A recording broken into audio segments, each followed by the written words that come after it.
Committee will come to order without objection. The chair is authorized to declare recess at any time. We welcome everyone to today's hearing on oversight of the Department of Homeland Security.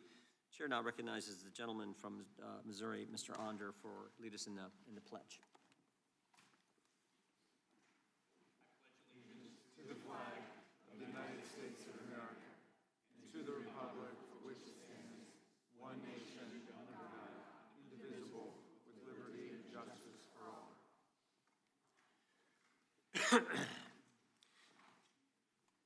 We'll begin with opening statements and then get right to the Secretary's testimony. The chair will now recognize himself for an opening statement. 3 years ago, Secretary Mayorkas sat at that table and told this committee the border is secure. 8 to 10 million people entered our country in a 4-year time illegally, record levels of fentanyl smuggled in, stories of women and children being harmed and abused, and we all remember what we saw. Whether it was the bridge in Del Rio, all the thousands of people waiting to be processed there when we took trips to McClintock. I mean, we all remember what we saw. Agents had become processors and chauffeurs for the Biden administration's open border policy. And Secretary Mayorkas told this committee in that same chair that Secretary Noem sits in now that the border is secure. Kind of reminds me of that now somewhat famous moment on television where the CNN reporter is standing in front of the burning building and saying, it's a mostly peaceful protest. I mean, it was just ridiculous what the secretary said. And Secretary Mayorkas didn't stop there. Remember when he went after Border Patrol agents, said they were horse-whipping migrants trying to come? Remember that just completely made-up story? Remember when we asked Secretary Mayorkas how many illegals, again, sat right in this committee here, and we asked him, how many illegals on the terrorist watch list have been released into the U.S.? How many have been released into the country? Anyone remember his response? I don't know.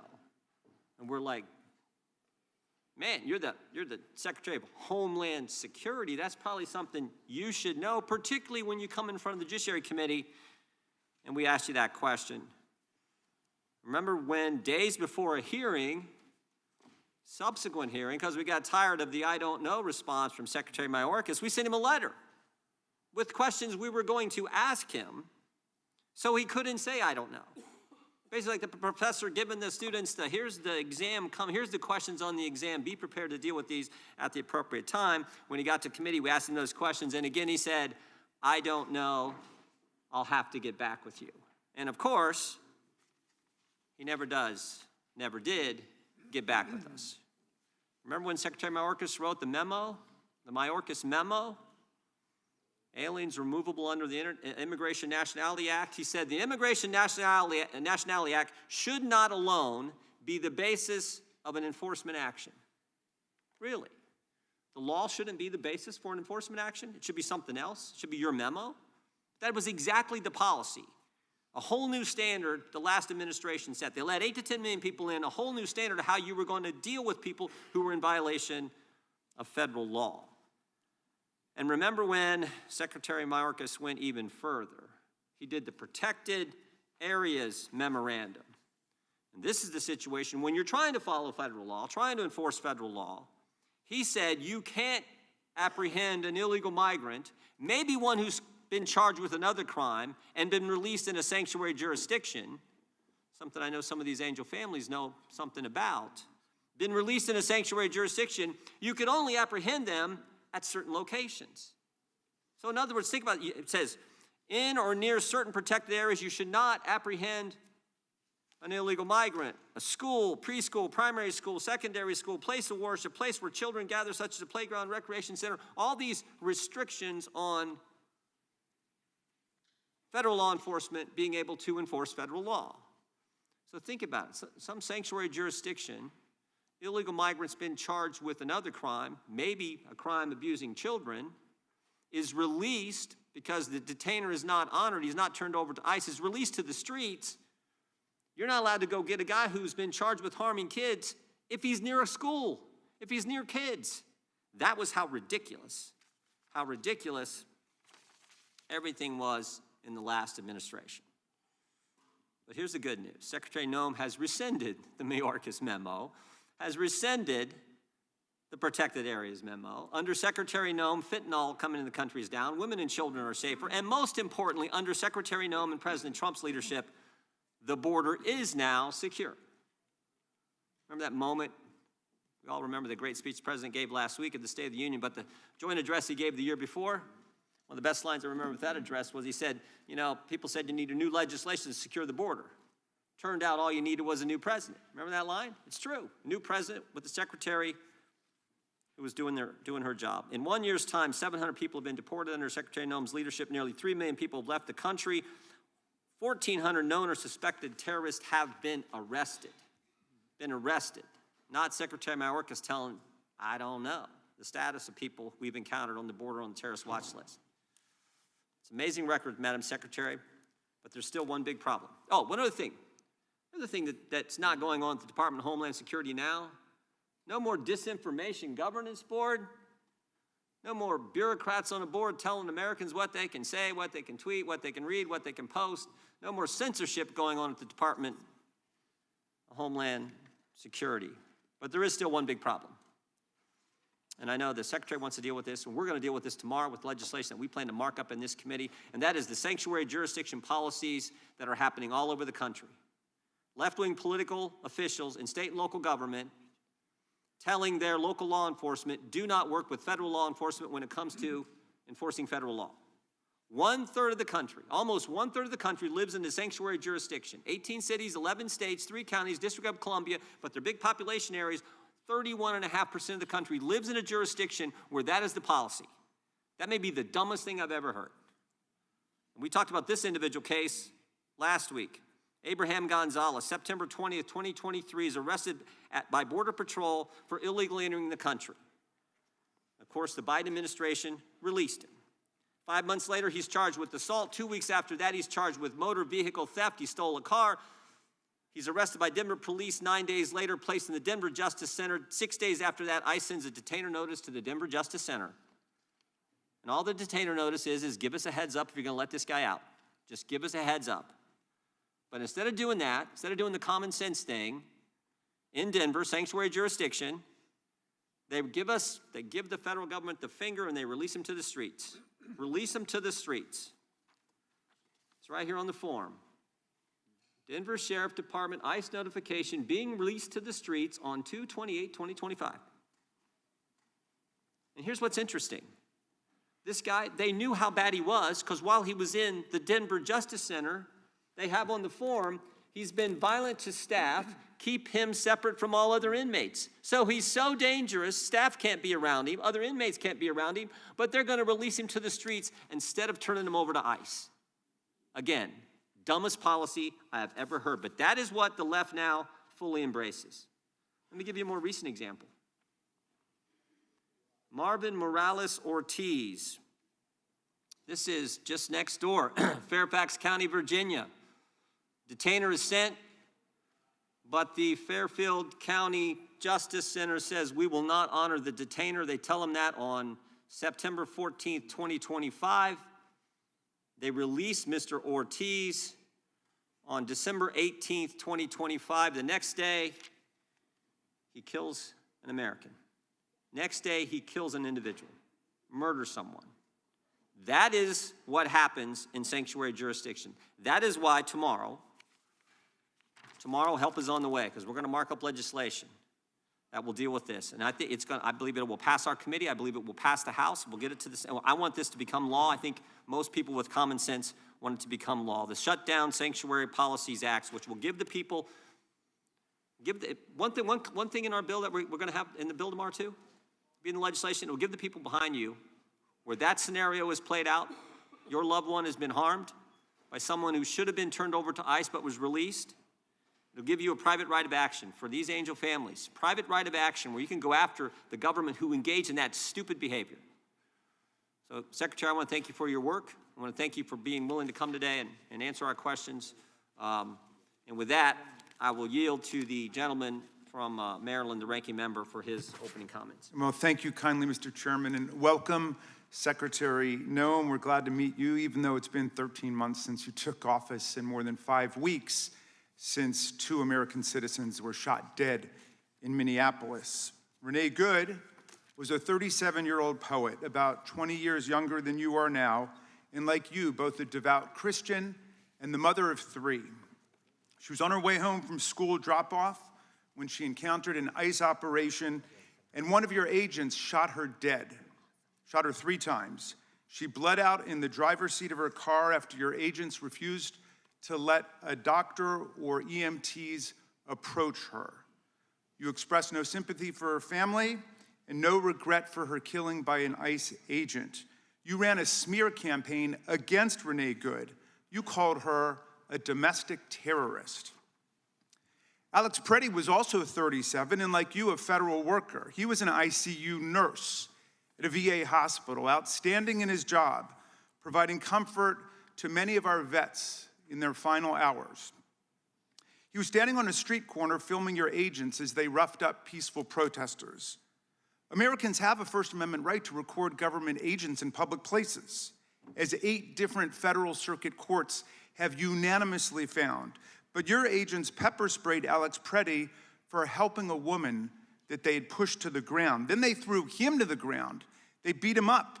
They stripped him of a lawful firearm he had never touched. And then, after confiscating it, they shot him dead with 10 bullets. Before his body was even cold, you launched a smear campaign against him, using the same language, asserting without evidence that Alex Preddy had committed a, quote, act of domestic terrorism and intended to kill law enforcement. This disturbing video tells the true facts you tried to cover up with propaganda, and we can play it only because other brave Americans used their phones to capture the actual reality of this horror. Deadly ICE-involved shooting out of Minneapolis. The Minneapolis police chief says a woman was killed after being shot in the head by an ICE agent. No! Renee Nicole Good was a 37-year-old U.S. citizen and mother of 3 who moved to Minnesota just last year. It was an act of domestic terrorism. Breaking news in Minneapolis and another deadly shooting involving a federal officer in that city. This video shows the incident from this morning with officers surrounding a man before taking him down and shooting him during a struggle. Officials later said the man had died. Minneapolis city officials said the man is a 37-year-old white male, a resident of Minneapolis. They also say he is believed to be an American citizen and that he was a lawful gun owner with a permit to carry. This individual who came with weapons and ammunition to stop a law enforcement operation of federal law enforcement officers committed an act of domestic terrorism. That's the facts. Madam Secretary, you've provided no evidence to back up your defamatory lie against either of these American citizens. There have been 3 homicides in Minneapolis in 2026. Your agents committed 2 of them.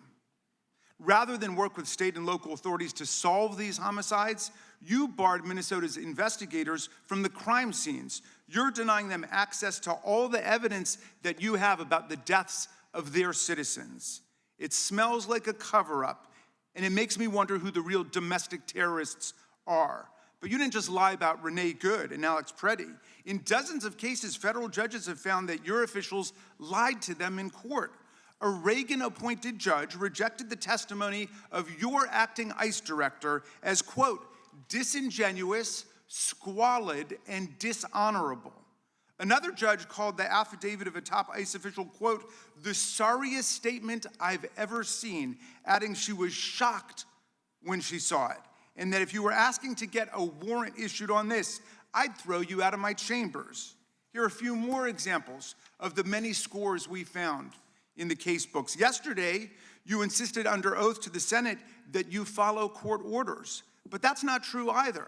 Just last month, your lawyers were forced to admit that you had violated immigration court orders more than 50 times in 10 weeks. And that was just in New Jersey, one of 94 judicial districts in America. In Minnesota, Judge Patrick Schultz, a George W. Bush appointee, concluded, quote, that ICE has likely violated more court orders in January of 2026 than some federal agencies have violated in their entire existence. And while you make a daily mockery of our courts, In our Constitution, you're treating the billions of dollars our colleagues showered on your department like a personal slush fund. You budgeted an astonishing $220 million for media consultant contracts so you can star in self-promoting photo shoots and lavish ad campaigns like this one of you riding horseback at Mount Rushmore, which was shot during last year's government shutdown. You're living rent-free in the official waterfront residence reserved for the Commandant of the U.S. Coast Guard. You spent $172 million to buy not one, but 2 luxury jets for your travel, and now you're using taxpayer funds to lease a 3rd jet, a $70 million luxury 737 MAX with a queen-size bedroom in the back, a deluxe serving bar, and 4 flat-screen TVs. A big, beautiful jet paid for by the big, beautiful bill.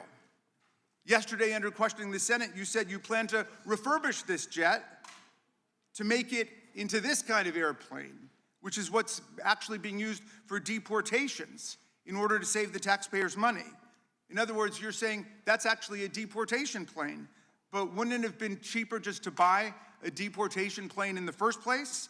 It's like buying a Rolls Royce to turn into a Metro bus.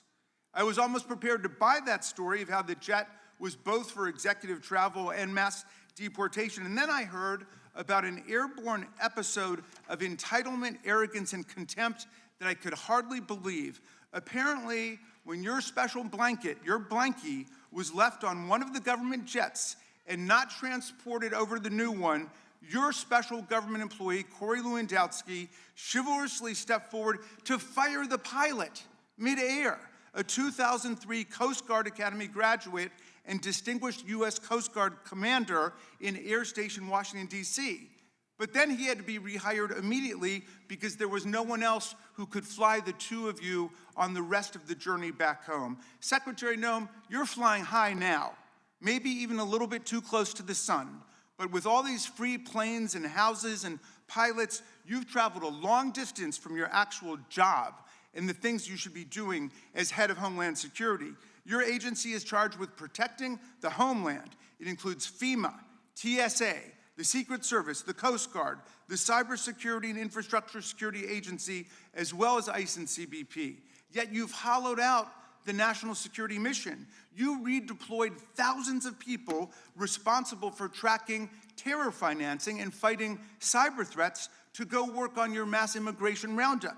You reassigned to the roundup agents working a key national security probe into Iran's terror financing, paralyzing that investigation.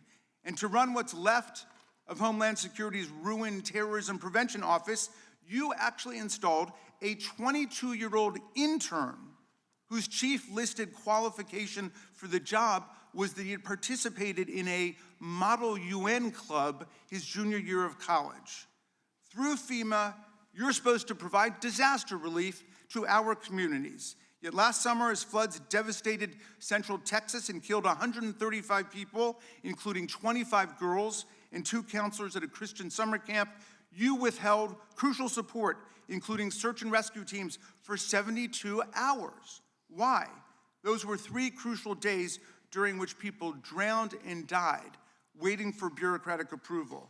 You promised to use ICE and CBP to expel the worst of the worst, undocumented immigrants guilty of committing violent crimes like the people responsible for murdering the children of these angel families, these angel moms and dads who've joined us today. Instead, your masked agents have been indiscriminately rounding up any and all immigrants and citizens who your agents think look like they might be immigrants. They've arrested kindergartners, daycare teachers, and parents dropping off kids at school. They drag grandparents out of their homes in their underwear in sub-zero temperatures and rip children out of their beds in the middle of the night or use them as bait to arrest their parents.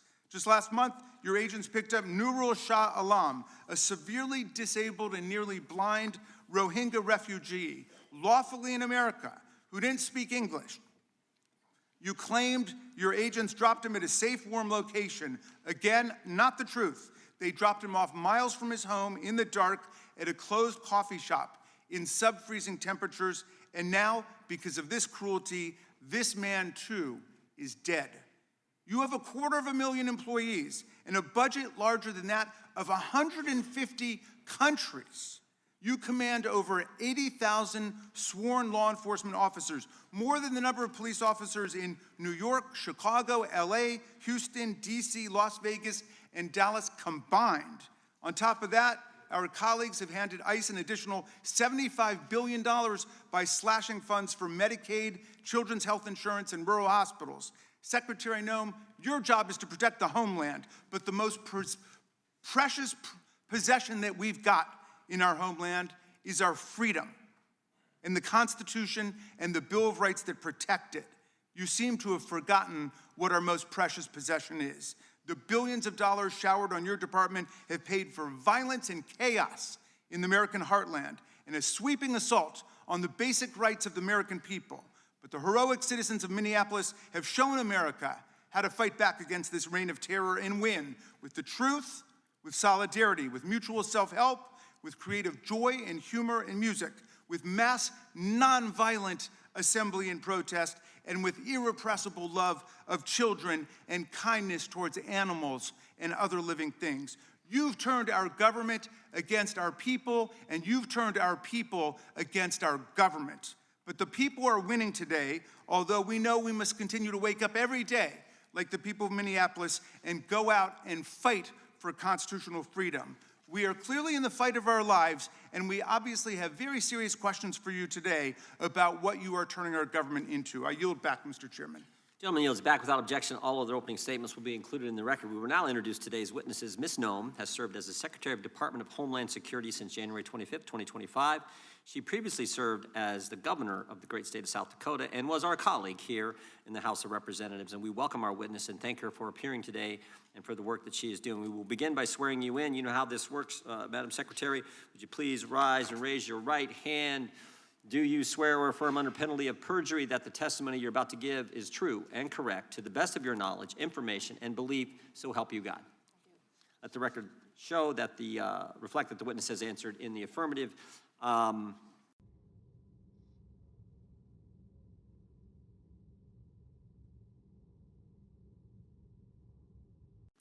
thank you, Mr. Chairman, and thank you, Ranking Member Raskin, for your opening statements, and I look forward to discussing the work that the Department of Homeland Security does each and every day to defend our homeland.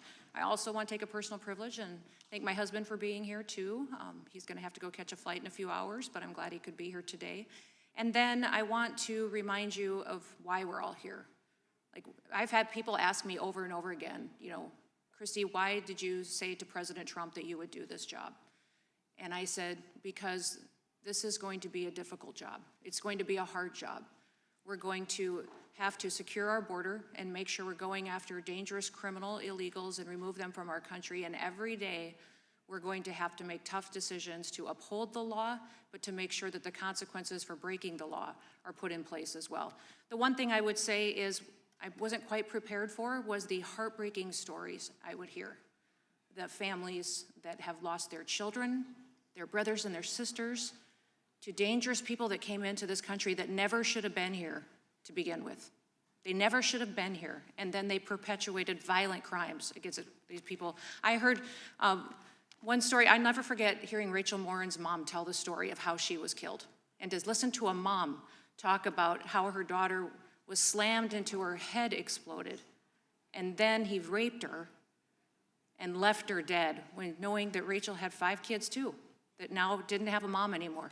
And that individual should have never been in this country. So the reason that I do this job every single day is for that, is that somebody has to do the right thing and tell the stories of these families and make sure that we don't sit around here and make political pot shots on falsehoods and lies, like I just heard from the ranking member, that instead we do the right thing to defend these families and remember their children. Behind me are families with children. These are the children's names that we've lost.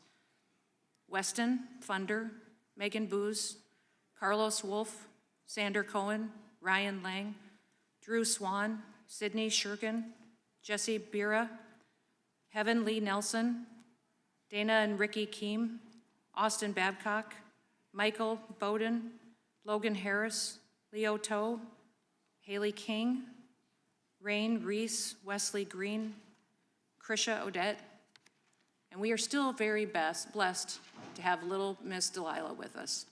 Delilah's right behind me, and she and I are good friends, and she was hit by a vehicle, by a truck that was driven by someone who's in this country illegally and had an illegal CDL. That accident should have never happened because he never should have been in this country, and he certainly shouldn't have been behind the wheel of an 18-wheeler. But she's still with us, and she's doing good, and she's telling her story with her dad and her family and continuing to make sure that we do the right thing here on Capitol Hill. Listen, the Department of Homeland Security was established after the attacks on 9/11. It was established to defend our homeland, to put all the agencies together that have that mission, and that's what we do each and every day. We make sure that we enforce the law and that we protect our homeland, and that the families that live here, the American citizens, are our #1 priority. For 10 straight months, Border Patrol has released 0 illegal aliens into this country. In President Trump's first historic year back in office, over 3 million illegal aliens have left our country. We've arrested 700,000 of them and detained them and removed them from the country, but over 2.2 million of them left voluntarily. You know why? Because we told them to. We marketed to them. We ran a media campaign. It was the most effective media campaign in the history of this country. $39 billion of taxpayer savings because those people left and got off of our programs, and we didn't have to deport them at a cost of $18,000 apiece. They went on their own, and it saved the taxpayers $39 billion because we told this country and the 8 countries they were coming from that we were enforcing our laws and you couldn't stay here illegally anymore.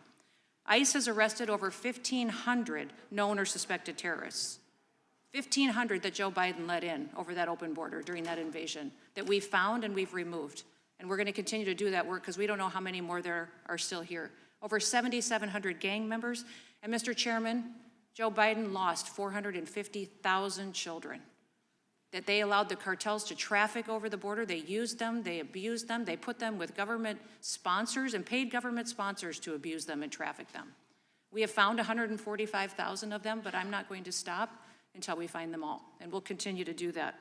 Fentanyl trafficking over the southern border is down 56% because of President Trump. We continue to stop drugs. 1.7 lethal doses of drugs have been stopped from coming into our country in the last year. Phenomenal. Phenomenal. It's amazing to me how once President Trump came into office, they quit talking about the drug epidemic. The media doesn't cover it anymore, do they?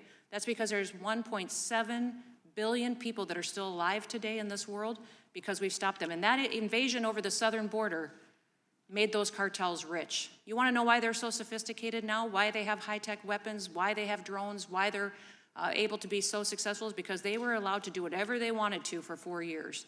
And Biden enriched them, and the Democrat Party enriched them so that they could perpetuate violence against the United States. Mr. Chairman, I could go on, but I will look forward to the conversation today, and I look forward to continuing to fight for America. Thank you. I yield back.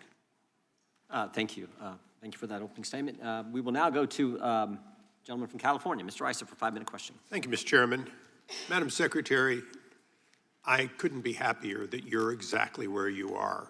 Many of us had the honor of serving with you when you were in the House, and candidly, when I hear the jealousy of the ranking member for the job you're doing and his inaccurate statements, that's all I hear is, you know, you were better than this body, and you're proving it every day, you and President Trump. You know, the ranking member is entitled to his opinion and to that dialogue berating you and everything the administration's doing. He's just not entitled to his facts. And I'd like to spend my time concentrating on a few of those. Madam Secretary, were any laws changed significantly between the time of, let's say, President Obama or President Clinton and their enforcement of the border and Joe Biden's 4 years?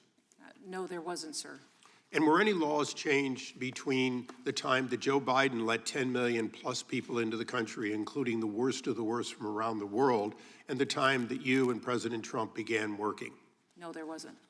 So it's not about laws. It's not about the calls of things being constitutional or unconstitutional. Isn't it true that every president except President Biden spent a lot of time, energy, and public relations letting people know that the border was a place to be respected and that we would deport particularly criminals coming to our country? That is correct.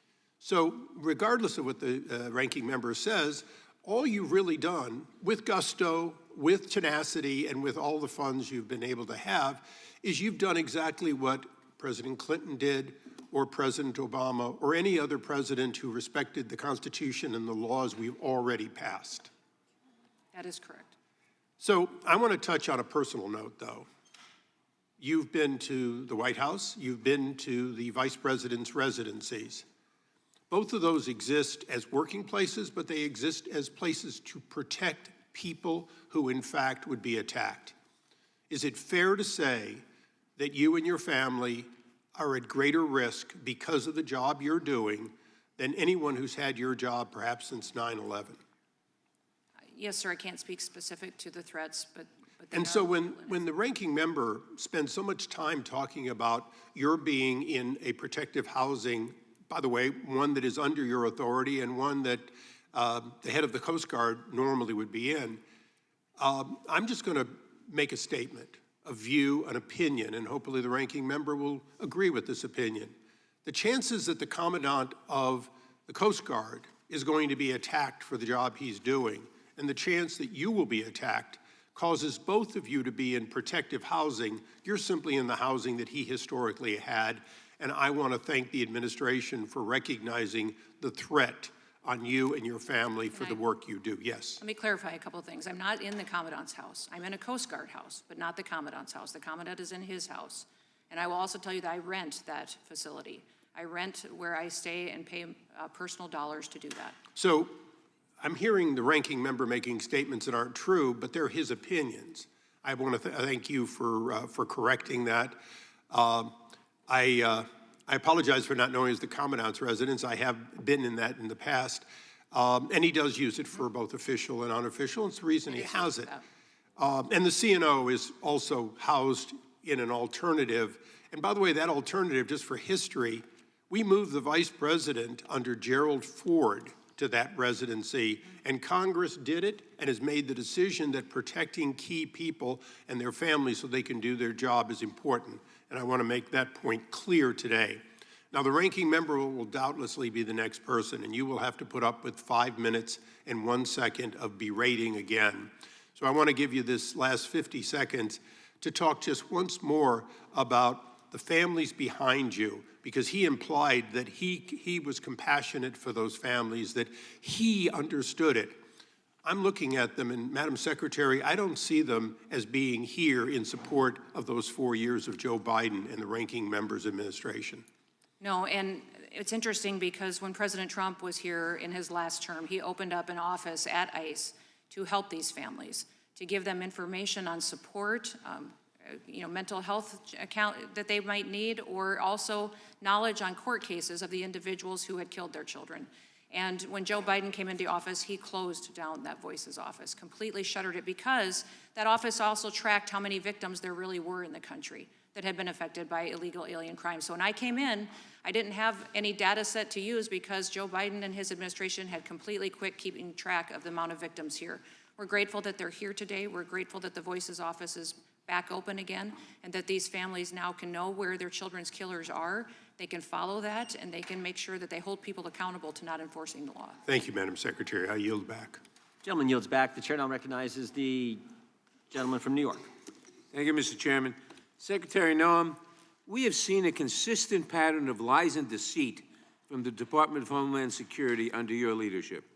I'm not just talking about the false claims that you and others at DHS have spread in attempting to smear Alex Preddy, Renee Good, and other victims of ICE's deadly tactics, all of which are well known. I'm talking about the dishonesty and deception that has become commonplace throughout your agency. One of the most brazen incidents occurred last week at Columbia University, where 5 DHS agents conned their way into a university-owned apartment building at 6 a.m. They were pretending to be police officers searching for a missing child.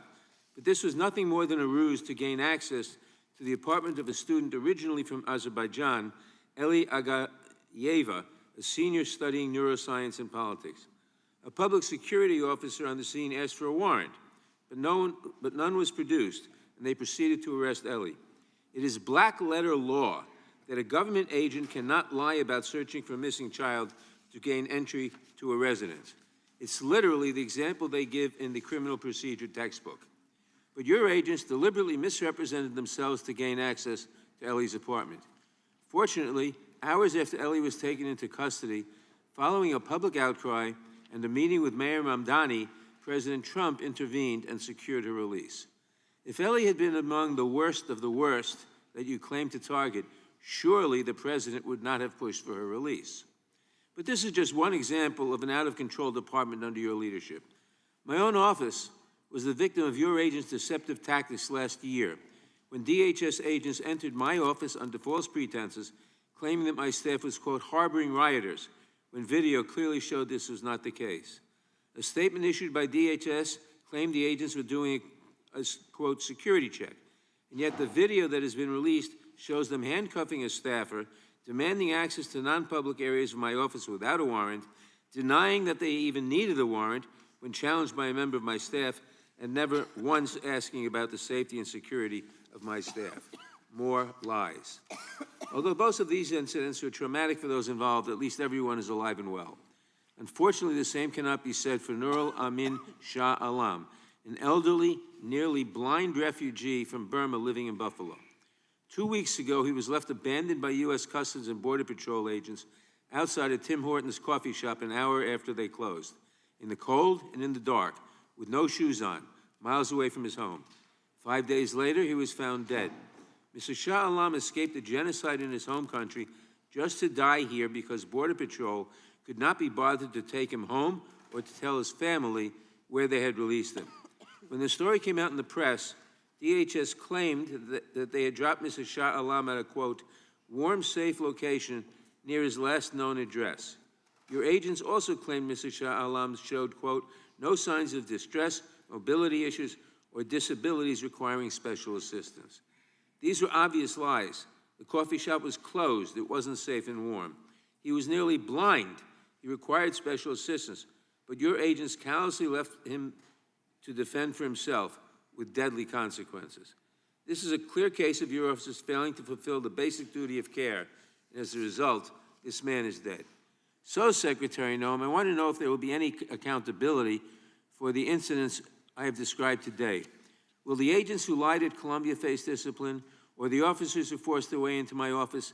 What about the officers in Buffalo who abandoned a barefoot blind refugee in the middle of a freezing night miles away from his home? Will any of them face accountability? Well, sir, you talk about several different specific cases. What I would say is some of your facts are wrong on some of those cases, but also that they are all being reviewed. We do have a review process in the ICE agency within that department like that goes through and does an OPR, which is the Office of Professional Responsibility, makes sure that all protocols were followed in every single case. In the case of the Columbia student. We know, reclaiming my time, we know that in the cases of Renee Good and Alex Preddy, proper protocols were not followed. Now, Erie County is currently mounting an investigation.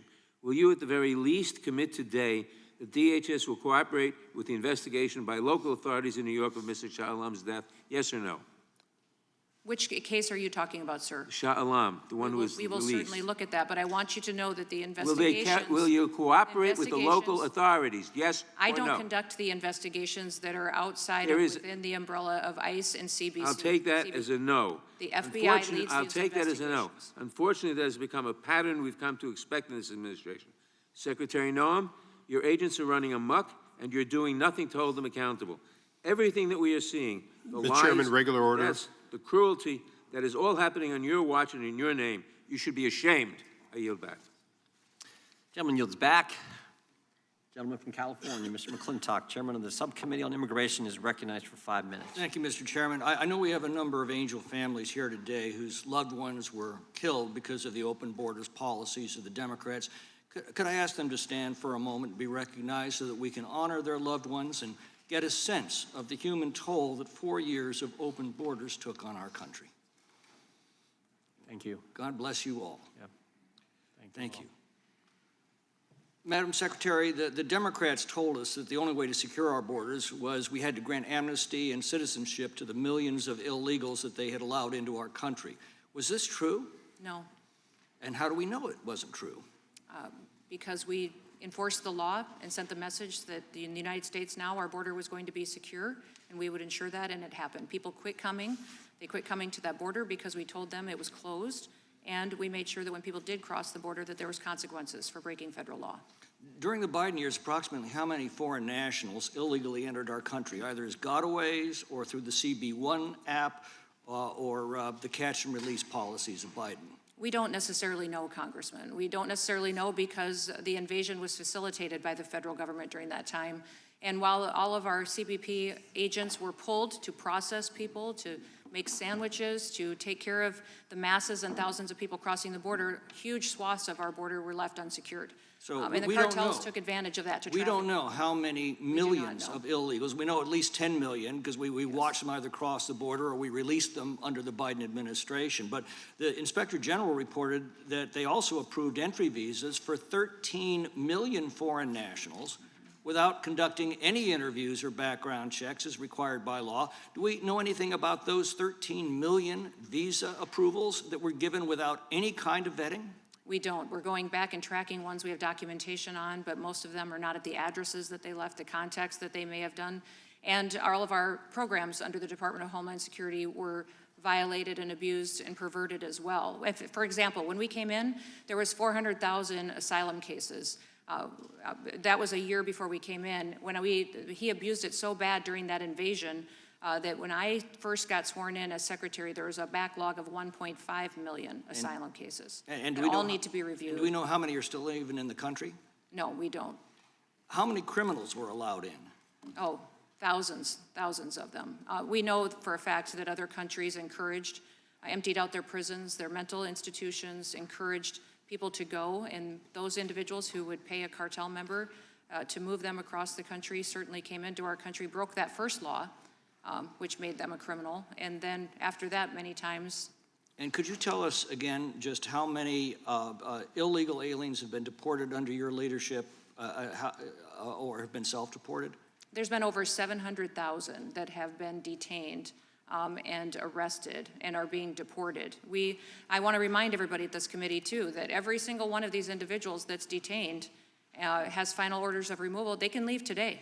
And by the way, as soon as they get to that detention center, they have the option to go home. How many of those that you've deported now have records of a criminal or arrests or convictions? 70% of those in our detention centers have criminal records. So roughly over 500,000. Yes. So you've effectively removed more than 500,000 criminal illegal aliens from our streets and sent them back to their own countries or detained them. Yes.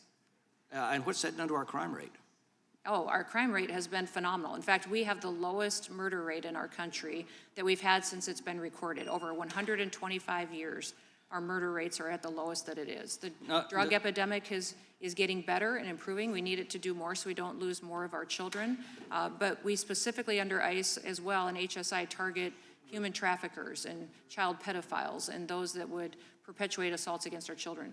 The chairman said there were 11 states refusing to enforce federal immigration law. I think it's worth noting there were also 11 states in the old Confederacy.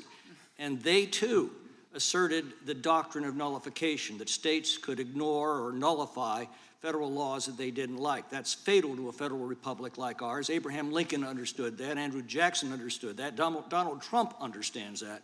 It's what lit the fuse for the Civil War. How do these sanctuary states thwart enforcement of our federal immigration laws? They don't cooperate with us. They don't share background information or arrest information or when they're releasing someone from their prisons or jails. They turn them on the streets, and then when we are out doing enforcement actions, they don't help us with security.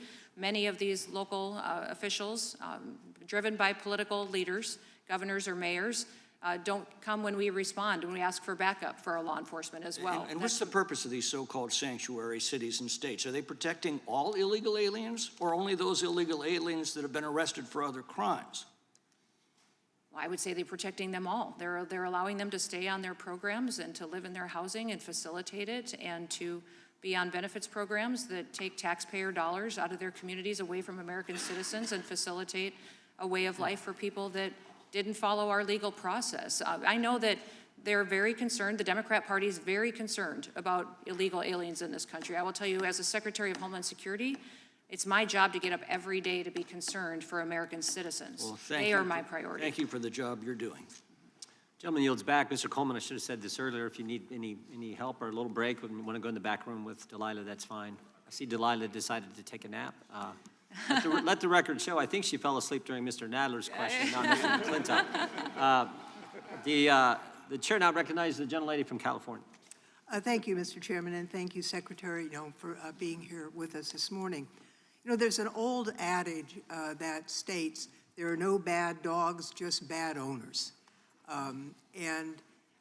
One of the questions we have is, are there bad agencies or just bad owners and bad leadership? Mm-hmm. And so, I have a concern about much of what's happened in the enforcement region internally in the United States.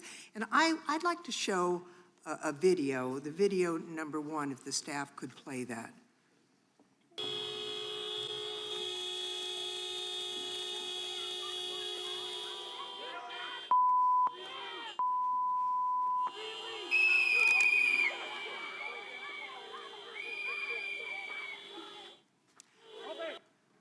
Now, this was in January.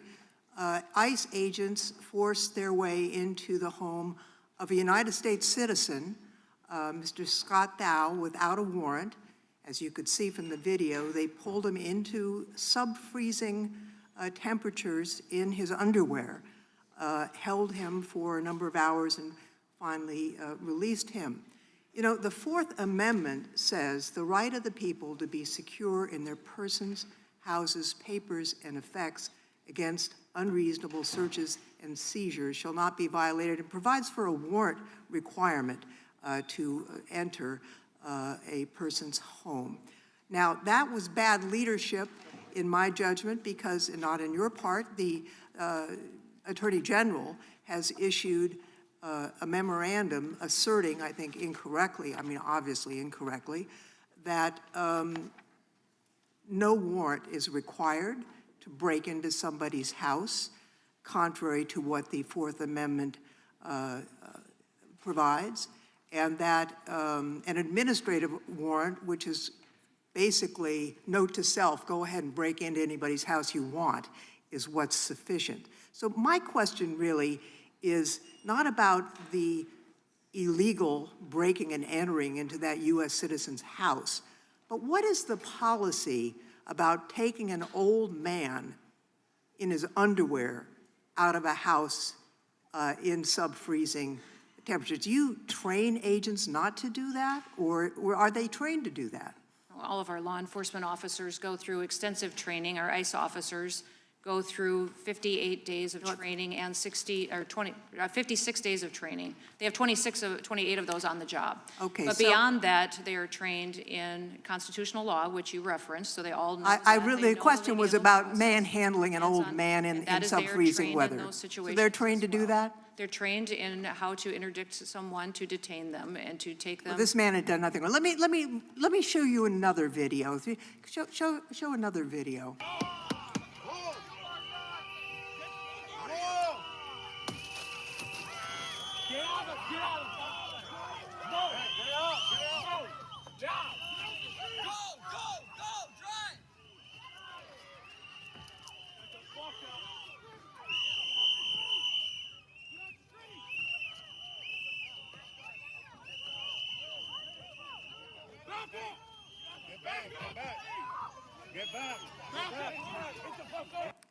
So this disabled woman, she's a U.S. citizen, Miss Raymond, she wasn't protesting anything. She was on her way to a doctor's appointment. She has a traumatic brain injury, and as you can see from the video, your agents surrounded her car, they pointed their weapons at her, they broke her window, and they dragged her from the car. Let me show you another video. Oh, what? Y'all some crazy. Y'all got no heart, for real. No heart. No heart. Now, in this video, masked agents blocked the road with their SUV and used it to hit an American citizen driving in the right lane on her way to work after dropping off her child. As you can see, they drew their weapons, they drug her into the street to arrest her.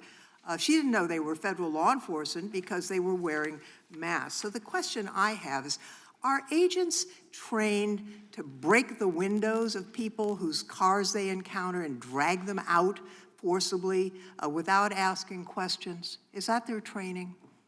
Congresswoman, our officers are all trained for situations to where they're interacting with the public and where they are detaining someone or arresting them. What I would say is they always goes with their presence is when the enforcement action begins, the officer's presence, and then verbal commands. If an individual doesn't respond to verbal commands, then they go to soft techniques, which you see utilized throughout the country, and our officers follow that protocol and are trained in that protocol. You talked earlier about administrative warrants. Administrative warrants are the tools that you gave us. Congress gave us that tool in immigration law to use to go and detain individuals who are in this country that have had final removal orders. I will just note also what that is garbage law. The Constitution the Supreme Court backed it up.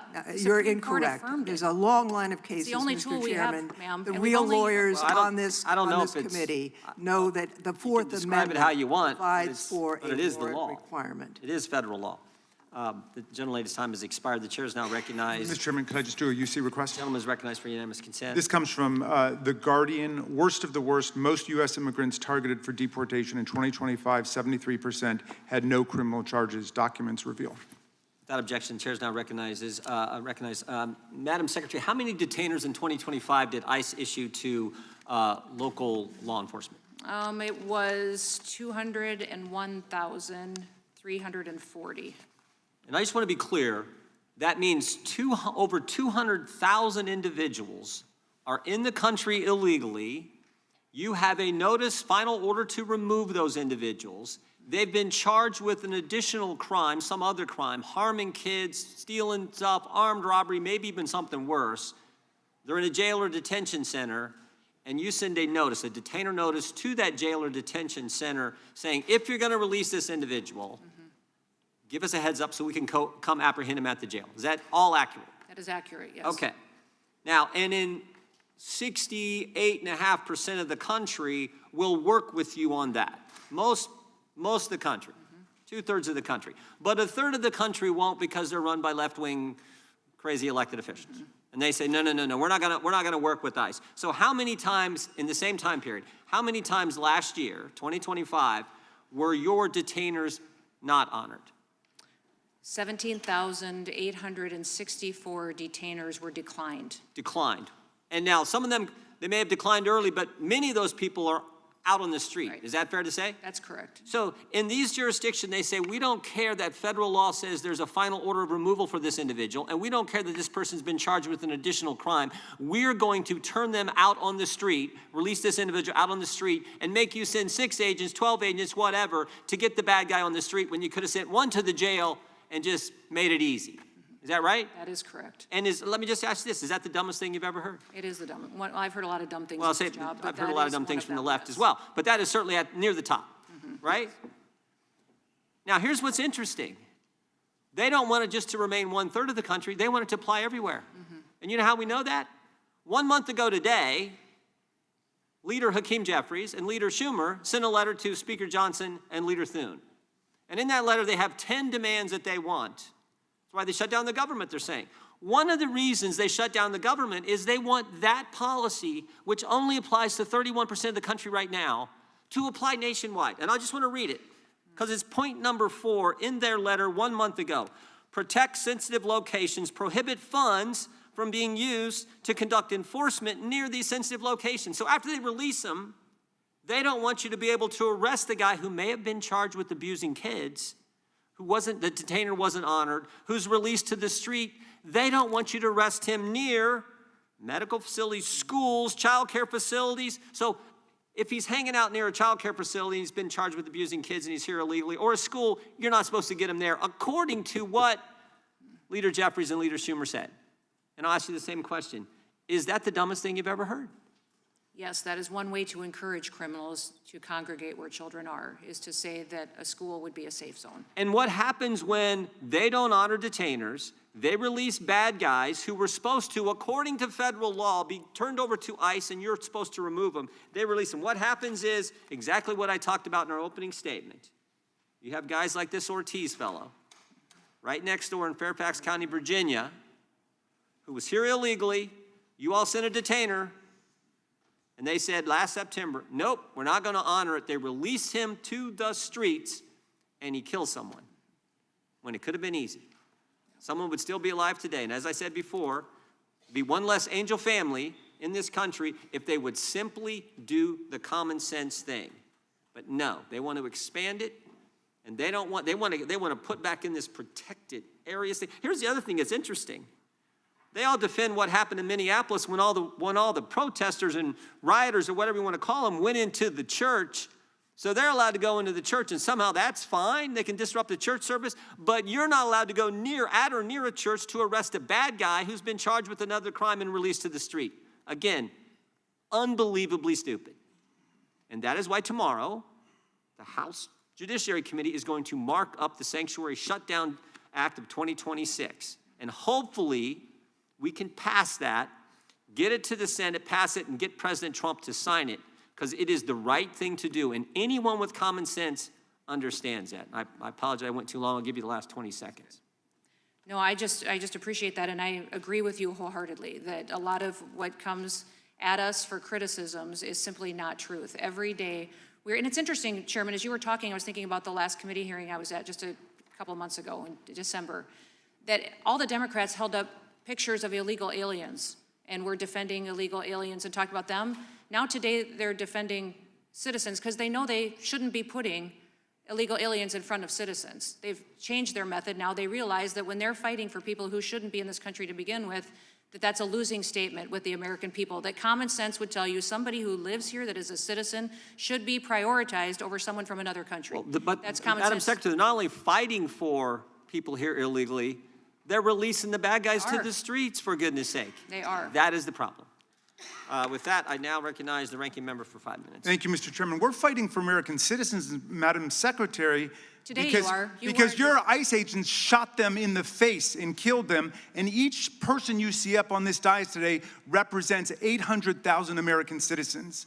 And you should know that as a former member of Congress. Now, her brother said that Renee Good was someone who could make you believe things were going to be okay despite all the hardship because she chose optimism. Alex Preddy was a Boy Scout, a choir member, an outdoorsman from Green Bay who lavished attention on his beloved dog, Jewel. His sister called her brother someone who had a way of lighting up every room that he walked into. But only a few hours after they were gunned down by your agents, you called Renee a domestic terrorist. You said Alex committed an act of domestic terrorism. Alex's parents responded to your calling their son a domestic terrorist. They said, the sickening lies told about our son by the administration are reprehensible and disgusting.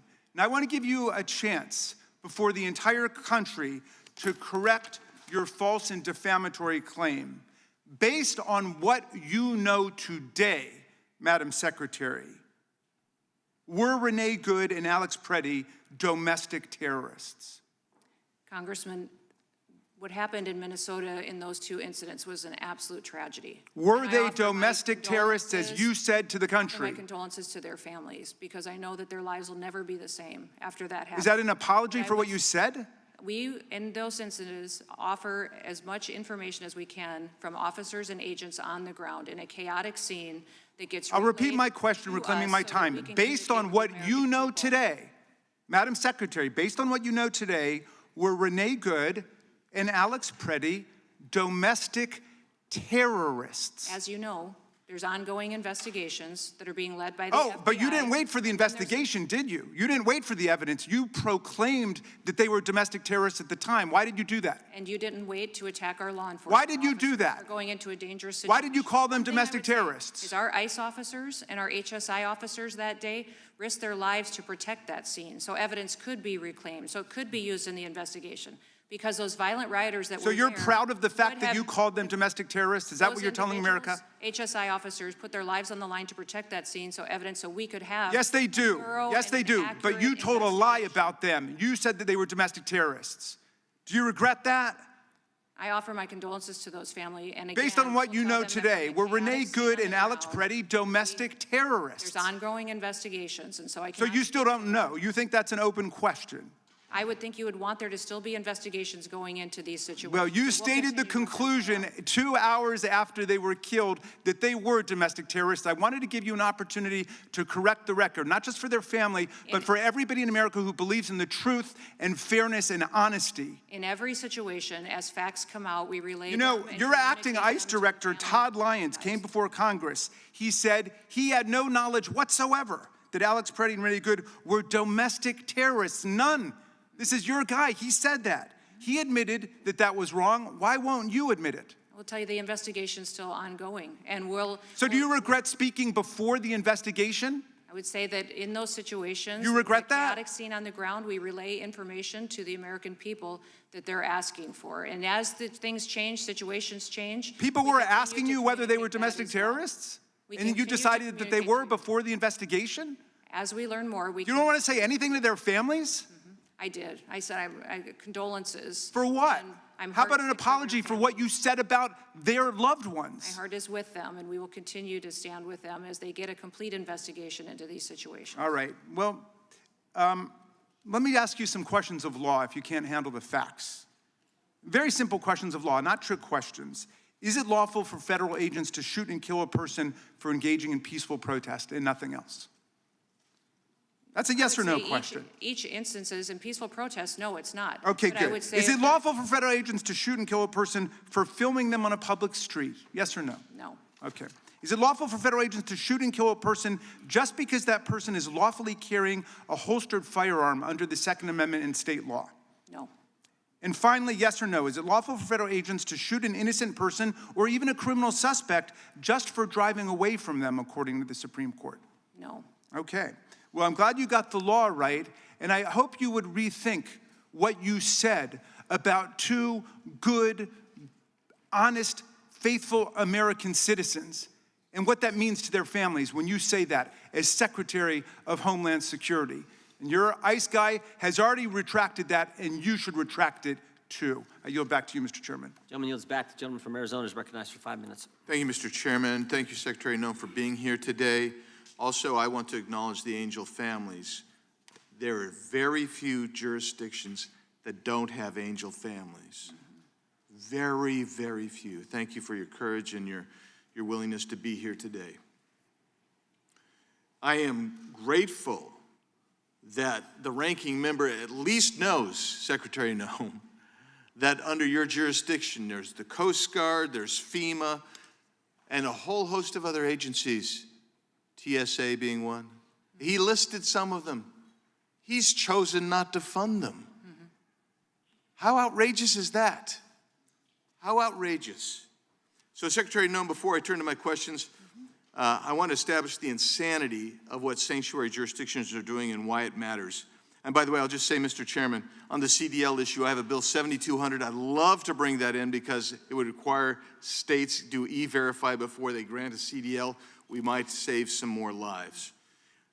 Let's start with ICE immigration detainers. From October 2022 through February 2025, state and local jails declined more than 25,000 ICE detainers. In more than 1,400 additional cases, they failed to provide proper notice before releasing an alien from custody. That's not symbolic resistance. That's operational non-cooperation. It undermines federal law. It increases the risk to law enforcement. It increases the risk to the person arrested even. And it results in the release of removable criminal aliens back into American communities. This administration, the Trump administration, the Noem administration is enforcing the tools Congress provided. We expect cooperation, not obstruction. The consequences are not hypothetical. ICE data from FY 2025 shows that sanctuary jurisdictions released offenders with homicide charges or convictions, and I'm going to highlight just several examples. Rami Jalal Nisan, an Iraqi national with 28 arrests. Chicago ignored 3 ICE detainers. 15 of his arrests occurred after the first detainer was issued. Waldemar Zibik, a Polish national convicted of attempted murder after stabbing his wife and daughter, was released despite an ICE detainer. Alexander Pascual Pedro, arrested for aggravated criminal sexual abuse of a child, released despite a detainer, later convicted of solicitation to meet a child, and then arrested again for domestic violence. Ismael Gomez Urzua, deported 4 times, 3 detainers ignored despite arrest for narcotics, fleeing police, and weapons violations. Dennis Humberto Navarrete Romero, an illegal immigrant, was arrested for many crimes but released into the community repeatedly. He went on to allegedly rape a woman on a trail in Fairfax County. Abraham Gonzalez, Venezuelan gang member, arrested in Denver for aggravated assault, motor vehicle theft, and felony menacing.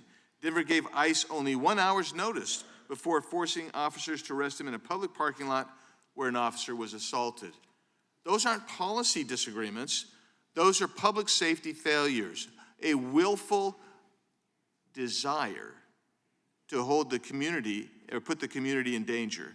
Beyond those individual cases, we've seen tragic losses around this country, not just of the Angel families here today, but Laken Riley, killed by a Venezuelan national unlawfully present in the U.S. Rachel Morin, a 37-year-old mother in Maryland, raped and killed by an illegal alien from El Salvador, later convicted of first-degree murder. Jocelyn Nungary, 12-year-old girl in Houston, sexually assaulted and murdered by 2 Venezuelan nationals unlawfully present in the U.S. They have been charged with capital murder. And we could go on and on. So, Madam Secretary, what is the value of an ICE detainer, and why is it such an important public safety tool? Well, a detainer that we would lodge with a local law enforcement jurisdiction lets them know that when they are going to release that individual out to the public, that we would like to take custody of that. When we have detainers that are honored, we can go into a courthouse, we can go into a jail or a prison, and in a safe environment, take custody of that individual, take them to a detention center, and remove them to their home country. When they don't honor our detainers, that individual is released out into the streets. And what we know for a fact is hundreds and hundreds of times, thousands of times across the country, those individuals reoffend. And what they're doing by not honoring detainers is creating more victims. When ICE issues a detainer, you're not asking local officers to conduct immigration sweeps in neighborhoods. You're requesting simply notice before release or brief lawful hold so you can assume custody, right? That is correct. If ICE is requesting a short hold, that means that the individual's already in state or local custody. Correct. And individuals in jail are there because there was probable cause for arrest, and in many cases because they've been convicted of crimes, right? Correct. And so when these sanctuaries policies are enacted, they put the community at harm, they put your agents at risk, and even the perpetrator at risk. And Mr. Chairman, I'll yield back, but I have some UC requests. Gentleman's recognized for UC. Thank you.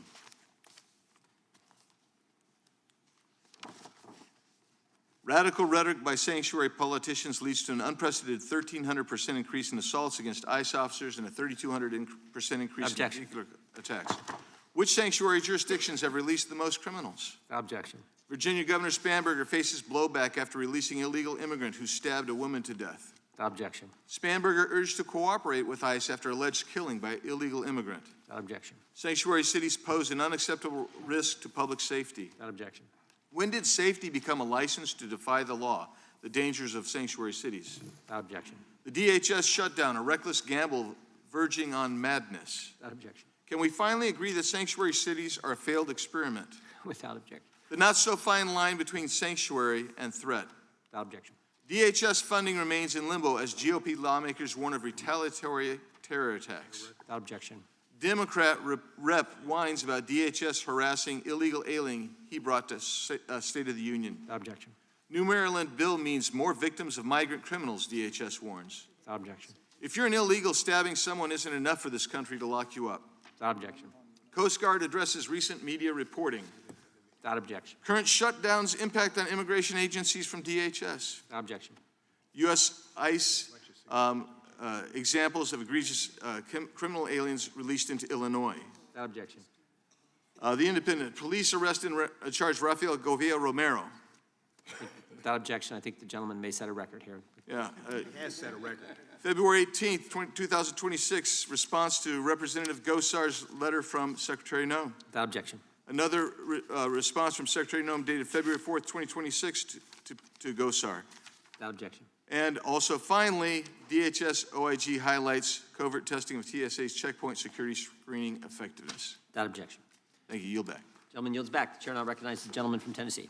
Thank you, Mr. Chairman. Madam Secretary, welcome to the committee. Thank you. Gives me an opportunity to show you the 8 letters that I have sent to you over the last year, only one of which have been replied to. So it gives me the opportunity to ask you the questions and try to get an answer. One of the things you're most famous for, and probably your quote of quotes, is we're going to go after the worst of the worst. The murderers, the pedophiles, the rapists, et cetera. In my letters, I said I agree with you on those things. People who are in this country illegally or not citizens who commit those crimes should be deported. But the facts show that most of the people that you have stopped and tried to deport have not committed any of those crimes. In fact, they've committed no crimes at all. I've got a study here from the Justice Department that shows that less than half as undocumented immigrants are less than half as likely as U.S.-born Americans to be arrested for homicide. And the pattern holds for assault, sexual assault, robbery, burglary, theft, and arson. And they're half as likely to be arrested for drug offenses. That's an NIJ study. In Tennessee, there was a study that was just in the Commercial Appeal, our local newspaper in Memphis, that shows the same, that they are very unlikely to commit offenses. For the folks that are here and your families, I'm sorry. It's terrible what happened to your children or your family members. But they are more likely, and citizens are more likely to be attacked by United States citizens who are not undocumented, who came here and are born here. They are more likely to commit these crimes. So why do you continue to talk about the worst and the worst when all the statistics show we're not stopping the worst and the worst? We're doing what Stephen Miller wants to do and set a record of deportations. Can I respond to you now, sir? I hope you will now. Okay, it's good. been a year. Well, thank you for your letters, and we have responded to those. When I came into office, there was years of letters that Mayorkas did not respond to, that we had to backlog and respond to all the letters that he received as secretary. And in fact, one of those letters was 567 days old. Just tell me about the letters I wrote you. I have responded to over 1,490 letters that I've gotten from members of Congress. You could have done 1,498 and done mine as well. That's just individual letters. Sometimes they had 60 to 70 signatures on them, and we responded to every one of them. Tell me about the worst of the worst. The worst of the worst, sir, I think you've offended the families behind me today with that comment. Did not intend to, and I think it's wrong for you to suggest it.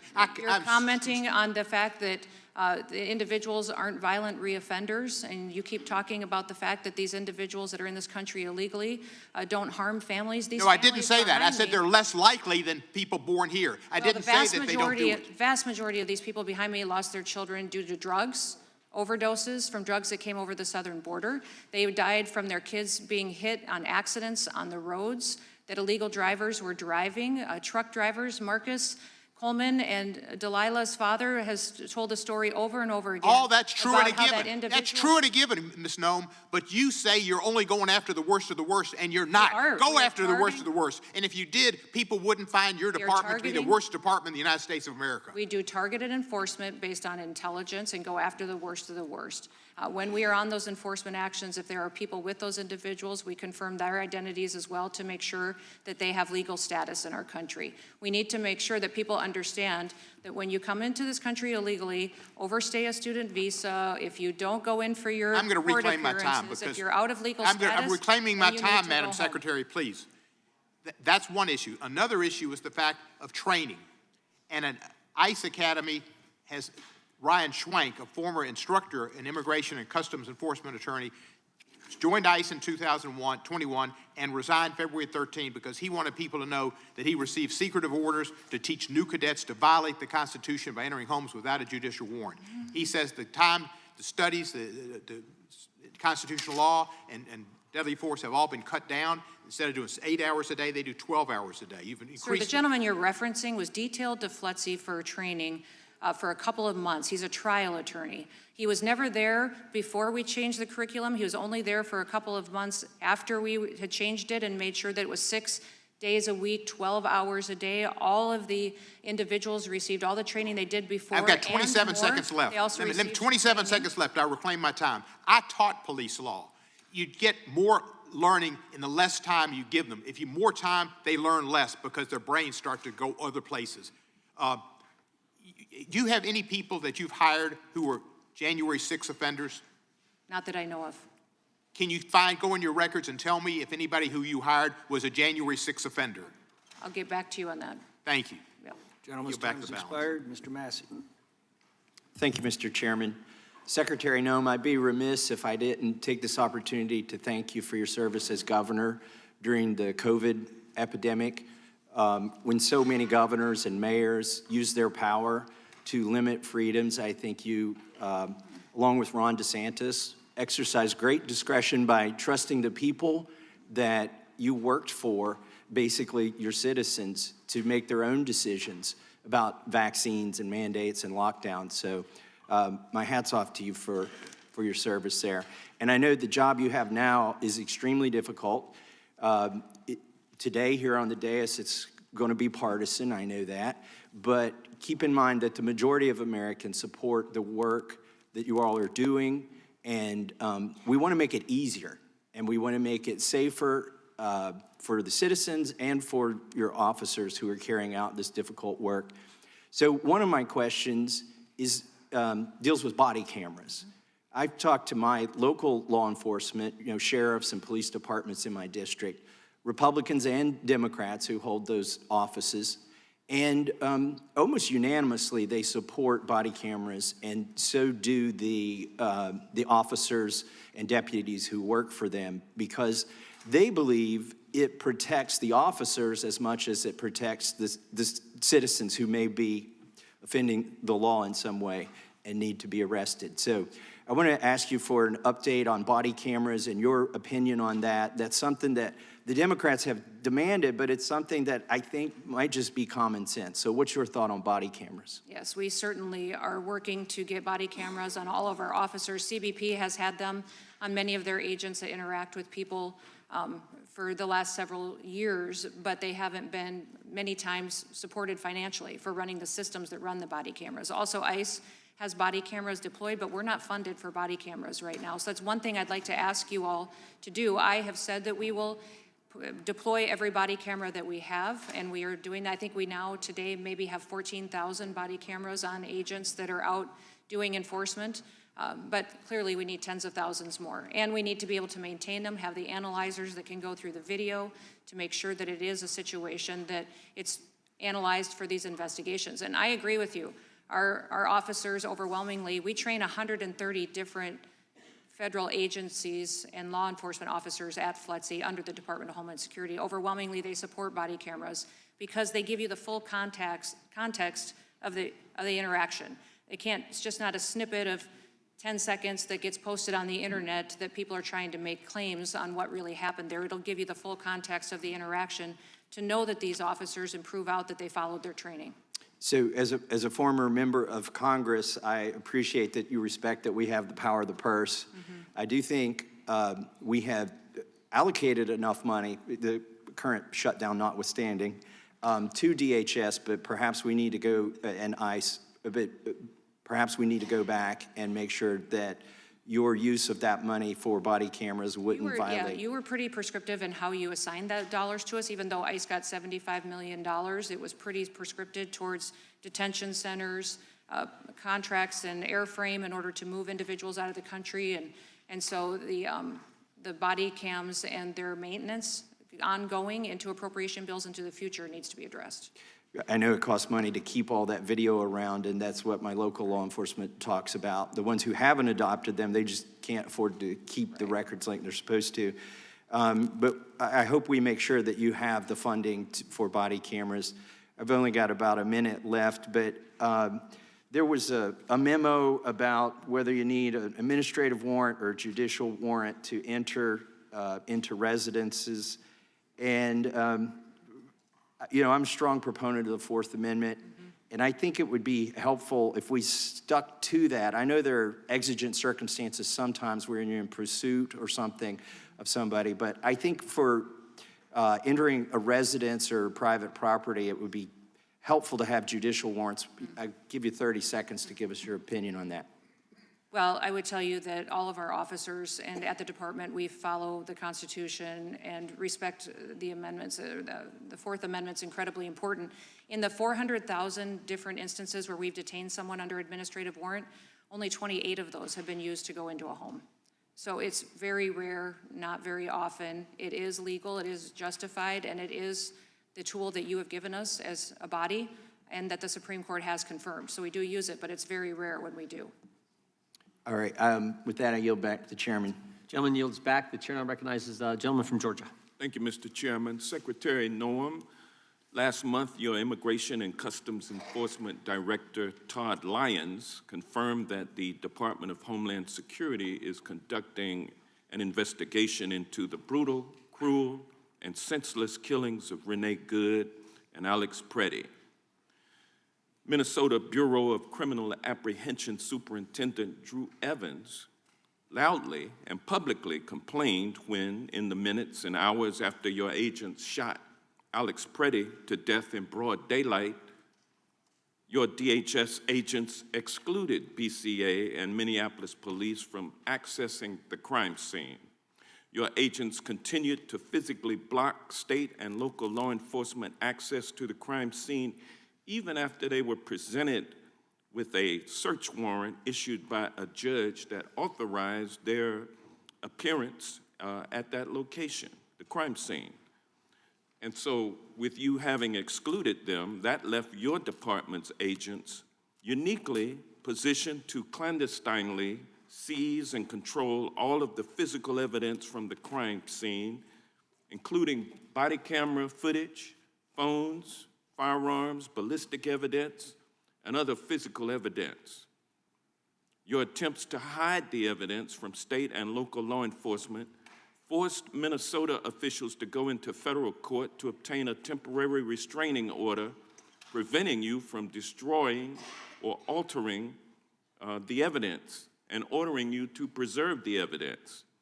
Madam Secretary, who was it that ordered you to deny state and local law enforcement agency access to the Alex Preddy crime scene? Was it Donald Trump? Was it Pam Bondi?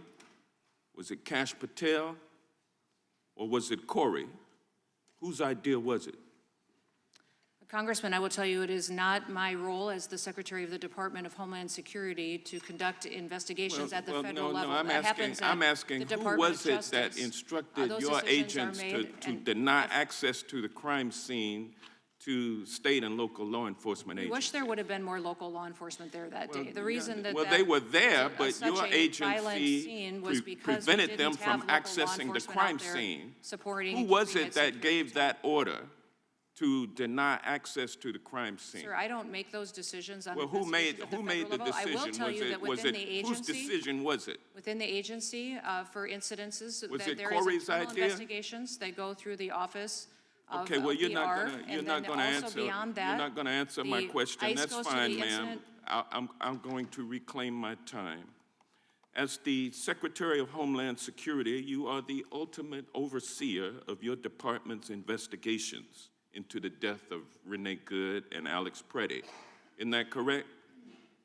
We conduct investigations within ICE and CBP. Okay, fine. You're responsible for it. That was my question. To the officers to make sure they follow within hours of these killings, you jumped before the cameras on national TV and lied about these victims, labeling them domestic terrorists, before the investigation had even begun. Even your own ICE director has now admitted that they are not terrorists, and that kind of comment could bias the investigation. Secretary Noam, will you acknowledge that your lies labeling Ms. Good and Mr. Preddy as domestic terrorists could bias the DHS investigation into their killings?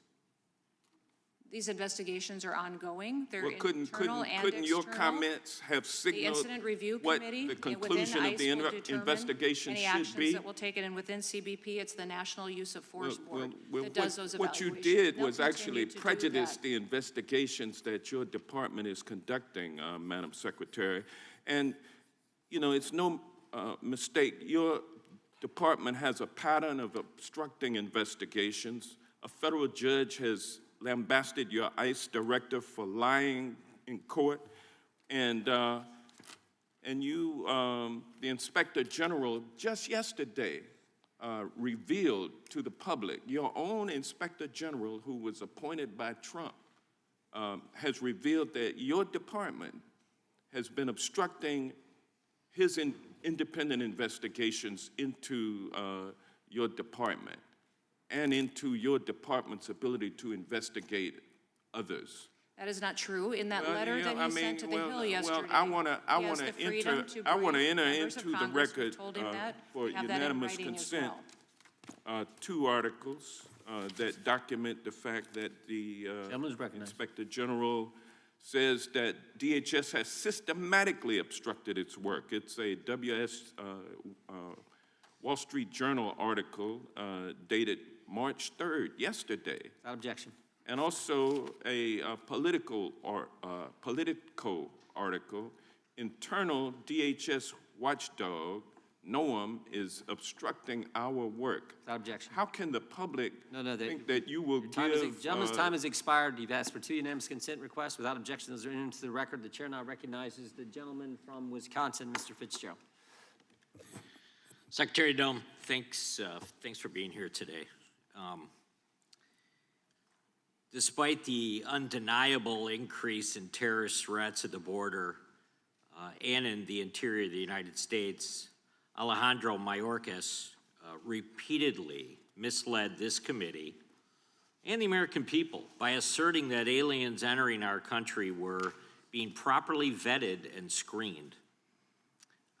When I asked him many times about whether or not the border was secure, his response was, secure did not mean migration had stopped.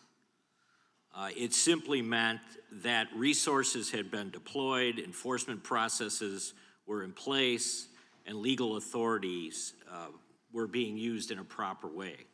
Completely ridiculous. My question is related to the vetting process, though. Can you just elaborate a little bit on how you had to reform and change that process compared to where we were under Secretary Mayorkas? Well, if you're talking in specifics to programs under USCIS that were being utilized by the Biden administration to allow access into our country, we have put on pause a hold on green cards and naturalizations from 39 different countries of interest that the president had identified with the State Department.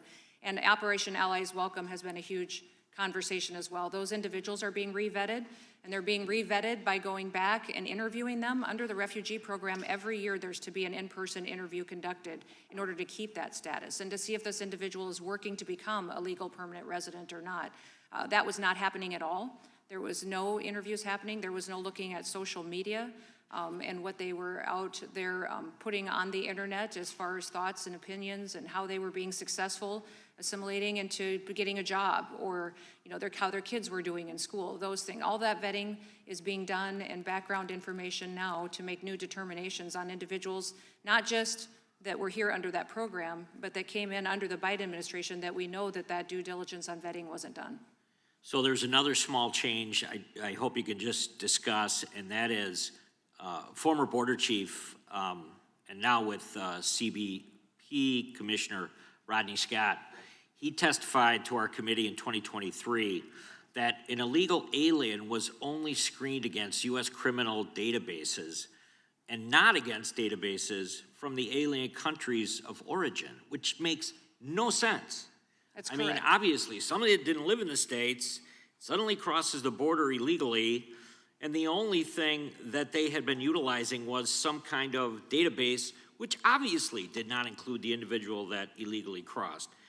I'm wondering, that must have been something you eliminated almost immediately or changed. I'm just wondering if you could discuss that. No, we do all that due diligence now, and it's very difficult to get adequate vetting from a country that doesn't have a stable government as well. So when there is that situation and they can't provide you with any information, that individual is not allowed to participate in any of the programs that would allow them to be here on a workman's visa or a student visa or information. If we can't do that vetting ahead of time and know truly who that person is and why they're in the United States, they're not admitted. And one thing I would say is that since I've been secretary, we've signed dozens of security agreements with other countries.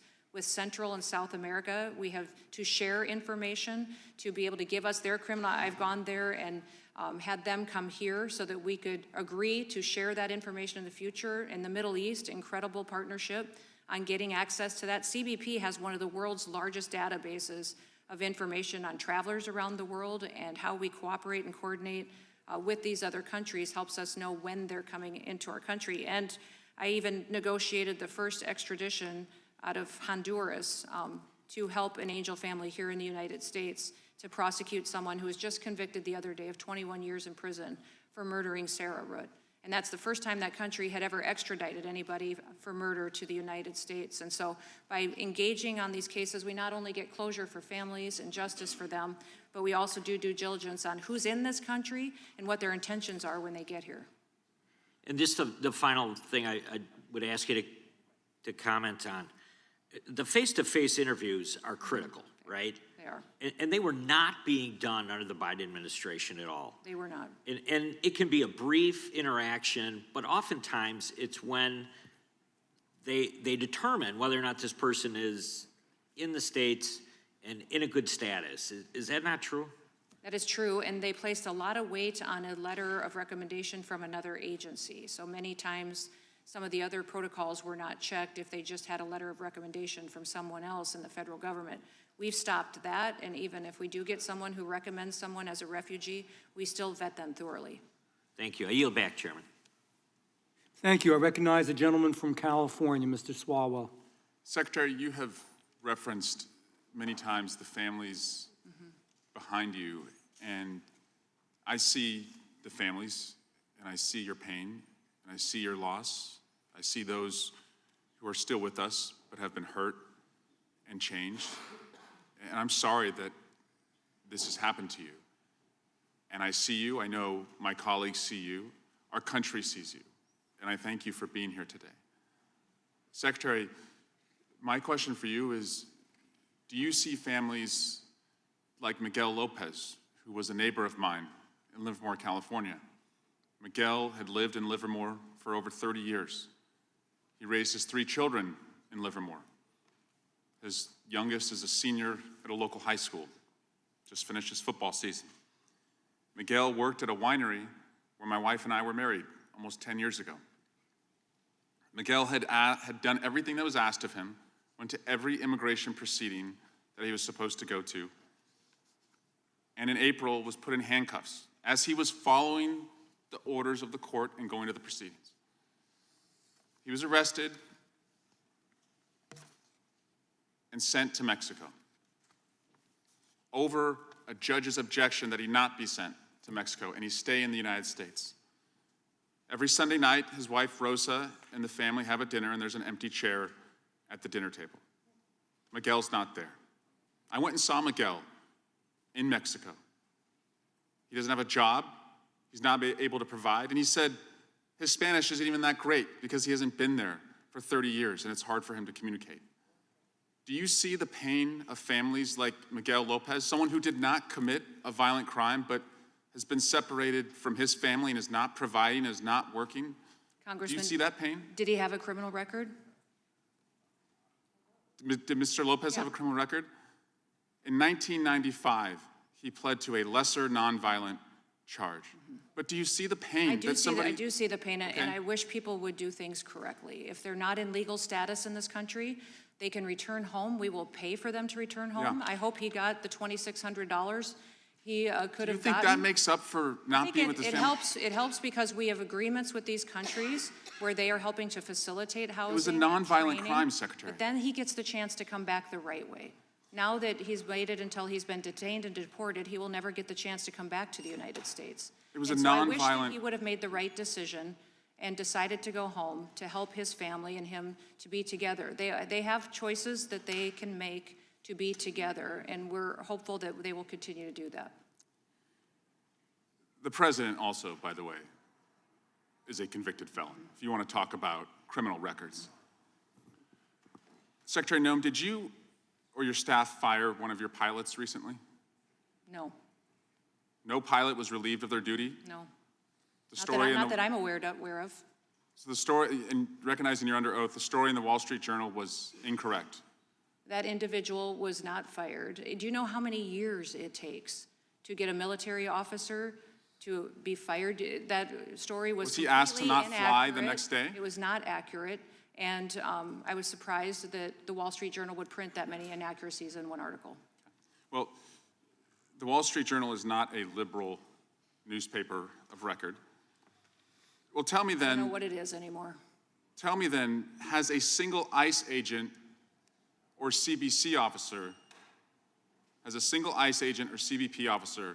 been disciplined since you've been Secretary of Homeland Security? As we've seen women dragged through their streets by their hair and thrown into unmarked cars, people chased through the fields and factories where they work, public executions happening in our streets. Has a single ICE agent or CBP officer been disciplined? Yes, they have. How many? I don't know the number. I can get that for you if Do you you'd think like that number me is to. important?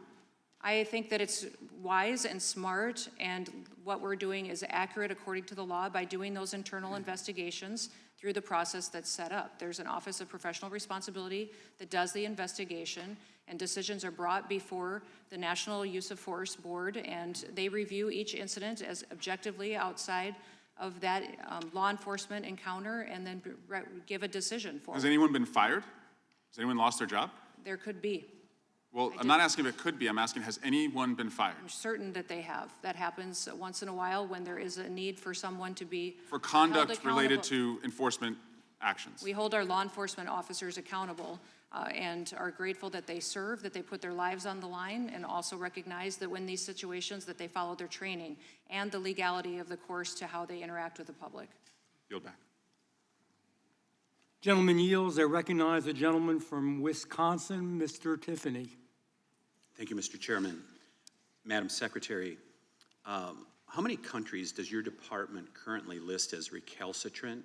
That's question one. Question two, have you notified the State Department of those countries' status? And let me set the questions up a little bit before you answer them. So question one is, how many are listed as recalcitrant, and have you notified the State Department? So at the end of the Biden administration, they had listed 13 countries as being recalcitrant, which means they were delaying sending, or they were delaying or completely refusing to accept return of their nationals when we attempt to deport them. You know, the list includes Communist China, Cuba, Russia, Pakistan, Somalia, and others. And under the Immigration and Nationality Act, DHS notifies the State Department that a country is non-compliant. Is DHS notifying the State Department of people who are, that are here in this country from recalcitrant countries? Yes, but all that decision-making is made in conjunction with the State Department. They help us with that. The travel documents for our detainees that need to be returned back to their home countries, those are coordinated and produced by the State Department. That's why individuals within our detainment centers at times will wait for that paperwork to come through so that they can be returned home. Some of those countries that don't receive their own citizens home, the State Department helps us through diplomacy means to agree to that. Some limit the amount they will take each week. And then we have third country removals as well, where someone from their country, if they can't return there, we may place them in another agreeable country that will host them so that they're out of the United States. Yeah, one of my biggest concerns is that in 2023, a Chinese government official openly bragged about allowing, that they did not allow the United States to repatriate Chinese illegal aliens, and we know they are the greatest threat out there. Mr. Chairman, I ask unanimous consent to submit a news report on that matter from the Washington Times.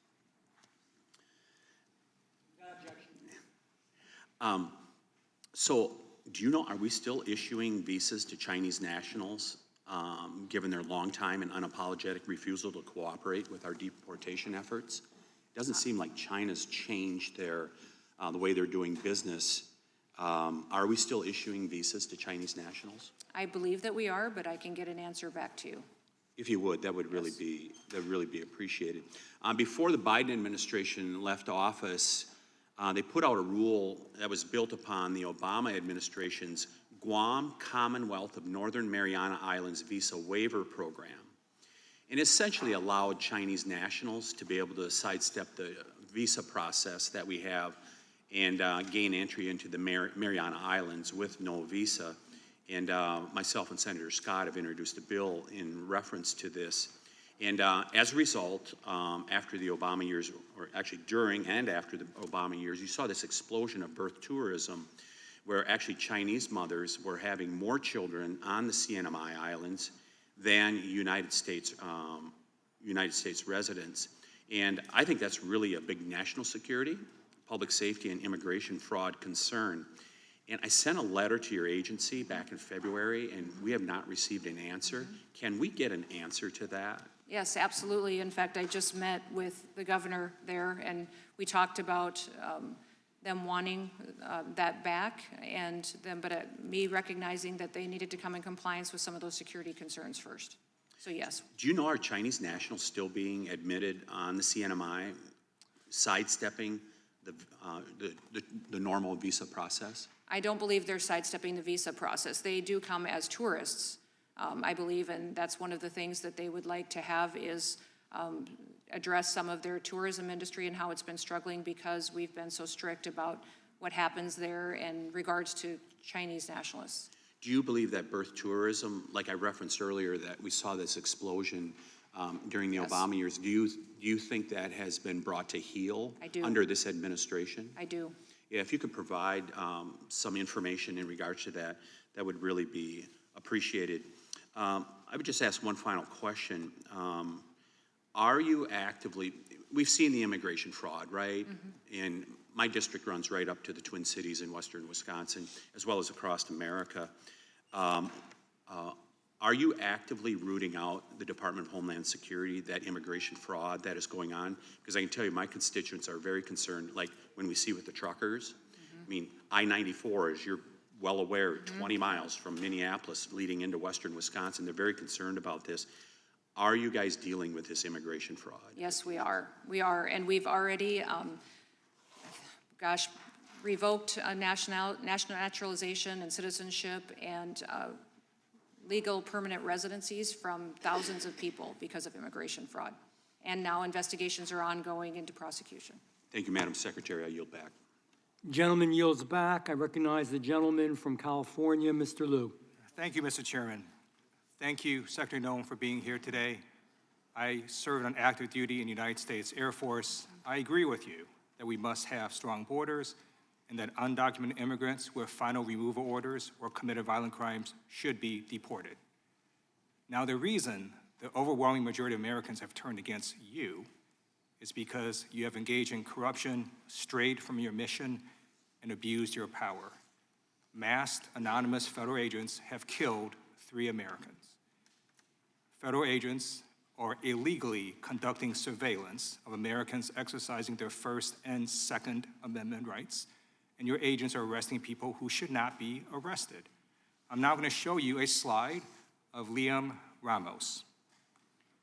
This is a picture of your agents detaining Liam in Minnesota. He's wearing a blue bunny hat. Let me ask you, did Liam commit a crime? Liam was not detained. His father was, and his father abandoned him. And when they went to try to return Liam to his mother, she wouldn't come out of the house and get him either. So therefore, Liam's father chose to take Liam with him.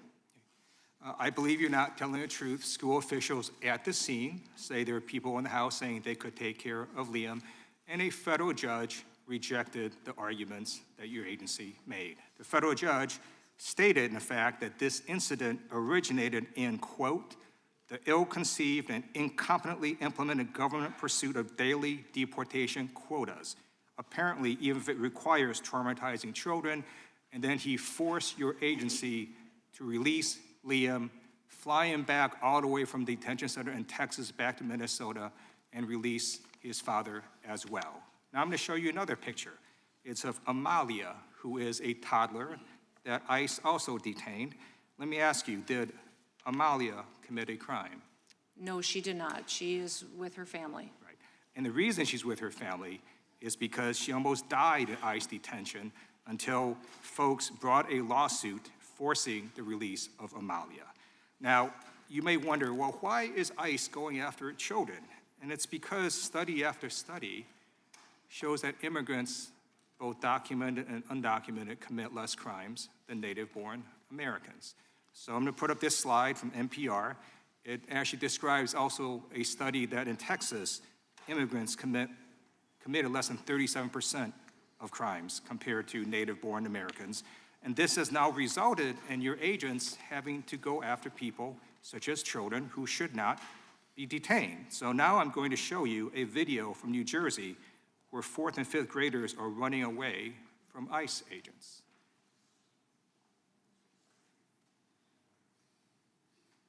Students running from the presence of ICE agents. That's what the Lindenwold School District says happened this morning as children waited for their school bus. I'm going to show you a second video, this time from Minnesota, where your agents are terrorizing children being dropped off at school.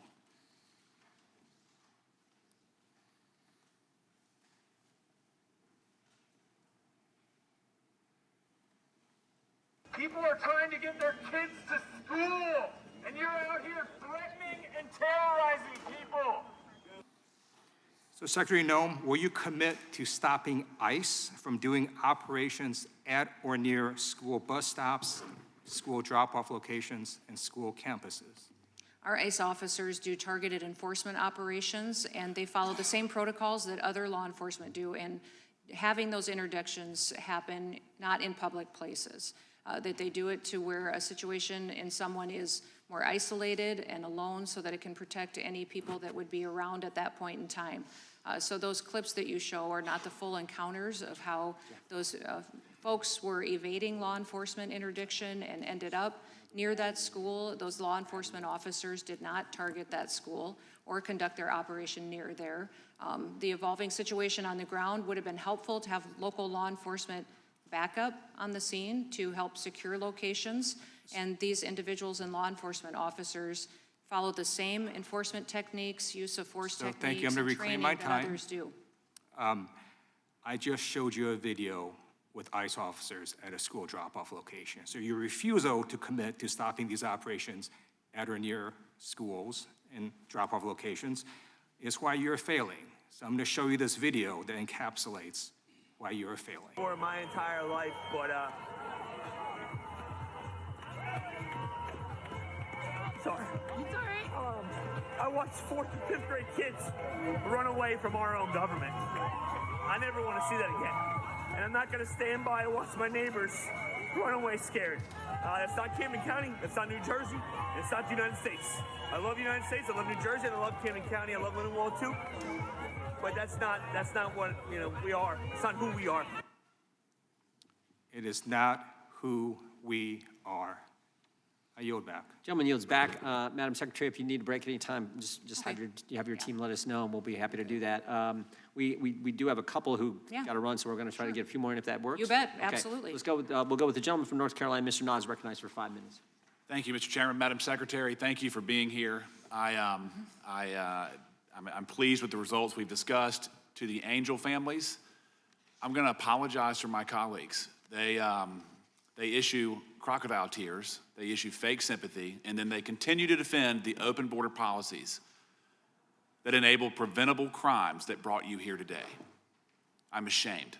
I'm ashamed that they are still continuing to defend illegal immigration and act like it is not a mortal wound to this country. Your country failed you, and I'm sorry. Madam Secretary, very quickly, does illegal immigration help or hurt the quality of health care for Americans? It hurts the quality of health care. Does it help or hurt the quality of public education? It hurts the quality of public education. Public safety? It hurts public safety. What about the quality of social safety nets? Yes. Does it help or hurt? It hurts. It diverts the resources away from American citizens who need the service of those programs. Does it help or hurt local law enforcement? It hurts them, stretches their resources too thin. What about the availability of housing? It's driven up housing costs. What about the cost of insurance? Insurance is higher. What about wages for American workers? They steal wages out of pockets. In fact, one of the most compelling stories, if he could ever get the chance to tell it, is Marcus's. He was a truck driver for years. When he worked for that company, he was paid 70 cents a mile. He said now they pay their drivers 40 to 45 cents a mile because they're all illegal aliens. Does it help or hurt American children? It hurts American children. What about low-income families? Does it help or hurt Americans who are on the lower spectrum of the income table? Yeah, it hurts them. And most of our public housing and assistance, many of them were filled with illegal immigrants instead of families who really needed the help. And the number that I find most staggering as a federal law enforcement officer, that is neglected over and over and over again is since the year 2000, 1.3 million Americans have lost their lives because of drug overdoses. Nobody talks about that cost. Yes, Americans are involved, but that does not happen without open borders and illegal immigration. That's an incalculable cost. Lost families, lost creativity, lost culture. Talk about a blight on our country's future. Losing 1.3 million Americans in 26 years. And rather than condemn this blight, elected Democrats, activist judges, activist bureaucrats, rather than assisting you in getting illegal immigrants out of the country, rather than just simply saying, if you're here illegally, leave. They fight you at every turn. Can you please describe briefly the obstruction that you've had to endure in trying to remove people who are here illegally by my friends on the other side of the aisle? Well, activist federal judges many times force us to cease operations or to stop detaining individuals while we go to appeal and have to win at a higher court that is more fair and recognizes the legality and the constitutional rights that American citizens have and how our law enforcement operators and officers do their work each and every day. So it is.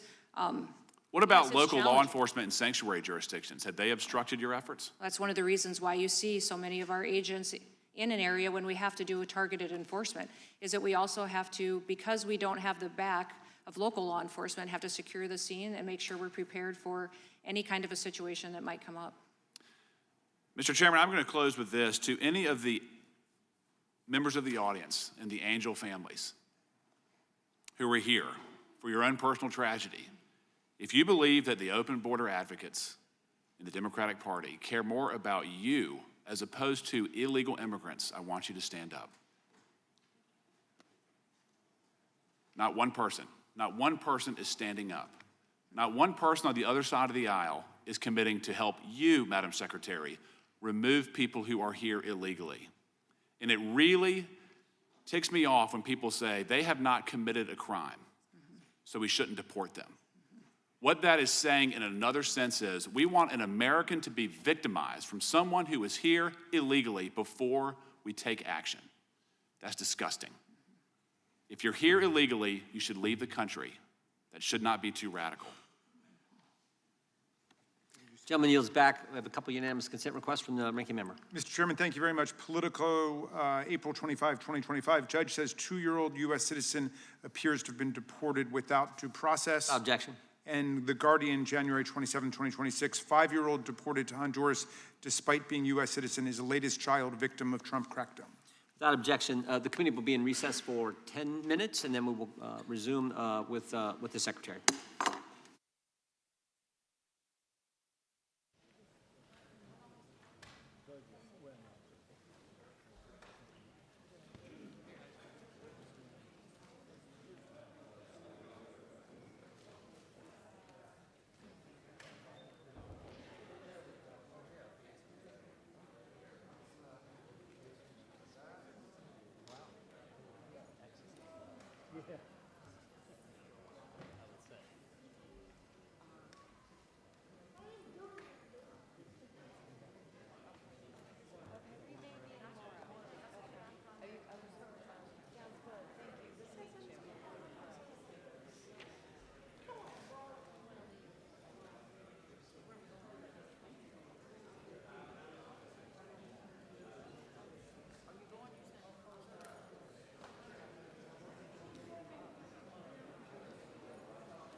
Thank you. Secretary Noem, do you know what the Fourth Amendment to the Constitution says? Search and seizure processes. Yep. What about it? Huh? What about it? What about search and seizure? It guarantees the right to a lawful search and seizure. It protects individuals against unreasonable searches and seizures by the government. And I ask you that because I've sent you 3 different letters going back to February of 2025 raising concerns that you are unlawfully detaining U.S. citizens in violation of the Fourth Amendment. It was not until yesterday afternoon, more than a year after I sent you my first letter, that I finally received a response from you stating that ICE has detained 18 U.S. citizens. I want to introduce you to just 4 of the U.S. citizens unlawfully detained by ICE who are not even included in the 18 individuals that you cite in your response to me. They're in this room with us, and I invite each of you to stand as I read your story. Patricia O'Keefe was monitoring ICE agents when they deployed pepper spray into her car vent without provocation. They smashed her car windows, pulled her and her friend out, arrested them for, quote, obstruction, and detained them. Patricia saw an entire area dedicated to detaining U.S. citizens. An ICE agent also said, quote, "You guys have to stop obstructing us. That's why that lesbian bitch is dead," end quote. Referring to Renee Good, ICE detained Patricia for over 8 hours. Ryan Eklund was monitoring ICE activity in his car when ICE agents blocked him and took his photo, then appeared to use that photo to go to his neighborhood and try to intimidate him. He was still in the car when they approached him, pulled him from his car, and put him in leg irons. Ryan was detained for 6 hours. ICE agents shot Wesley Powers with a pepper ball while he was peacefully protesting ICE activity. ICE detained him for 8 hours, gave him no medical assistance, leaving him in clothes that still had dangerous chemical residue. When doctors examined Wesley after his release, the medical professional opinion was that what ICE agents did to him constituted assault. Edmund Higgins is a U.S. Marine Corps veteran. While legally observing ICE, he honked his horn a couple of times, and when he saw agents driving down a narrow road, he actually drove away. But agents chased him until he sought refuge at a local police station. When agents drew their firearms and pointed them at Edmund, well-trained local police officers diffused the situation, but your agents still insisted on detaining Edmund for 6 hours. Secretary Noem, yesterday in the Senate Judiciary Committee hearing, you stated that ICE agents may arrest U.S. citizens in the situation where they were obstructing law enforcement or in situations where you have reasons to doubt that they're U.S. citizens. Is that still your position? I said, or probable cause. So let me ask each of the U.S. citizens in the audience who were detained. Raise your hand if you were not charged with any crime following your detention. Not a single one of you were charged with a crime. Now raise your hand if any of you were not even asked to prove that you were U.S. citizens during your detention. Not a single one of you were even asked about your citizenship status, making it clear that DHS agents simply don't care that they're arresting U.S. citizens. Now please raise your hand if you were detained by ICE simply for legally protesting or monitoring ICE activity under your First Amendment rights. All 4 U.S. citizens have raised their hands that they were detained simply for legally protesting or monitoring ICE activity.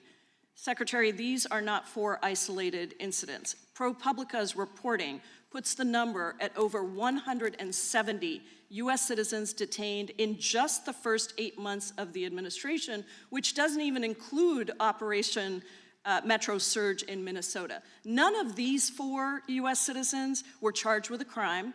None had their citizenship questioned, and all were lawfully exercising their First Amendment rights. Do you have anything you want to say to them or the millions of American citizens across the country that are watching this and horrified at what your department is doing? Well, context is critical in each of these situations to know the full range of what happened in each of these situations before and after the incident and their arrest. Secretary, not a single one was charged with a crime. Not a single one, and they were detained. And let me just reclaim my time for my final seconds. DHS is supposed to be protecting our residents and upholding constitutional protections, but you've turned that on the head. You have actually turned the United States government against its own residents, and you've had multiple chances to take accountability, to apologize to these folks and others across the country, but you have failed to do it. Yours is a case of failed leadership, Secretary. You need to resign, be fired, or be impeached. The time of the because gentlelady, you don't have the right to lead this The time agency. of the gentlelady has I yield back. expired, and she yields back. The gentleman from New Jersey is recognized. Thank you. Secretary, thank you for being here. Sorry you got to go through some of the stuff you're going through today, but I guess that's what they tell me. It's part of the job, right?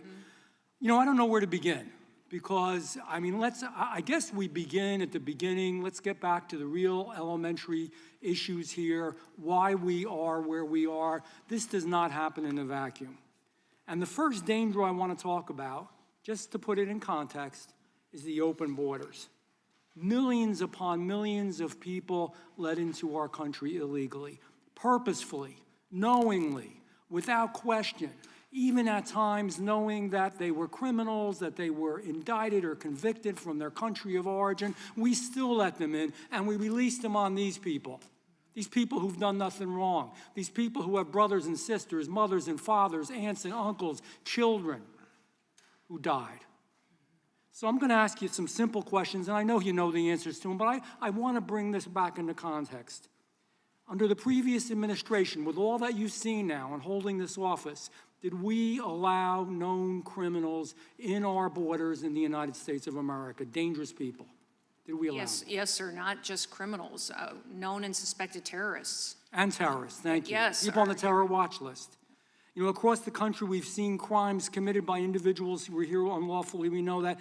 You know, I could mention Laken Riley. I could mention Rachel Moore, and I could mention Kayla Hamilton. I could mention just this last week, as you know, Stephanie Minter. I'm not going to go into their stories because, to be honest with you, if we went into the stories in depth enough and you even hear from the families, I think most of us would be in tears. It's awful. It's horrible. It's un-American. It disgusts me that it happened. There was no reason to have it happen. If immigration, Secretary, if immigration law had been enforced properly, would those crimes have been prevented? Yes, if those individuals were not allowed to be in this country, if we had a secure border and they weren't allowed to come in, they wouldn't be here to commit those crimes. Thank you. Now, you know, you'd think the folks on the left would want to fix this. They created the chaos, but you'd think they would want to fix it. One of the ways to fix it is to work with federal law enforcement when they are on the street to do crowd containment, to do other things that help the federal officials. Because one of the reasons that we see everything that we see on the street and we see those videos is that local law enforcement, and when you talk to them off the record, they're not allowed in these blue cities, sanctuary states to help out. The job of ICE is not really crowd control. That's something they should do. And by the way, let's talk about what a peaceful protest is. Peaceful protest, you're holding placards up, you're chanting, you may be giving speech. You're not spitting on federal agents and law enforcement. You're not kicking them. You're not shoving them. You're not beating them. You're not screaming in the ear. You're not have high-powered whistles in their ear. You're not kicking their vehicles in their taillights. That is not a peaceful protest. Go and do, we talked about New Jersey. I'm from Jersey, right? Go in New Jersey on the Garden State Parkway, and a police officer, a trooper comes along, spit in his face, start pushing him around. What do you think they're going to do to you? They're going to arrest you. Those people shouldn't have been doing that. Protest, yes, it's in the best spirit of America. That was not a peaceful protest. Would you agree? I would agree, sir. So the second danger is the lack of cooperation. The next danger, again, my friends on the left, they say they want to fix it, how terrible everything. The second danger is when we don't cooperate, it leads to even investigating further, and you find out that these sanctuary cities and sanctuary states, my home state, I was so hurt to see that our governor went out and said that she's going to have a portal. The Department of Justice is suing, and I know that's not your responsibility, the Department of Justice, but think about it. I want everybody here to think about it when you walk out in the streets today. They're going to have a portal in New Jersey so that you can report where federal agents are, so you give the criminals that more of a head start and a chance to get away. Secretary, is that right? It's correct what they're trying to Yes, do, but we're not, I will tell you that there's a lot, it doesn't have to be that way. We've got 1,400 different agreements with local and state law enforcement officers that partner with us under the 287G program, and it helps them financially. We're willing to reimburse them for overtime and for their assistance in these situations, and it works wonderful, and the public is safe, and that's why you don't hear about situations in Minneapolis, where the violence, you don't hear about that in Memphis, where you have a mayor Or another that works state, with you, exactly, governor. because they don't allow this to happen. They're allowing the chaos. The real danger isn't cooperating. We should cooperate. The real danger is open borders. The real danger is releasing these people that we've released into the public. The real danger is not cooperating with federal law enforcement. The real danger is the politicians who do this for political gain. I am going to finish up and yield back, but just let me say thank you for what you do. They created a horrible situation here. We're trying to make it safe for America. Thank you, Secretary. Thank you. Gentleman yields back. The gentleman from California is recognized. Thank you, Mr. Chairman. Welcome, Secretary Noem. To the survivors, to the families, the angel families today, my condolences. I believe rapists, murderers, bad people, with or without documents, citizens or not, do not belong on our streets. Again, my condolences. Secretary Noem, you talk about targeted enforcement. I have a report here from my Orange County Sheriff, Orange County, California, sanctuary law state. 323 referred to ICE in 2025, 52 of them not picked up. So you talk about targeted enforcement, you're not picking up some of the worst when the local sheriff is calling you to please pick them up. Need to work on that, Madam Secretary. I will, sir. If that is the case, we will fix that. And I'm happy to give you this report before you leave. Thank you. I'm going to submit it also for the record. Objection. And Madam Secretary, is your department detaining U.S. citizens? No, we are not. We have. Have you taken any American citizens to your facilities to be processed? If they are children and families that want to stay together, then they have the option to do that. Adults. And they have the option to do that. Have you detained American citizen adults? I think there have been individuals that had probable cause that came into detainment or an identity that needed to be confirmed. You and talked then they were released earlier. when their identity was confirmed and released. You talked earlier about context. Give you a couple of examples. Willie Winder, U.S. citizen, North Carolina, Saturday morning, sitting in his car, waiting for food from a local restaurant.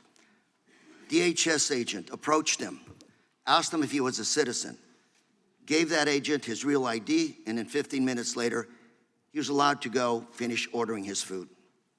When he came back out of the restaurant, another CBP agent approached him. When he was getting in his truck, they broke his truck window, dragged him out of his car, and handcuffed him. Showed his ID, but they didn't believe him. Moments later, they released him. Yoshi Villamar, U.S. citizen, again, North Carolina, owns a landscape business. CBP agents grabbed him from behind, pushed him to the ground. His workers, his brothers were shouting, he's a U.S. citizen. They still took him. Despite having identity, show him a U.S. citizen, he was still carried out. Again, they weren't at a protest. These individuals were just minding their own business, going to work.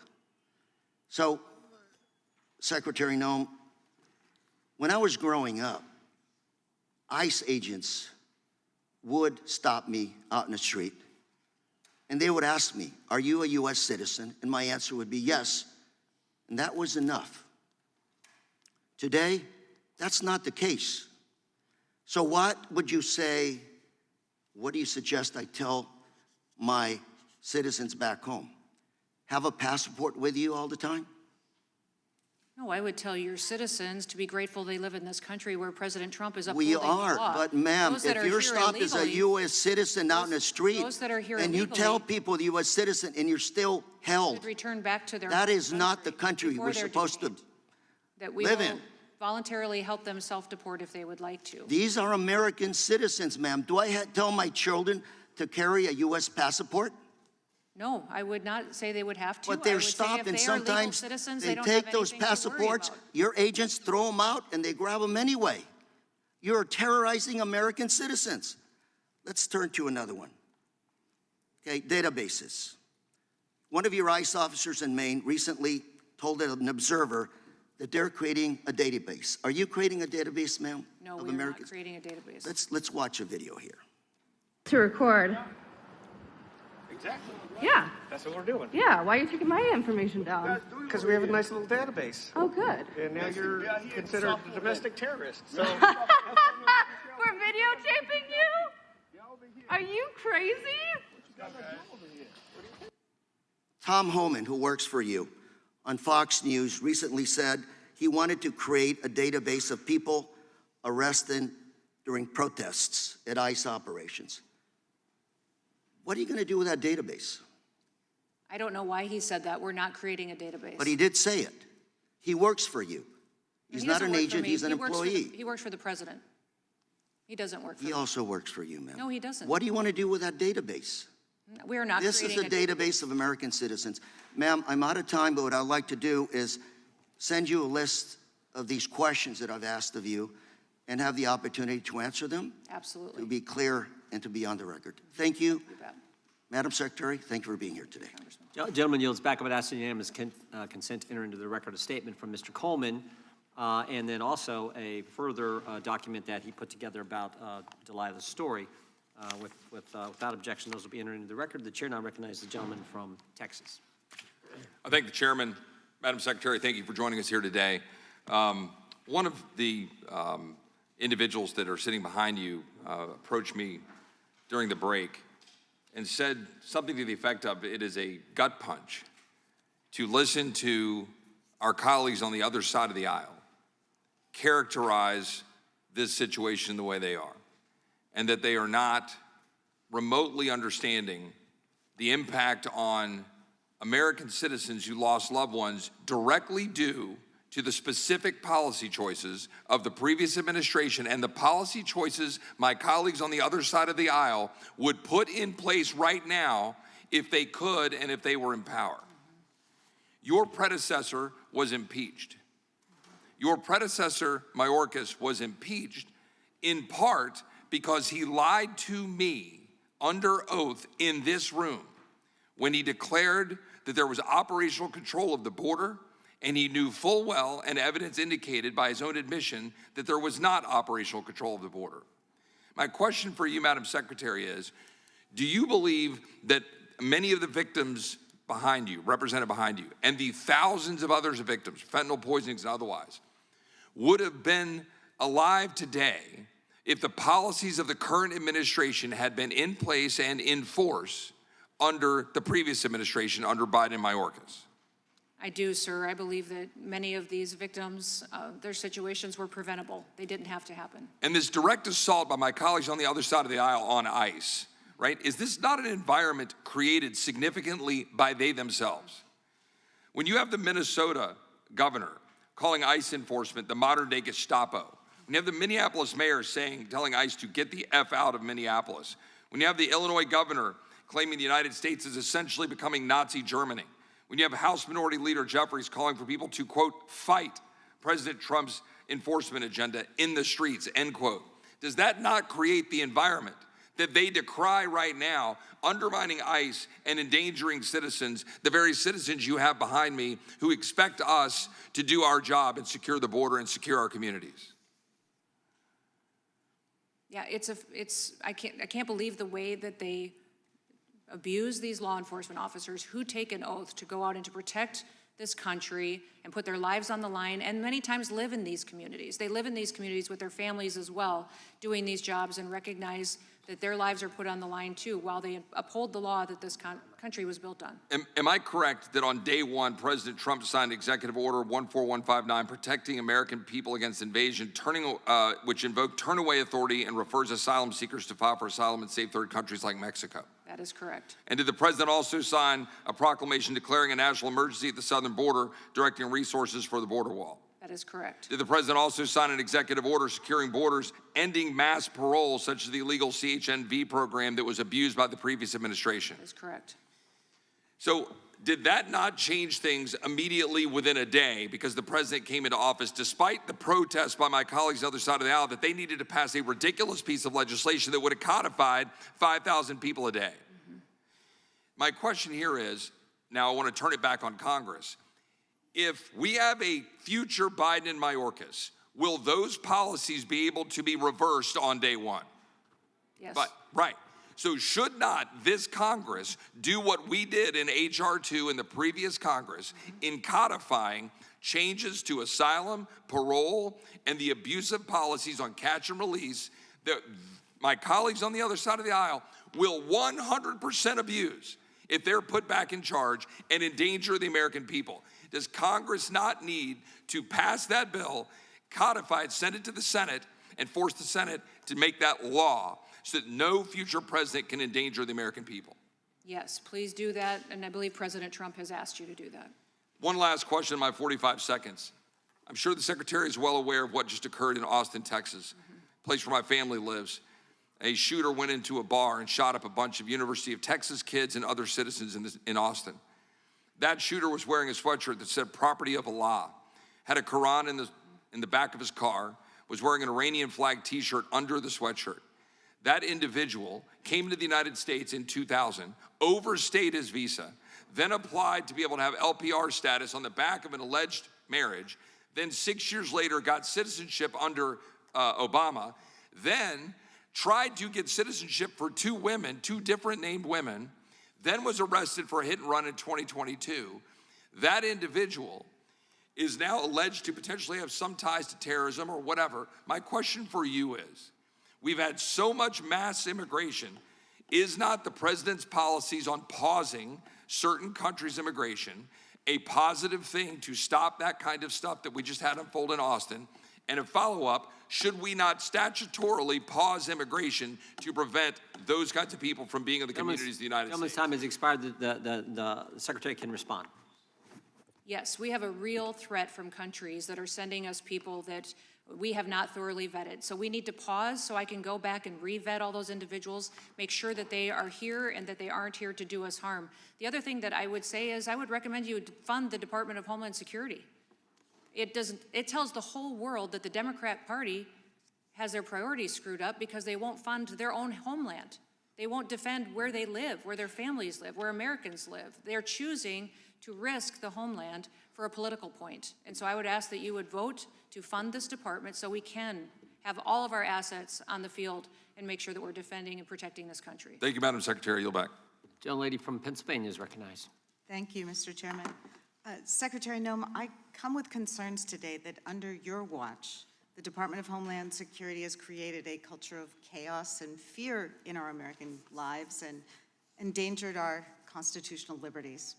I want to focus on a particular aspect of DHS's misconduct, which should concern every American, and that has to do with DHS's ever-expanding practice of labeling anyone who criticizes this administration or DHS actions as a criminal or a domestic terrorist.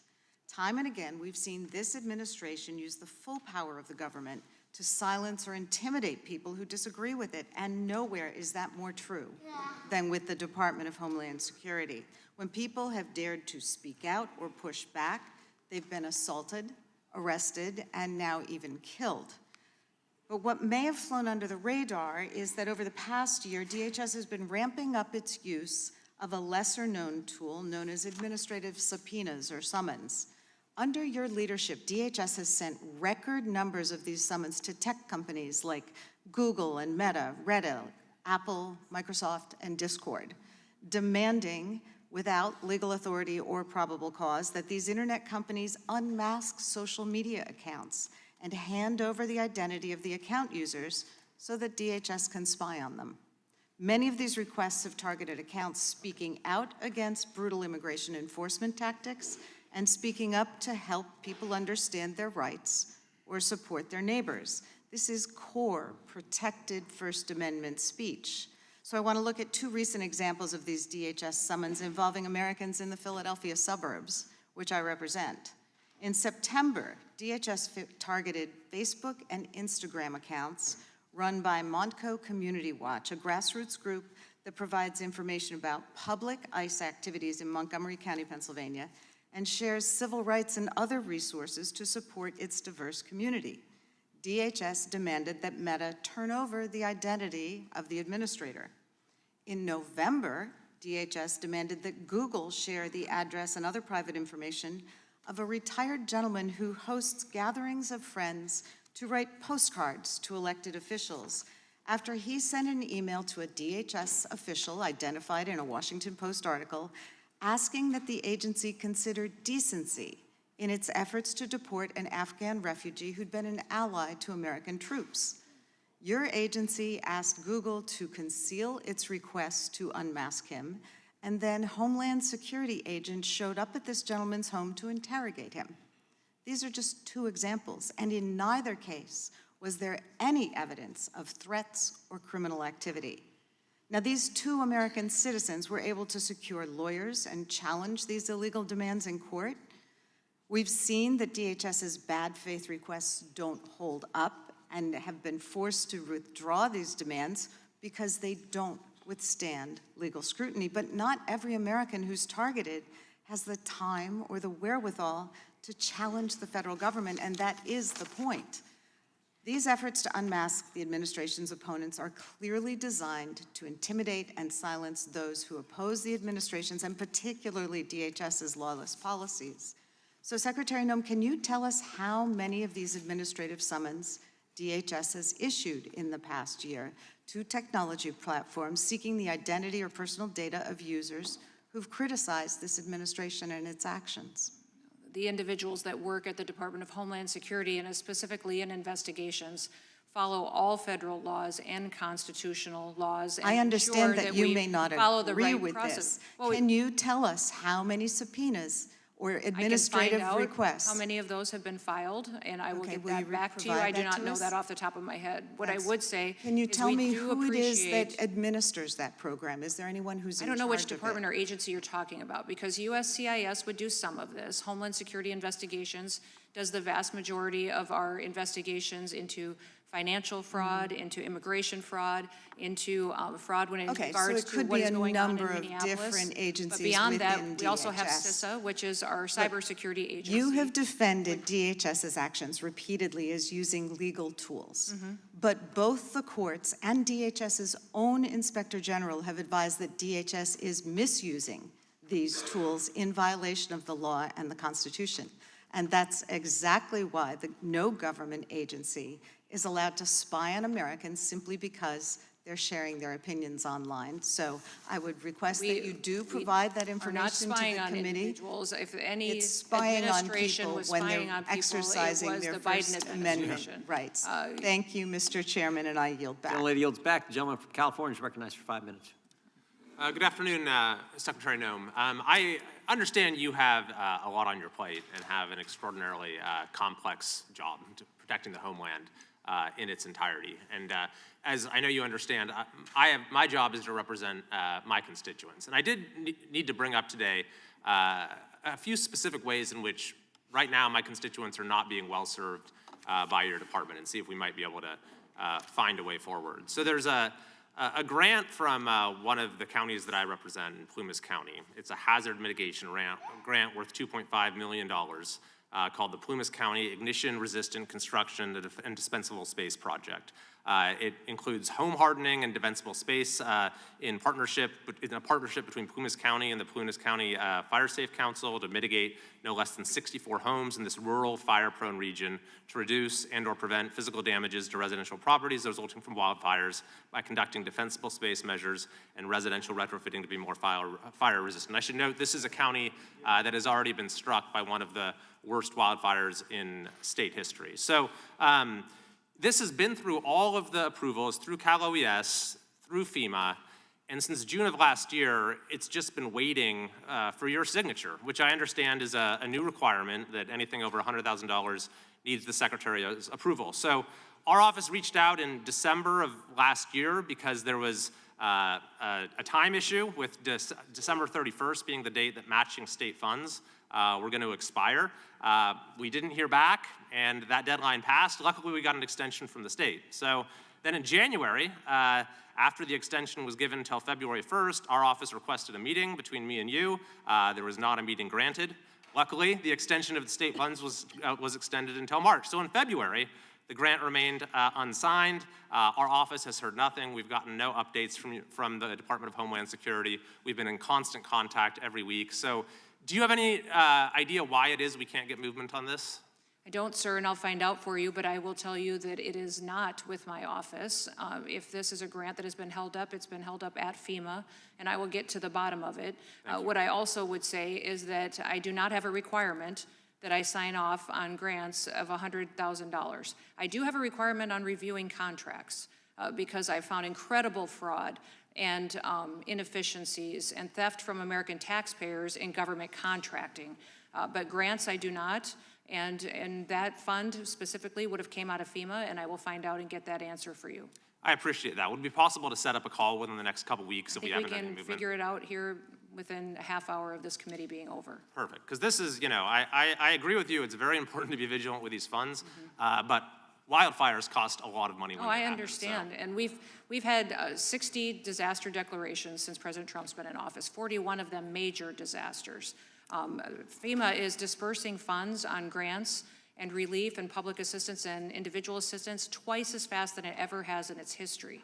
So overwhelmingly— I appreciate that. I can't speak to other projects, and if that's true, that's great. But there's that project in my district. There's also a project with the Placer County Water Agency. They've been waiting since August of 2024 for a budget modification on a project that's necessary to keep water flowing from the pumps there during public safety power shutoffs associated with wildfires. We've been waiting to hear since August of 2024. Is that something you might be able to look into for us as I'll look well? into, and the one thing that I think is good for everyone to be aware is that in order for FEMA to disperse funds at times, there has to be invoices turned in, costs proven out in order for that matching dollar and that grant to be awarded. There we have found incredible fraud in some of these grants that were run by the Biden administration where they were diverted to DEI projects or to projects that had nothing to do with why that grant was created, and we're getting it back on mission. I So I'll look understand at that. those two. Thank you. And I will ensure that we look at them and make the right decision as to getting those paid out if they are due and if they fit the program and if they aren't fraudulent. I appreciate that, and they're not, I can assure you. And we got one more, which is in El Dorado County. This is a $25 million project. Funding has been approved. There's matching state funds, covers 525 homes for high wildfire risk. They've been waiting on the NEPA approval since January of 2025. Another very important project for fire mitigation in my area. So I just wanted to bring these to your attention. I've been very critical of Governor Newsom and the state leaders in California for not taking the issue of fire mitigation seriously, not doing what they should. So I do feel like I need to advocate with equal force for making sure that we're doing everything we can at the federal level to keep our citizens safe, and I appreciate it. I think what happened there was tragic and a failure of local leaders to protect people and to help them. We will do all that we can, and President Trump is committed to. But yes, the failure by Governor Newsom and also by Mayor Bass was incredible. I agree with you there 100%. Thank you, Madam Secretary. I yield back. Gentleman yields back. Unanimous consent request from the gentleman from Texas. Yeah, Mr. Chairman, I ask unanimous consent to insert the record an article from the Hill Country Community Journal, Kerrville's hometown paper, outlining, and is titled, Kristi Noem Joins Governor in Support of Kerr Community, Tours Areas of Destruction from last summer. I was personally there. Without objection. Secondly, I'd like to insert into the record an article titled, Trump Recounts Daring Texas Flood Rescue Reunites Camper with Coast Guard Swimmer at State of the Union, for the record. And I thank the Secretary. Without objection. The gentleman from Colorado is recognized. Thank you, Mr. Chairman. Good afternoon, Madam Secretary. Thank you for being here. I want to discuss in greater detail the expansion of advertising in your department under your tenure, and I believe you testified regarding some of these matters yesterday in front of the United States Senate. In particular, I want to discuss the department's $220 million ad campaign. This is the ad campaign that featured you at Mount Rushmore. You're familiar with this ad campaign, correct? I am familiar with it. It was an ad So campaign that was I'm going to ask you some questions about it, to- Madam Secretary. So, as I understand it, this is a $220 million ad campaign. It's split between two contractors. One of those contractors got $143 million. That contractor is called Safe America Media, correct? Correct. Okay. That company is affiliated with a former political director of the National Republican Congressional Committee. Now, yesterday you testified, I think I'm quoting you right, you said, quote, or in reference to this contract, that, quote, it went out to a competitive bid. Do you stand by that statement? It was a no-bid contract where two vendors were It was a no-bid chosen. contract. If it would have been a no-bid contract, if I'm using that correctly, it goes out to two different vendors. Correct. So it was There not a many competitive. media Let me try to explain agency. what the discrepancy, because a competitive bid is very different than a no competitive bid, and I'll just explain why. We know that your testimony yesterday, when you said, again, I'll quote, it went out to a competitive bid, is untrue. The reason we know it's untrue is because under federal law, your agency is required, whenever the agency decides to skip competitive bidding, to file a notice with the public explaining why. And in this case, your agency filed a notice. Right. You're aware of that, right? Justification and approval for other than full and open competition. Your agency made a decision not to proceed with competitive bidding, and one of the contractors that got the award was this Safe America Media Company that received $143 million. Many right? vendors got the chance to look at that contract and to participate in it. Well, so that is why the two of them were that's chosen. inaccurate, Madam Secretary. I'll read from the notice from your agency. Given the immediate action to significantly reduce illegal immigration and border crossings, DHS identified 4 companies. 4 of the hundreds of thousands of companies in the United States, you identified 4. One of those is this Safe America Media Company. Where is Safe America Media headquartered? I don't know. I don't know either, Madam Secretary. We can't find it. We can't find a website. We did find an address that's registered for this company. Do you know where that address is? Is there a problem with this contract? I'll Because tell you was about done it. according to Madam law. Secretary, It the was done by career address is officials. registered to a political It was operative. dollars that were spent Madam Secretary, the company, inform and then people I'll give you an that the opportunity to laws- respond. The company is registered to a political operative in Virginia. Do you know, just by way of example, whether this company that received $143 million in taxpayer dollars, has it ever done work for the government before? I don't know. I can't. The answer is it has not. And do you know why we know that? Because it was incorporated 8 days before this contract went out. You want the American people to believe that this is all above board? Yes, that $143 million of taxpayer money just happened to go to this one company that doesn't have a headquarters, doesn't have a website, has never done work for the federal government before, and is registered apparently or attached to a residence from a political operative. And of course, one of the subcontractors of that contract, as you know, is a political firm that's tied to you back when you were governor of South Dakota. The reason why I ask these questions is that this is taxpayer money. And I presume, I don't know this for a fact, but Senator Tillis noted yesterday the way in which your agency is blocking the Inspector General from 11 different investigations that it is trying to conduct. I don't know if this happens to be one of them. I certainly hope it is, because eventually the facts will become public in this regard.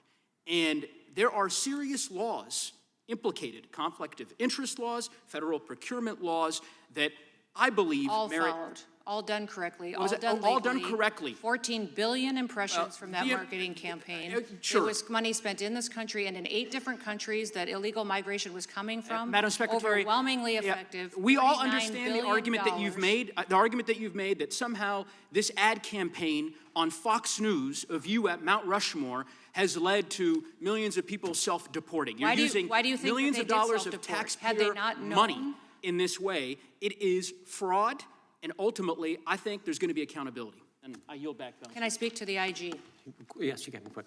The IG has been told repeatedly, in writing, verbally, on the phone, that he can have access to anything at the Department of Homeland Security. He can. He doesn't need my permission to come and brief members of Congress on the Hill. He just needs to provide a scoping memo, which is what every single IG gets from every single department and agency. All intelligence agencies require a scoping memo. He just hasn't done that. He wants unfettered access to every single thing in the department, and that's not the process, and that's not any other IG has demanded that.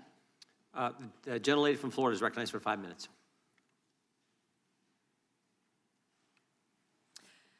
Good afternoon, Secretary Noem. Thank you for being with us today.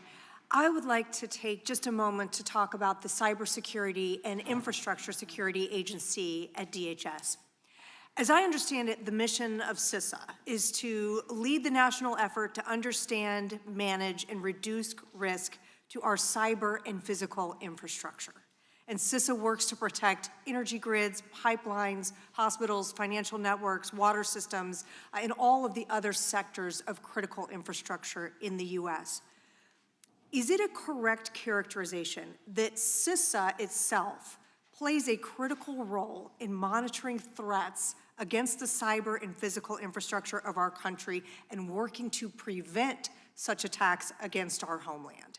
Yes, absolutely. In fact, CISA has had billions of interactions stopping threats online from attacking not just our country for a national security reason, but also our critical infrastructure, our electrical grids, our telecoms, our water systems. We work with state and local offices and agents and governments every single day to help them secure their systems as well, recognizing they feed into the protection of the federal government as well. Isn't it also true that if a hostile nation or proxy launched a coordinated cyber attack against our domestic critical infrastructure systems, that CISA would play a lead role in coordinating the federal response to that attack? That is correct. CISA is charged with identifying vulnerabilities that we have in our systems, and then also recommending mitigation measures that people can take to harden their systems. So we hunt down the bad actors and then harden systems to prevent those cyber attacks.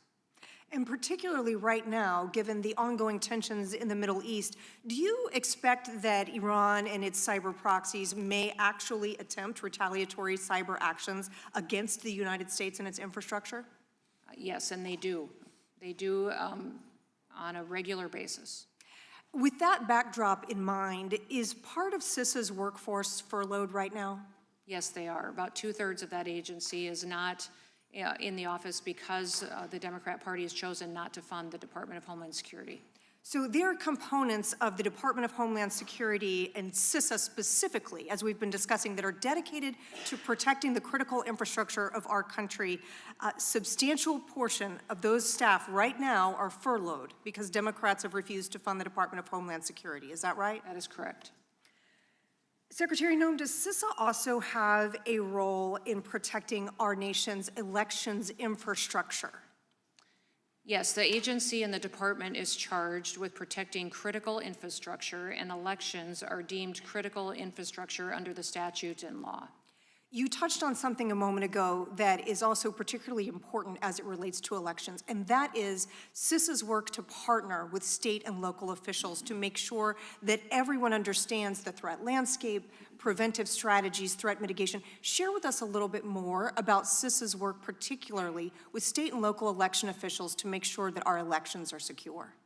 Well, CISA works with other intelligence agencies to identify where there may be vulnerabilities in the election system, what kind of technology or components are easily susceptible to hacking, and then reporting that to states who are charged with running elections, and letting them know where those vulnerabilities are. We can give them mitigation measures that can be taken to help protect those systems, and what else they could do as far as recommendations on after elections doing auditing as well, to ensure that if machines are used or if they are hooked online or had access to individuals who could be involved in hacking or corruption, that they have the ability to audit their election afterwards to ensure that it was accurate and that American citizens had their ballots counted. Are these efforts by CISA also being negatively affected due to the shutdown of funding to your department at this time? Yes, everything at the department's being affected right now. We have over 100,000 employees who are furloughed. We've got even law enforcement officers, security officers. TSA is not funded. Those individuals are showing up every day and working without any pay to keep our national security at the front and center for people that are traveling by planes across this country, and they continue to do that. And it is incredibly impactful on our administrative processes, on our contracting offices, on our ability to work across departments to share information. My hope is that today you are all successful in passing a funding bill for this department so that we have all of our players on the field to defend the country. And in your opinion, Secretary Noem, does the Democrats' failure thus far to agree to fund the Department of Homeland Security result in a risk to our national security? Well, we are doing everything that we can to defend the country and to protect the country. We'll continue to do that. They are making our job very difficult to do that. Thank you, Mr. Chairman. I yield back. Gentlelady yields back. The unanimous consent from the gentlelady from Pennsylvania. Thank you. I'd seek unanimous consent to introduce an article from the Washington Post dated February 3rd, 2026. Homeland Security is targeting Americans with this secretive legal weapon. Without objection. Also, an article from the New York Times, February 13th, 2026. Homeland Security wants social media sites to expose anti-ICE accounts. Without objection. And finally, a report from November 16, 2017, the Inspector General of Department of Homeland Security. Management alerts CBP's use of examination and summons authority under 19 U.S.C. Section 1509. Without objection.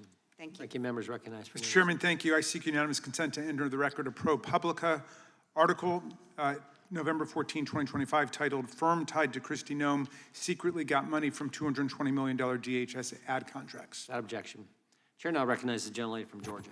Thank you, Mr. Chair. Secretary Noem, you claim that you are going after the worst of the worst. If you were doing that, I would really be cheering you on, but this simply isn't the case. That's false.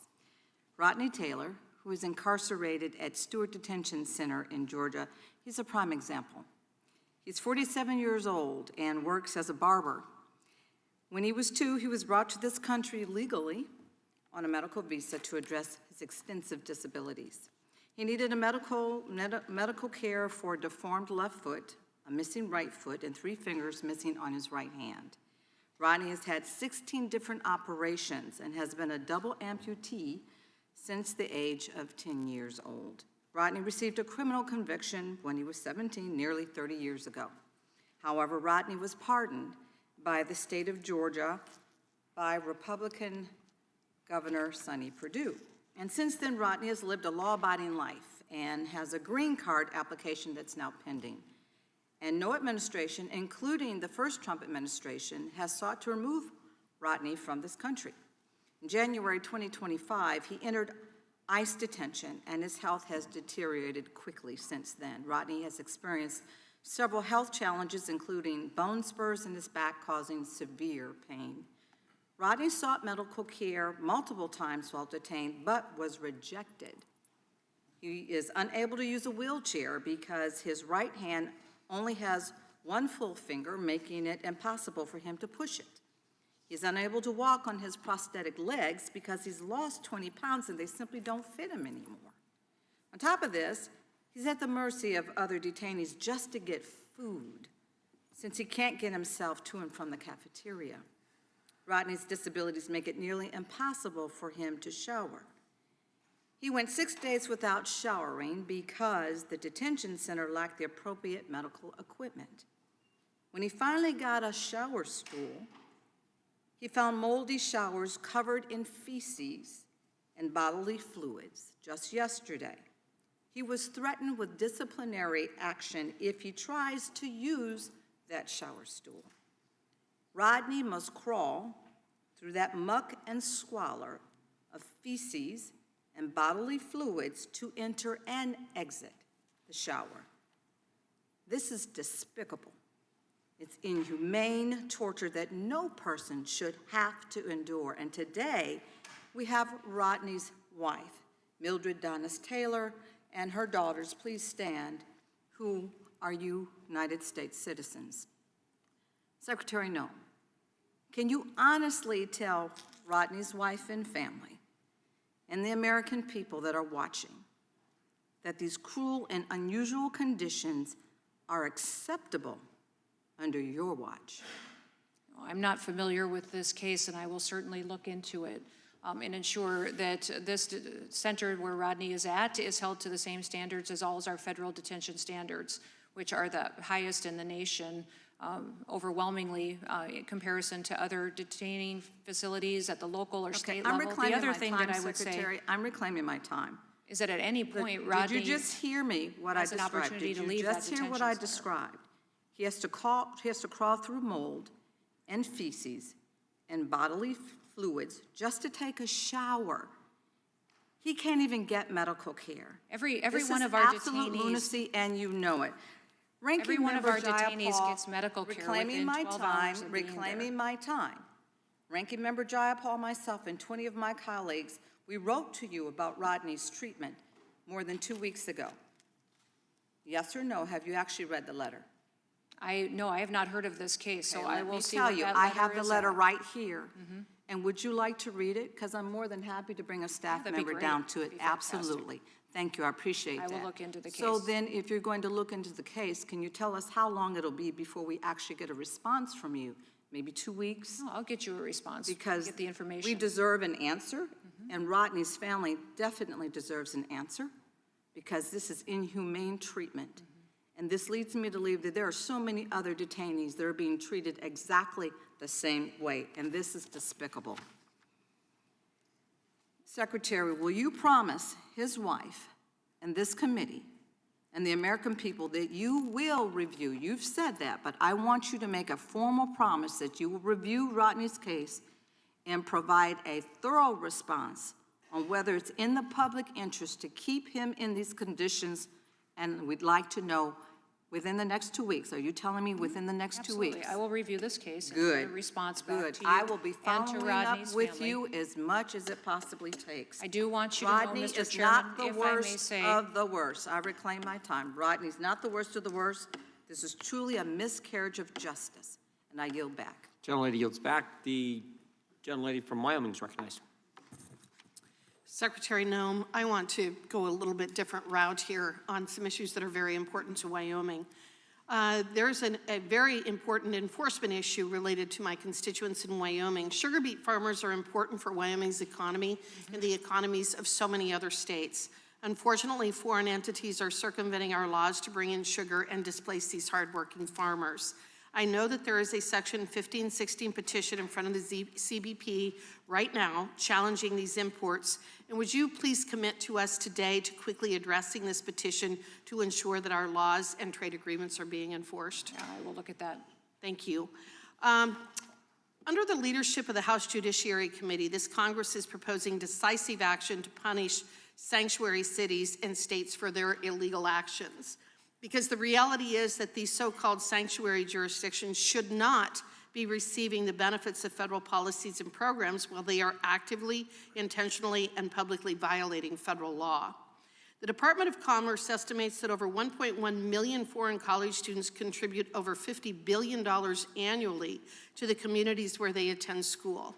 The states receiving the majority of this benefit from the federal student visa program are sanctuary states, such as California, New York, Massachusetts, and Illinois. It is ridiculous for these sanctuary jurisdictions to profit from the legal immigration system while aiding illegal immigration.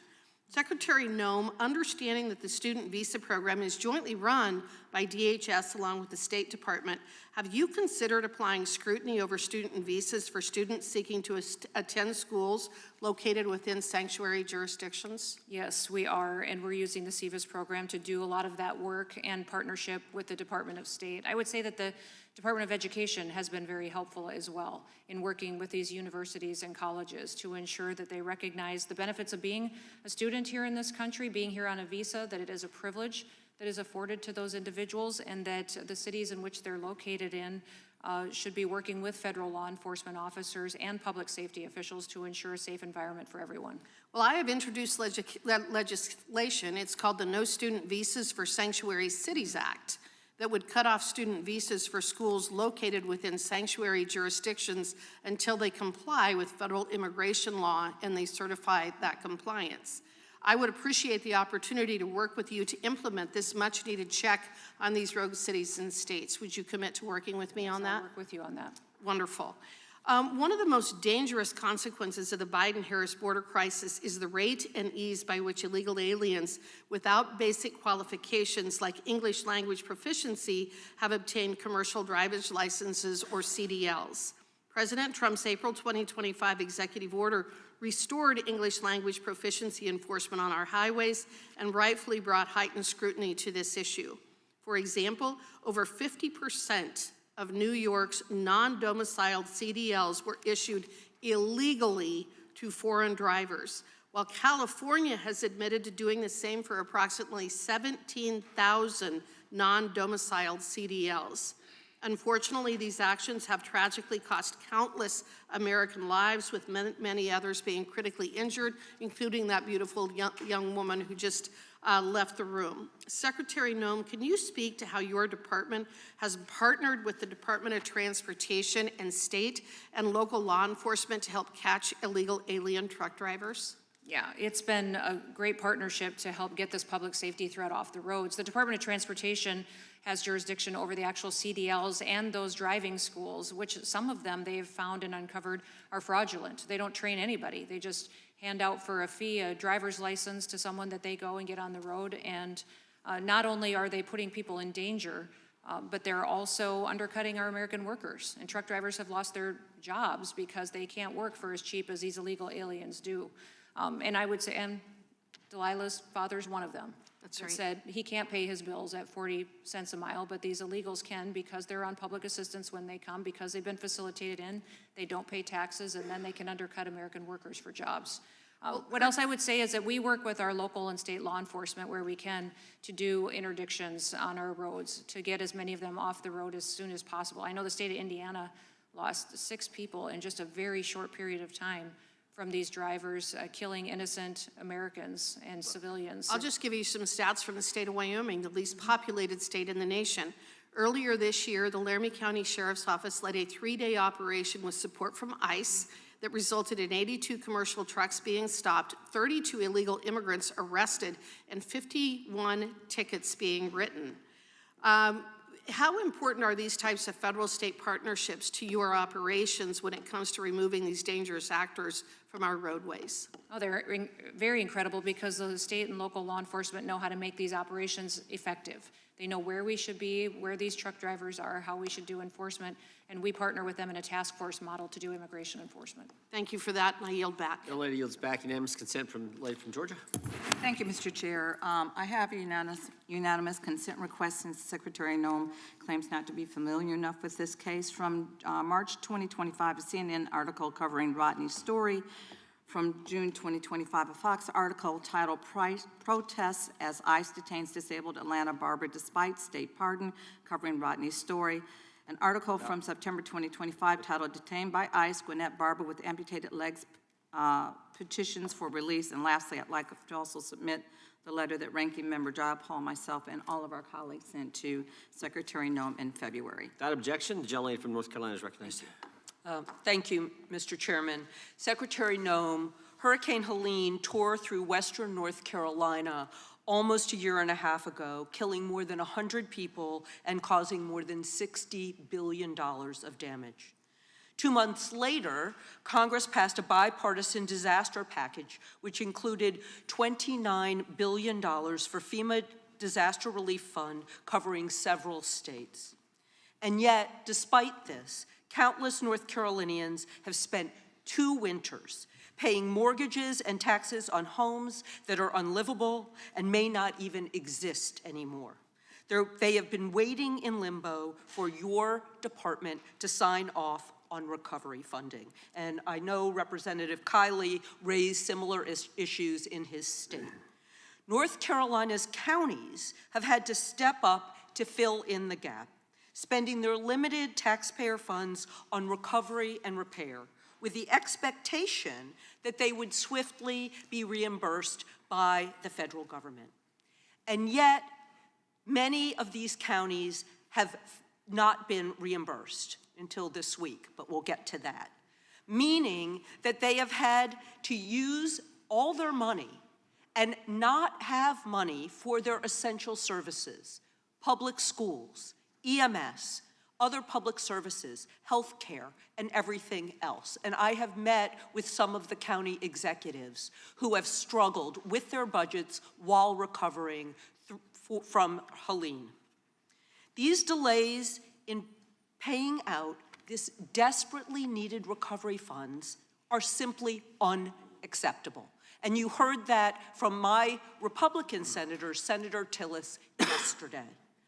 Your new policy and it is a new policy requiring your personal sign-off on expenditures over $100,000 has contributed to many of these delays, creating a bottleneck, blocking reimbursement for hundreds of millions of dollars of disaster funding that stand directly between North Carolinians and that relief. In fact, Senator Tillis, as I'm sure you remember, lambasted you and the failure of your department in dispersing these funds. And then magically, about $80 million got released today, for which we're thankful. But we shouldn't have to have a U.S. senator or a representative or another representative come to you directly to get you to do your job. But we also know that you had time to sign off on the purchase of 2 luxury private Gulfstream jets for your personal travel, $170 million. And we've heard about the new Boeing 737 that you're in the process of outfitting. Evidently, you were satisfied that there was no fraud, waste, and abuse involved in the jets. But meanwhile, could you tell me whether you found any fraud, waste, or abuse in these North Carolina expenditures? You know, Congresswoman, what I would tell you is that Joe Biden failed North Carolina. Listen to me. I asked you a direct question. Joe Biden provided greater relief. Joe Biden showed up. No, he Joe didn't. Biden didn't lie about what was going on the ground. I don't even want to get into what Donald Trump did during the campaign, President the Trump misinformation that was put out there. And you cannot find the time until my senator berates you in public to approve this money. Individual members of Congress should not have to come to you. Our counties, our struggling counties in the western part of the state, are some of the most rural counties. They are poor counties. They do not have the money to front for you. In the months that we have been here, we have deployed billions of dollars, billions more than what the Biden I am reclaiming my time. You have been too slow. I have heard this from Republican county commissioners. I have heard this from administrators. I have been in the western part of the state. I know exactly what's going on, and you have turned a blind eye while you're busy trying to deport American citizens. And now I want to get back reclaiming my time to the second point that Senator Tillis made. You have not responded to him and the people of North Carolina about why you have picked up U.S. citizens. You've heard that from Representative Correa. Why you have intimidated people who are here lawfully, and why you are threatening the economy of one of the most prosperous states in this country by practicing malpractice. You should resign or be impeached. I yield back. Chairman, may I answer that question?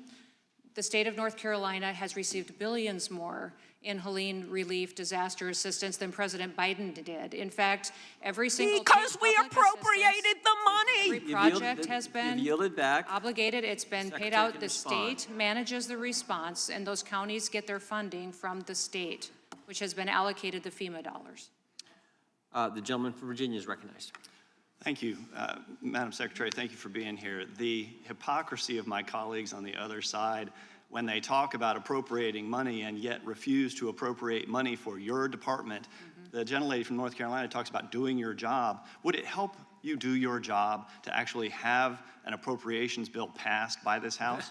Well, yes, and I would remind them that the Disaster Relief Fund is overcommitted right now. That there are $4 billion there that is committed due to litigation. Another $3 billion we keep for major disasters are oncoming. We've had over 12 states impacted by major disasters that haven't received a dollar yet in the last month. And that disaster relief fund is overcommitted and needs to be refilled through that appropriations bill for us to continue to receive and help states like we have in North Carolina. So relief for the people of Western North Carolina is being held up. No, theirs have been paid. Theirs have been paid.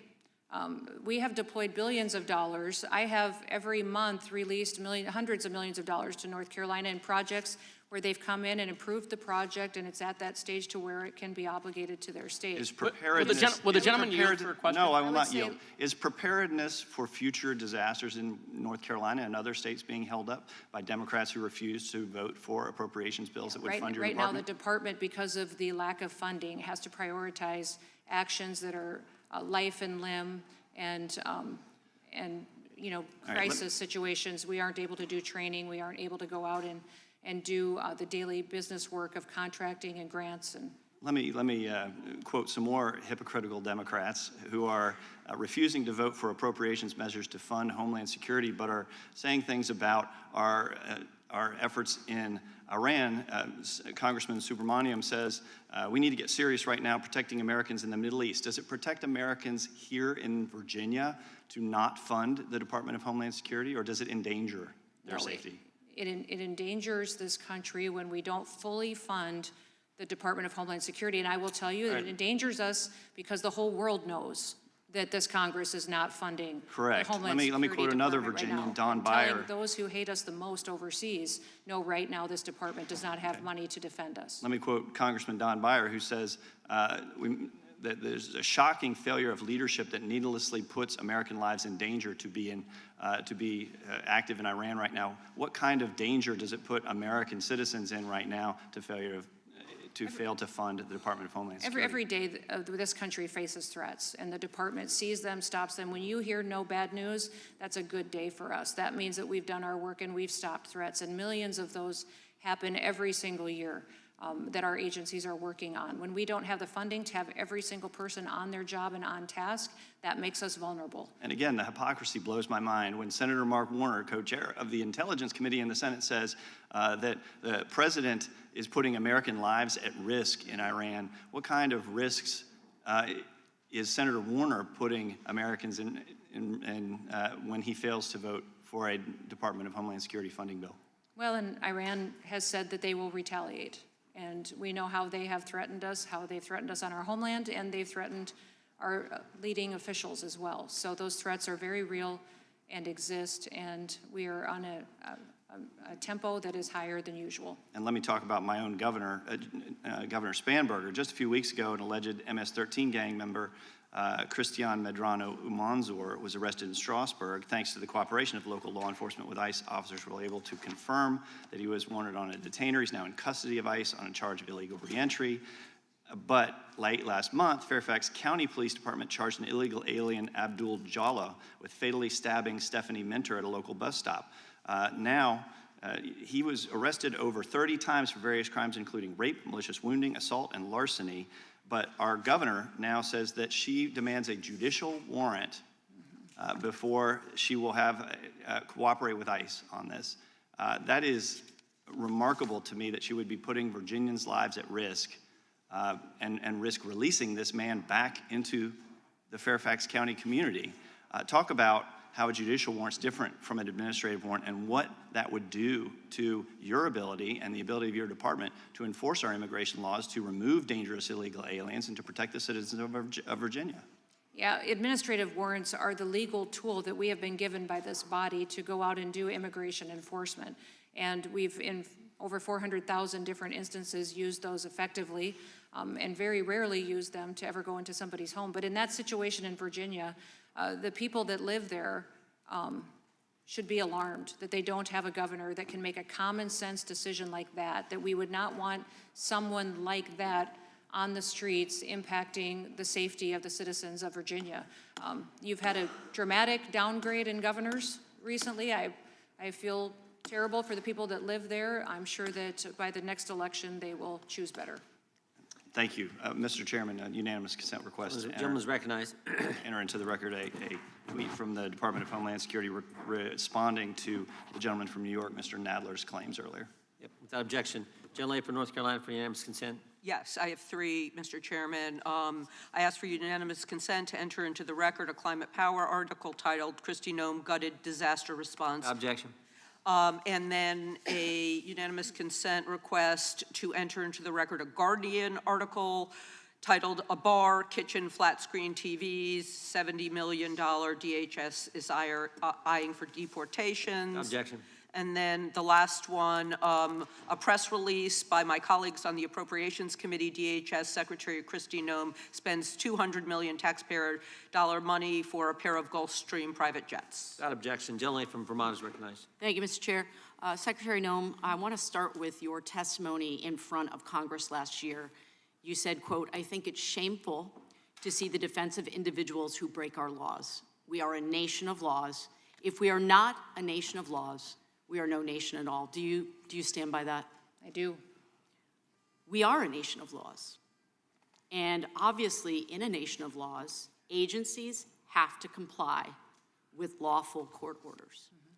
Secretary Noem, since you took over the department, how many times has DHS violated a court order?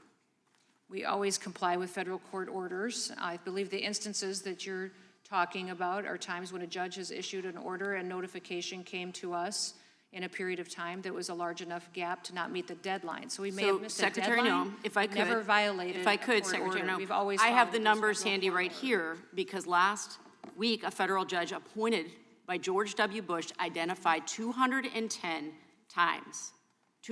times when your agency violated court orders.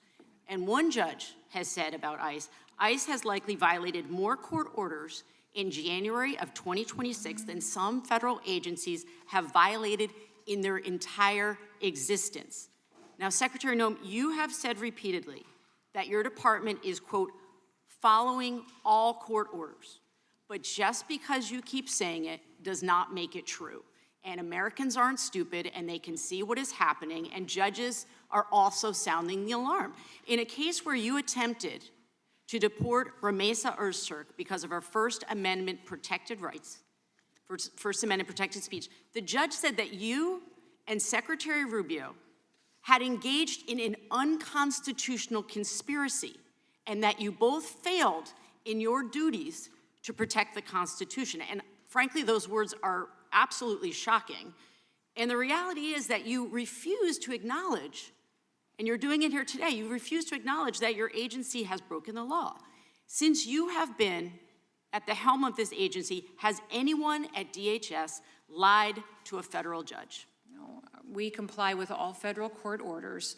I'm surprised that So it is your would be testimony that shocking you to have not? It should not be shocking Is to your you that we testimony face- that no one at ICE has violated a court order or has lied to a federal judge? Is that your testimony? To my knowledge, I'm not aware of any Okay. situations where that has Well, happened. so when I you will look tell at you- when you look at what the court said in the Öztürk case, it said the court rejects this testimony from ICE's leadership as disingenuous, as squalid, and dishonorable. So we have a federal judge who has rejected testimony from ICE's leadership because it wasn't true. So the head of ICE, Acting Director Todd Lyons, lied in sworn testimony. Has he been fired? No, Todd Lyons is a good man who has Have there been spent any, decades- Secretary he has Noem, have spent there been decades any protecting the American people consequences? and in law Has there been any good consequences for man. him lying to a federal judge? That's what I want to know. Are there any consequences for someone under your It is leadership common knowledge that lying? we have activist judges out there throwing opinions So you have around that said are not based repeatedly, on law, again, I just want to bring us constitutional back to my question. You have said that we are a nation of laws. Yes. Nobody is above the law. You are not above the law. Todd Lyons is not above the you law. believe that, No then one every working person for who's you, in this country nobody illegally working for you should be is held above the accountable law. for breaking So I that want to law. say this, Secretary Noem. It is shocking to Americans right now to see that you can sit in front of this committee and continue to cover for people who are working under you. You're in charge now. This is your DHS. The buck stops with you. The fact that you have people working under you that are lying to federal judges and that you're not going to take responsibility for that and hold them accountable to that is shocking. And I think Americans deserve so much better than that. And your employees have regularly ignored court orders and lied to judges. Now you're covering up. And I just want to say, this conduct alone is impeachable. And I want you to know that Americans will get accountability for the damage that you have done, for the lawlessness of aspects of DHS, for killing innocent Americans, for terrorizing children, They will get accountability. And you're the Secretary of DHS for now. And you think you're immune from accountability, but I promise you this, one day, he is not going to be president anymore. He is not going to be in charge. And when that day comes, we will still be here. And we will still be seeking accountability. And in hearings like this, we are going to continue to prove your guilt. I yield back. Young lady yields back. Gentleman from South Carolina is recognized. Madam Secretary, can you feel the righteous indignation going on the other side right now? It's just kind of remarkable a little bit when you think about it. They talk about accountability and impeachment as for you and probably everybody in the admin should they ever gain control again, which is hopefully not. But the funny thing is, you know, accountability, why don't they own up to their own failures, right? Like, we're sitting here for 4 years with a wide open border.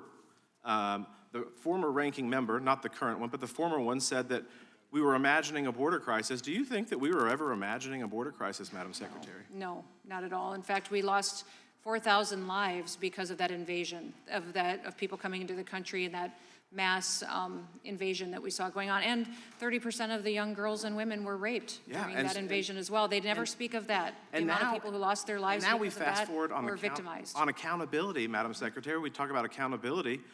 They're sitting over there not funding your department, right? In an active conflict on an international stage. We have members of the Coast Guard who are being fired on right now by the Iranian and their proxies, and they're not even getting paid for that. Is that right? Well, we have one more paycheck ability in Coast Guard to pay them, but they are choosing not to fund those individuals that are at war. So correct. We have doing extraordinary measures to take care of them and their families, but they have chosen to not fulfill their paychecks by not funding this. And all the great people who work at TSA, all these folks, if they have private jets, I'm sure a few of them do, but most of us actually fly through regular airports, and they go through TSA, and those people have a smile on their face, greet them. They probably don't even say anything about funding them because they're just too scared about it. But like, these people are working tirelessly, and they're not getting paid. Yeah. But they're still collecting a paycheck, I'm sure. They haven't foregone their pay. So they talk about accountability and impeachment, all this stuff. I think the buck stops with them. I mean, they had the government for at least the first 2 years of the Biden administration and didn't do shit. And then we come and they yell at you and they get big mad and scream about you and impeachment, but they're not even doing the basic fundamentals of what they're supposed to do. Sorry, that was like a sidebar, but my gosh, like the righteous indignation and the hypocrisy is just alarming. I look at this, Secretary, and 10 million people under the last administration, encounters on the southwest border. Is that fair to say? Yes. About 10 million? More. 8 million were entered, including 6 million released in the interior, 2 million gotaways. It could be more, obviously, right? Yes. For 45 consecutive months, the southwest border encounters exceeded 100,000 a month, 160,000 and peaking at 15,000 a day. You remember what Jay Johnson, your many predecessors ago, said how many people it would be a crisis at the border if they were crossing per day? Do you remember that? I mean, Don't remember. Jay Johnson, Democrat Department of Homeland Security Secretary under Obama, said 1,000. We were at 10,000 a day for the majority of the President Biden's term. Right. Isn't that so? They halted construction of the border wall, right? They terminated the Remain in Mexico policy. They restrict ICE enforcement and expand mass parole programs. They support sanctuary jurisdictions, right? They do. When you stop deterrence, when you restrict removals, you do all these things, that kind of creates a pull factor to come to the country illegally, does it not? It does. Now, They have sanctuary cities. Illegal aliens that come into this country know where they can go, where elected officials will protect them. And now under President Trump and your agency, that has been reversed. What a difference, what a different day. You just needed a new president, right? Yeah, absolutely. It's incredible what President Trump has done with partnering with mayors and governors who will work with us to lower murder rates, victimization, how they have made their streets safer, and their communities are growing, their economies are doing better. We would hope that every single city would see the benefits to working with President Trump. Well, Madam Secretary, I appreciate you being here, appreciate the work that you do. I'm going to yield the remainder of my time to the chairman. Oh, I thank the gentleman for yielding. Earlier, Madam Secretary, you said context is important. I think that is well said. And I understand there are investigations going on, and Democrats have brought up some tragic situations that have taken place, particularly in Minnesota. But I do think context is important. Have agents been doxxed? Have ICE agents been doxxed? Yes. Have ICE agents been harassed? Yes. Have ICE agents been physically attacked? Yes. Have ICE agents been screamed at? Yeah. Yes. Have ICE agents been cursed at? Yes, sir. Not by the gentleman from South Carolina, but people on the street, yeah. Have ICE agents been spit on? Yes, sir. Have ICE agents been stalked? Have they been tracked online? Yes, and they've had an 8,000% increase in death threats against them and their families. I was getting to that. Have ICE agents' families been threatened? And have ICE agents had their pictures and addresses posted online? Yes, they have. I think context is important. We It is. want to keep that in mind as we go about with our oversight responsibilities. Gentleman from Illinois is recognized for 5. We'll try to get 2 more in, and then we got to go to votes. Normally, they're situation in the House right now. They typically wait on it. So we'll go with the guy from the gentleman from Illinois is recognized. Thank you, Chairman and Secretary Noem. I'm glad that you finally made it here. I know you're busy using our tax dollars to trample on the Constitution, to enrich yourself, and to cosplay as law enforcement for your camera crew. We've seen it. You've led the campaign of terror by masked armed criminals in my district in Chicagoland. And around the country, you celebrate the murder of American citizens with the same enthusiasm that you showed when you killed your own puppy. You symbolize the cruelty, corruption, and incompetence of this administration and the Republican go-alongs. Your thugs at DHS brutalize the American people, and you lie and smear victims to cover up these crimes. Let's talk about 2 examples in my district. On September 12th, an ICE agent murdered Silverio Villegas Gonzalez, who had just dropped off his kids at school as he tried to leave a traffic stop. I said the officer sustained, quote unquote, severe injuries. Sitting there here under oath, do you stand by the claim that the officer was severely injured, yes or no? I don't know the case you're speaking to specifically. The whole country knows and you don't know. Let's play the clip of the agent talking about his injuries. Left knee injury and some lacerations to his hands. Nothing major. What you just heard was the agent himself describing his injuries as, quote unquote, nothing major, which means your agency lied to cover up the unjustified murder of Silverio by an ICE agent. Let's talk about Marimar Martinez, a U.S. citizen who was shot 5 times by Border Patrol agent Charles Exum. You were asked about Marimar at yesterday's Senate hearing, and you should be familiar with the case by now. DHS has repeatedly said that Marimar was a quote-unquote domestic terrorist who, quote-unquote, rammed federal agents with her vehicle. Sitting here under oath, do you stand by these claims, yes or no? Congressman, we've seen a 3,000% increase in Do you people stand by the weaponizing their claims? vehicles You've had an against opportunity to look into the case, yes or no? We have a changing situation on the ground all Yes the or time. no? You're familiar with the case. It was brought up yesterday. I'm familiar with the case. Let's play the clip and see what we see as evidence. All right, it's time to get aggressive and get the out because they're trying to box us in. Watch out. We're gonna make contact and we're boxed in. We are boxed in. All right, we're following now. Fuck it. All right, out of the car. Be advised, we've been struck. We've been struck. Don't you f***ing move. The 5 shots that you heard against a U.S. citizen. So the agent said they were going to make contact, rammed their vehicle into Marimar's, immediately lied about it, and then shot her in cold blood. And then DOJ dismissed all charges against her. I wonder why. So once again, DHS lied to cover up its crimes. And this morning, you took back to social media, DHS continued to double down on her and lied again. Let me be clear. You are a disgrace to this nation, and you should resign or face impeachment. And every crime, including the murder of Silverio Villegas Gonzalez and of Marimar, must be fully investigated and prosecuted. But while you are, to borrow a phrase, the worst of DHS secretaries, the agency has been rogue and lawless since its inception in 2002. It was set up to expand surveillance and undermine civil rights by falsely labeling immigrants and protesters as terrorists, as we just saw. That's exactly what it's doing, and exactly why DHS must be dismantled and the immigration system must be rebuilt from the bottom up. That's why Americans all over believe that this agency has gone too far. Mr. Chairman, before I yield back, I request unanimous consent to submit for the record this Fox interview article dated February 5th, 2026, entitled, "More than half the voters think that DHS Secretary Kristi Noem should be removed."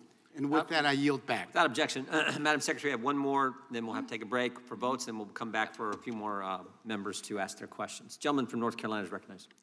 Well, thank you, Mr. Chairman, and thank you, Madam Secretary, for your presence here today. I must say, as a freshman congressman and sitting through the hearings such as this, I'm absolutely appalled at the lack of respect and decorum that is shown for a member of in your position as a secretary.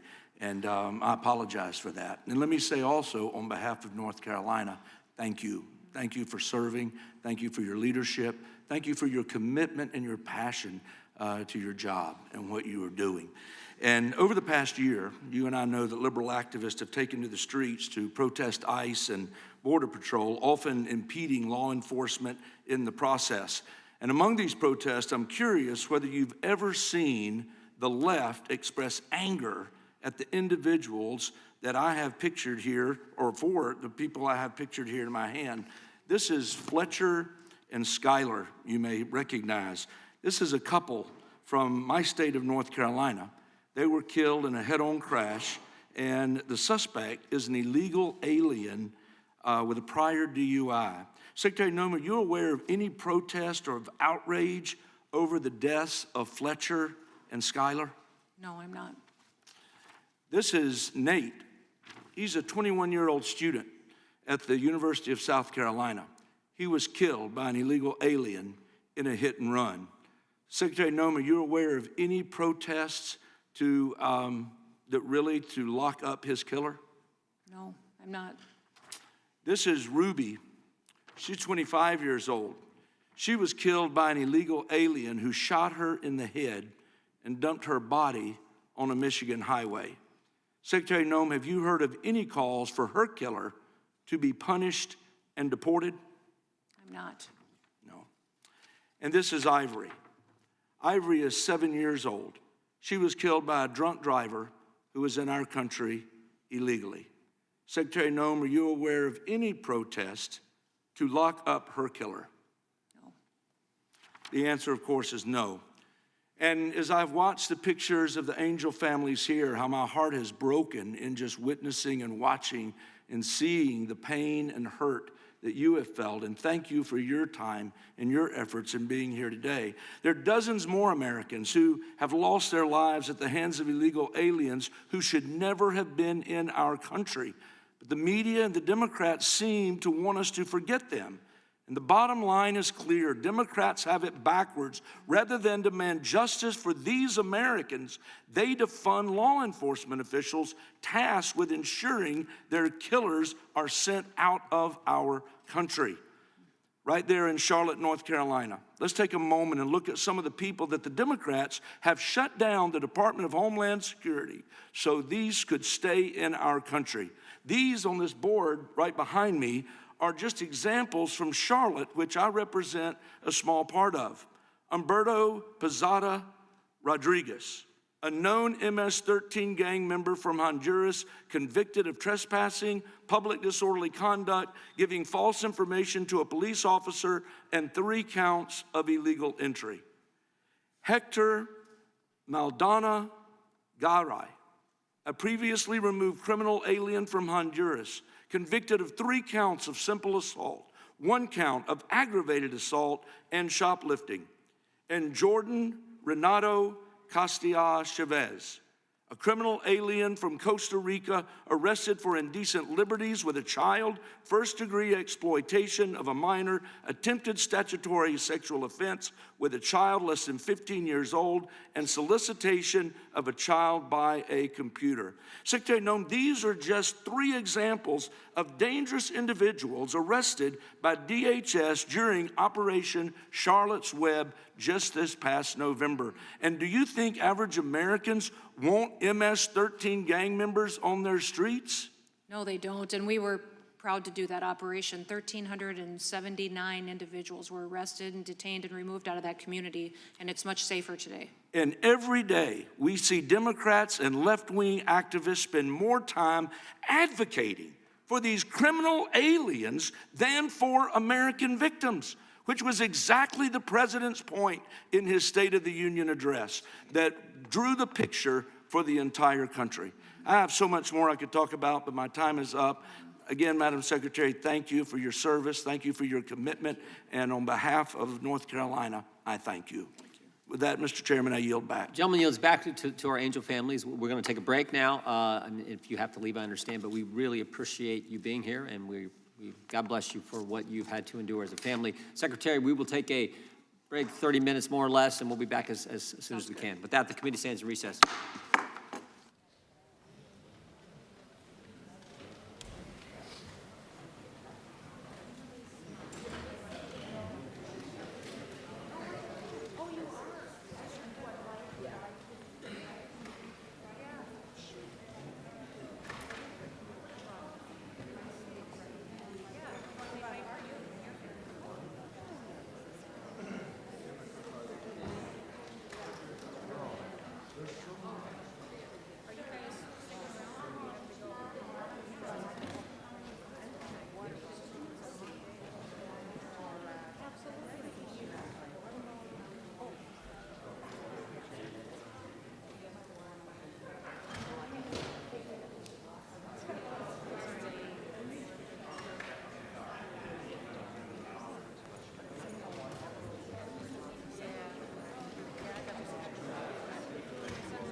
No, they won't talk about it here. I mean, they might. They might. It is related, but they're talking. We are voting on Homeland Security. But I don't know whether this one's that. Okay. Thank you so much. You're welcome.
risk because of this operation. And my thoughts and prayers are with these brave service members and the nearly 40,000 U.S. troops serving within range of Iranian missiles and a situation on the ground that is changing rapidly. What comes next is critical for U.S. service members, the American people, and the entire world. That's why today the Senate will vote on a resolution that would assert Congress's power over the President to declare war, as outlined in the Constitution and put forward by our founders. It would not prevent us in any way from defending ourselves against an attack, but it would ensure that President Trump cannot escalate this war with Iran without congressional approval and, more importantly, the approval of the American people. The American people deserve answers, and our service members deserve real leadership. And that's why I'll be voting yes on the resolution before us here today. I urge my colleagues to join me in supporting it because it's past time for this administration to show the American people a real plan. It's past time for Congress to start acting like a co-equal branch of government. We need to exercise the checks and balances that our Constitution expects from us. And that means every member of this chamber, right here, right now, needs to go on the record to say whether they want to be passive, ignore their obligation to the Constitution, and allow the President to continue this war without a clean, clear plan for the American people. Or do they want to require the President to be fully transparent and accountable to the American people and, importantly, preserve the integrity of our beloved constitutional republic?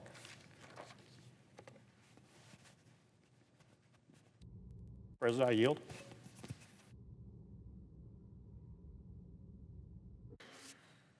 Mr. President. Senator from Nebraska is recognized. Mr. President, I want to begin with a moment of solemn gratitude. Yesterday, we received devastating news. U.S. Army Sergeant, First Class Noah Tegens of Bellevue, Nebraska, was killed in Kuwait during an unmanned aircraft system attack while supporting Operation Epic Fury.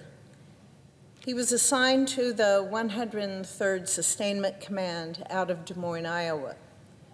Sergeant Tegens enlisted in the Army Reserve in 2006 as a wheeled vehicle mechanic. He gave 2 decades of his life to this country, deploying to Kuwait in 2009 and again in 2019, always answering the call, always showing up. His record of service speaks for itself. Sergeant Tegens earned the Meritorious Service Medal, the Army Commendation Medal, the Army Achievement Medal, the National Defense Service Medal, the Global War on Terrorism Expeditionary and Service Medals, the Iraq Campaign Medal with Campaign Star, the Army Service Ribbon, the Overseas Service Ribbon, and the Armed Forces Reserve Medal with M device. Each ribbon and each medal marks a chapter of life poured out in service to something larger than himself. We honor Sergeant Tegens today, and we hold his family, his unit, and all who loved him in our hearts. In addition to Sergeant Tegens, 5 other American heroes did not come home. All 6 of these service members gave their last full measure of devotion in service to this country, and we will never forget them. To their families, their mothers, their fathers, their spouses, their children, a grateful nation stands with you and prays for you. May they rest in eternal peace. Last week, President Trump made a decisive call to strike at the world's leading state sponsor of terrorism. The Iranian regime is responsible for the deaths of hundreds of Americans and continued to pose unacceptable threats to this country, to the United States. Our brave men and women in uniform, they carried out Operation Epic Fury with courage, precision, and unwavering commitment to protecting this nation and to protecting the world from one of its greatest threats. Because of their valor, Iran's ability to project force and project terror throughout the region has been significantly degraded, and their nuclear ambitions have been devastated. But the threat does not end with the strikes this weekend. Iran's terrorist proxy networks are already embedded in our hemisphere, in part because of years of open border policies that left this country dangerously exposed. The risk of a terror attack on American soil has gone up, and our Department of Homeland Security, it is shut down. Not understaffed, not underfunded, it is shut down for 19 days and counting. This agency was created on September 11th, 2001, for one purpose: to make sure that we never again suffer a catastrophic attack on our homeland. DHS, they guard our airports. It responds when hurricanes and wildfires devastate our communities. It defends our power grids, our water systems, and our financial networks from foreign adversaries who seek to bring us to our knees. And right now, well, this critical agency is crippled. 61,000 TSA employees are working without pay, including 42,000 screeners who are standing at security checkpoints in airports around this country at this very moment. They are screening your bags. They are checking your boarding passes. They are doing their jobs with professionalism, all while not knowing how they're going to pay their rent, how they're going to feed their children, or how they're going to keep the lights on. This is not just unfair. This is a disgrace. 2/3 of CISA, the Cyber Security and Infrastructure Security Agency, has been furloughed. The people whose sole job is to protect our power grids, to protect our hospitals, our financial networks from Chinese and Iranians and Russian cyber attacks, they've been sent home. FEMA's emergency response capacity is totally disrupted. The Coast Guard is unfunded. The Secret Service is strained. And every single day that this drags on, the window for a catastrophic attack on this country, on American soil, it opens up a little wider. It is these organizations that are bearing the brunt of this government shutdown. So I would ask my Democratic colleagues, I'll ask them directly, why? Republicans have put forward a counterproposal. The ball, well, it's in Senator Schumer's court. And so far, you know what? We all know what. He's chosen politics. He's chosen politics over protecting American people. Well, let me be clear about where Republicans stand. We will not accept any agreement that ties the hands of federal law enforcement. We will not accept provisions designed to obstruct immigration enforcement. We have been ready to fully fund the Department of Homeland Security and get every one of those 61,000 workers back to doing the jobs that keep this country safe. Mr. President, let me close with this. 6 Americans just gave their lives to make this world safer. The very least that we can do is ensure that the agencies defending our homeland here at home have the funding, the personnel, and the operational capacity to do their jobs. To my colleagues across the aisle, end this shutdown. Fund our Department of Homeland Security and stop holding our national security hostage.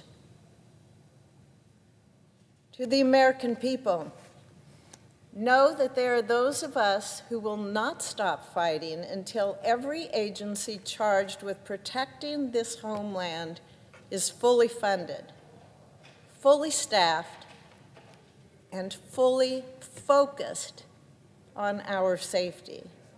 Because that, above all else, is our most basic responsibility. God bless our fallen heroes. God bless every service member still in harm's way. God bless the United States of America. Thank you, Mr. President. I yield.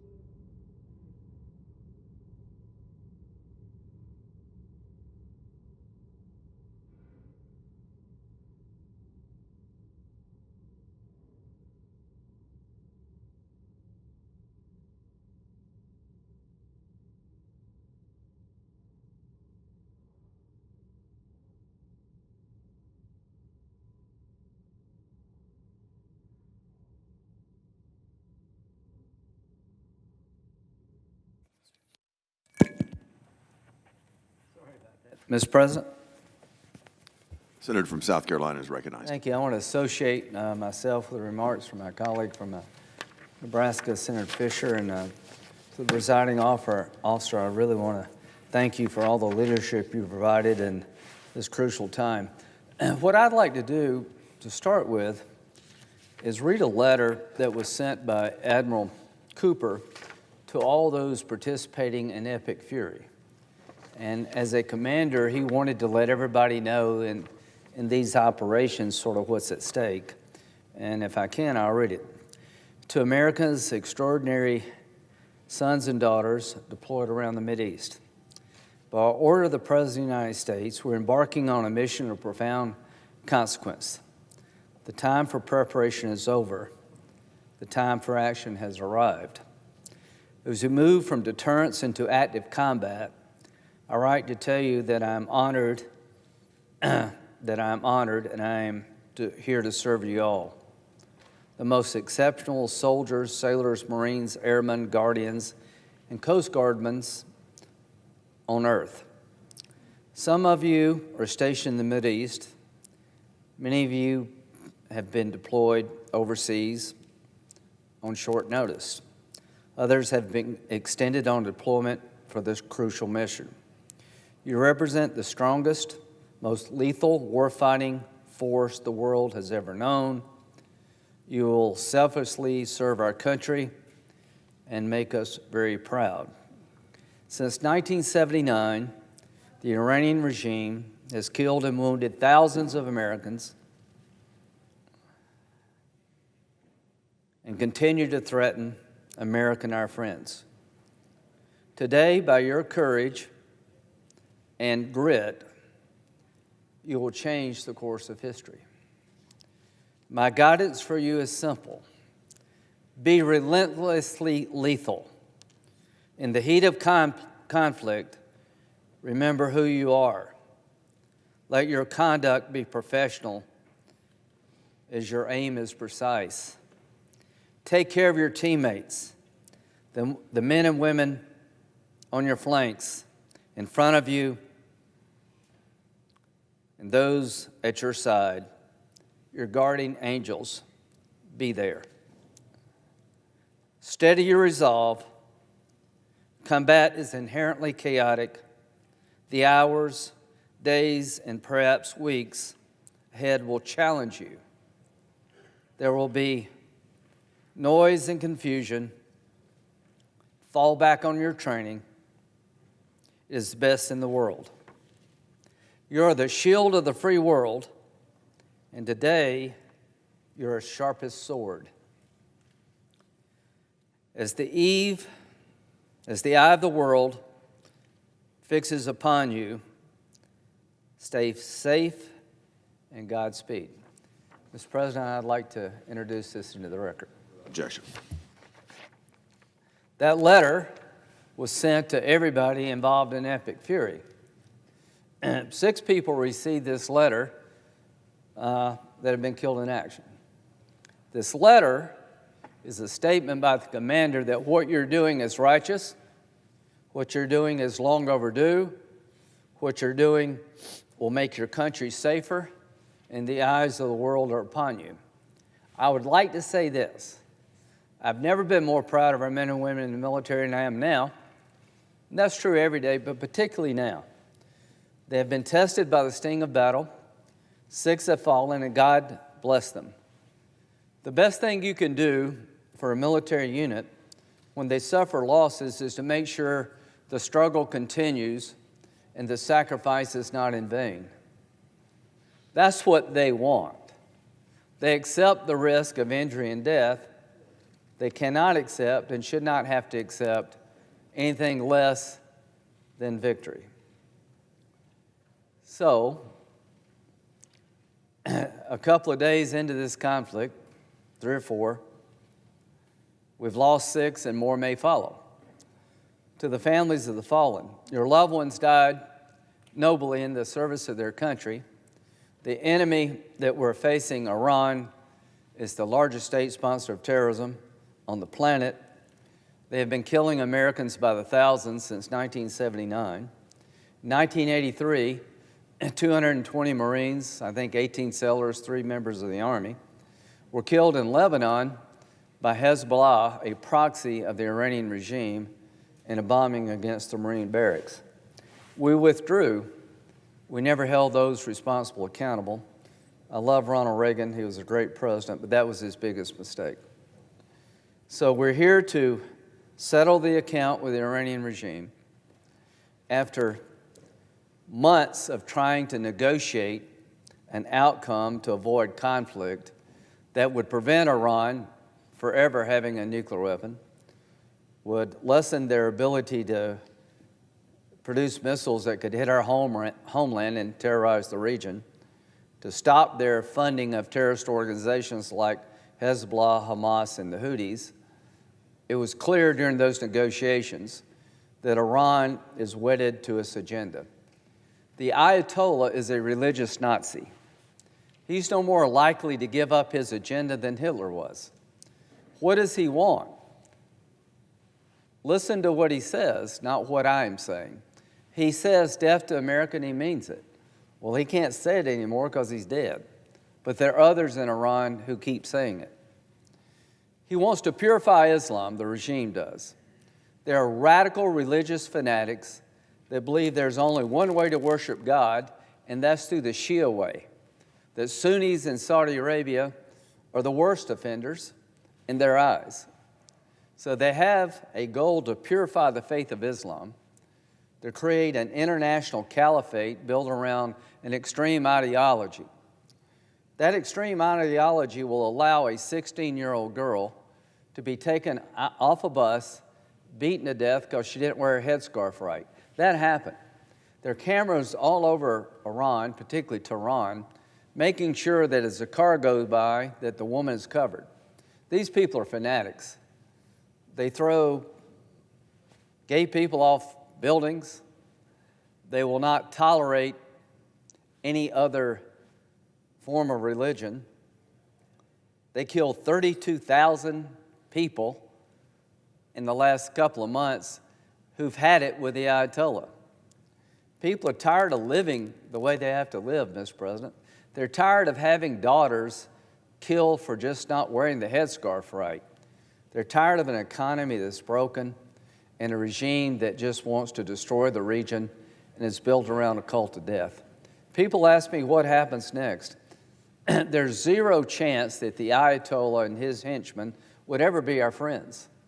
There's zero chance they would give up their religious fanatical ways. We tried for months to no avail.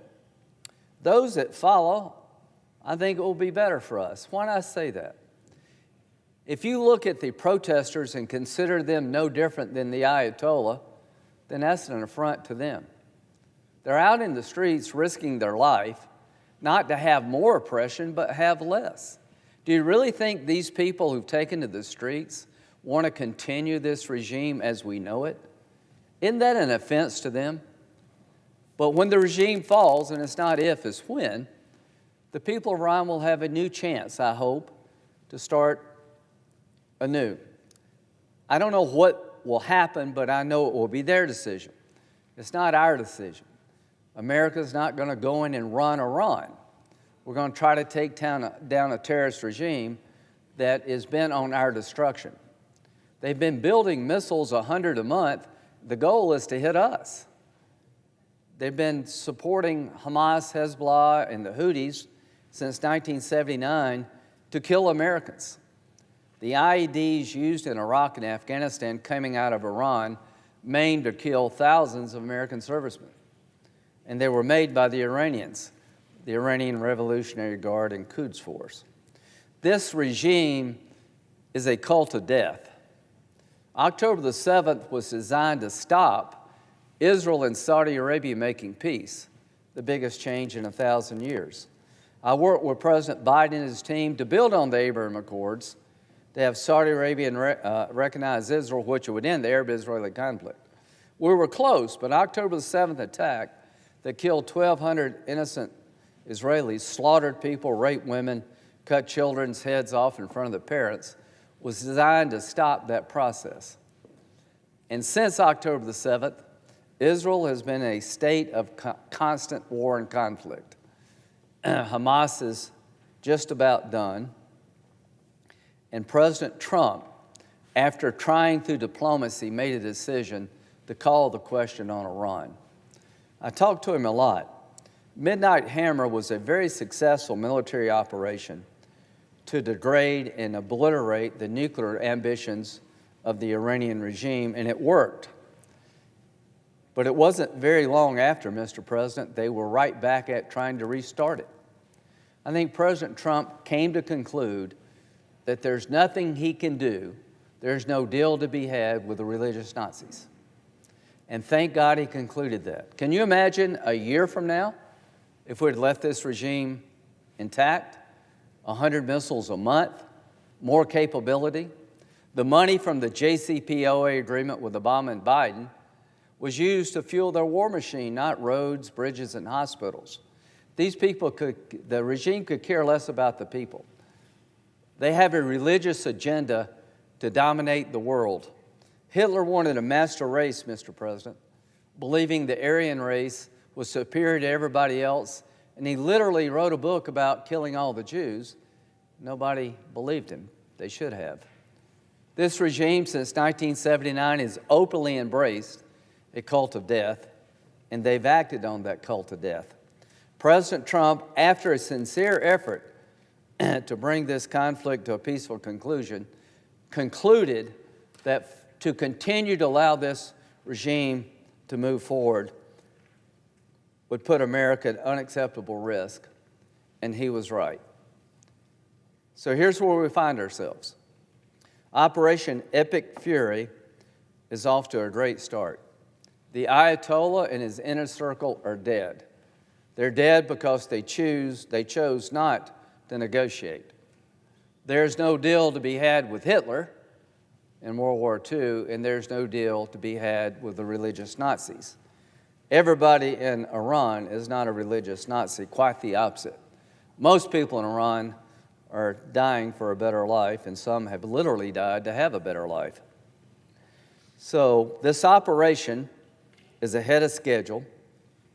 Its goal is to make sure this regime, now and in the future, cannot produce missiles to hit America, continue to hold the region hostage, that this regime will no longer be the largest state sponsor of terrorism, being able to keep Hamas, Hezbollah, and the Houthis up and running. So that's the goal, is to take their capability off the table. And the ultimate capability they want is a nuclear weapon. And my goal is to have people in charge of Iran who don't want a nuclear weapon to blow the world up, who don't want a bunch of missiles to terrorize America, who want to live in peace. When this regime collapses, the Prime Minister of Israel said a gateway to peace will be open. I talked with him this morning. So the big payoff for taking this regime down now before they get more lethal, and about imminent threats. Do you really want an imminent threat before we act? If somebody's threatening your family to kill your family, to burn your house down, do you want to wait till they get to the gas station and the gun store? Since 1979, they've told us who they are and what they believe, and it's now time to deal with who they are, what they believe, and what they've done. So this operation will continue. Every day, Iran grows weaker, and we grow stronger. The ability to generate missile attacks is going down, not up. There will be pain before this is over. Likelihood of more casualties is real. But the reason our men and women are over there is to protect us over here. When you take the eye off the ball in the Mideast, they'll come here. 9/11. You had 19 people trained in Saudi Arabia, of all places, that were able to generate 9/11. When you ignore what happened in Afghanistan, you did so at your peril. The Taliban gave al-Qaeda a safe haven in Afghanistan, and from there they trained and they attacked us on 9/11. I made a promise to myself, I'll do everything I can to never let that happen again. So if you want to stop radical Islam from blowing you up over here, you need to fight them over there. And you need to have partners if you can. There's no better partner on the planet than Israel. They hit above their weight. They do everything we ask them and then some, and they ask very little in return. I do believe the Arab nations in the region who have been viciously attacked by the Ayatollah's regime, that they're soon going to get in the fight. At least I hope they will. And you'll have a coalition of regional countries, the United States, with some support from Europe, sinking the ship, the largest state sponsor of terrorism. The mothership of terrorism is Iran. That ship is sinking and the captain is dead. It's just a matter of time, Mr. President. Israel is committed. President Trump is committed. This is a righteous cause that makes us safer here at home. And the big benefit from bringing this regime down, ending this reign of terror, is that we can get back to the peace table, that we can renew our effort to try to bring peace to the region in a historic fashion. If the Kingdom of Saudi Arabia, under Crown Prince MBS, would go back to the table to try to find a peace deal with Israel, it would be the biggest change in 1,000 years. The Kingdom of Saudi Arabia is the keeper of the two holy mosques, Mecca and Medina, the most holy of the holies in Islam. For that country to move forward, consistent with conservative Islamic principles, but embracing the world and recognizing the Jewish state as a legitimate member of the region, would be breathtaking. And I think it will happen the day this regime in Iran falls, that they can never be another October 7th undercutting peace. So to my Democratic colleagues, this operation is working, is ahead of schedule, and you should all pray that it's successful. President Trump, for months, tried to negotiate with no results, not for lack of effort. I've known this for a long time, Mr. President. The Ayatollah is not a man you can deal with. The Ayatollah is a man you need to make sure can't kill you and your family. He is Hitler on the religious side. What he wants for the world is a master religion. Well, his dreams are going to be denied, and the Iranian people are going to have a chance to start over. And if they want to start over being a friend to America, we'll be their friend. If they want to continue to threaten us, we'll continue to push back. So why I'm here on the floor? There's an effort by my good friend from Virginia, Senator Kane, to terminate the operation.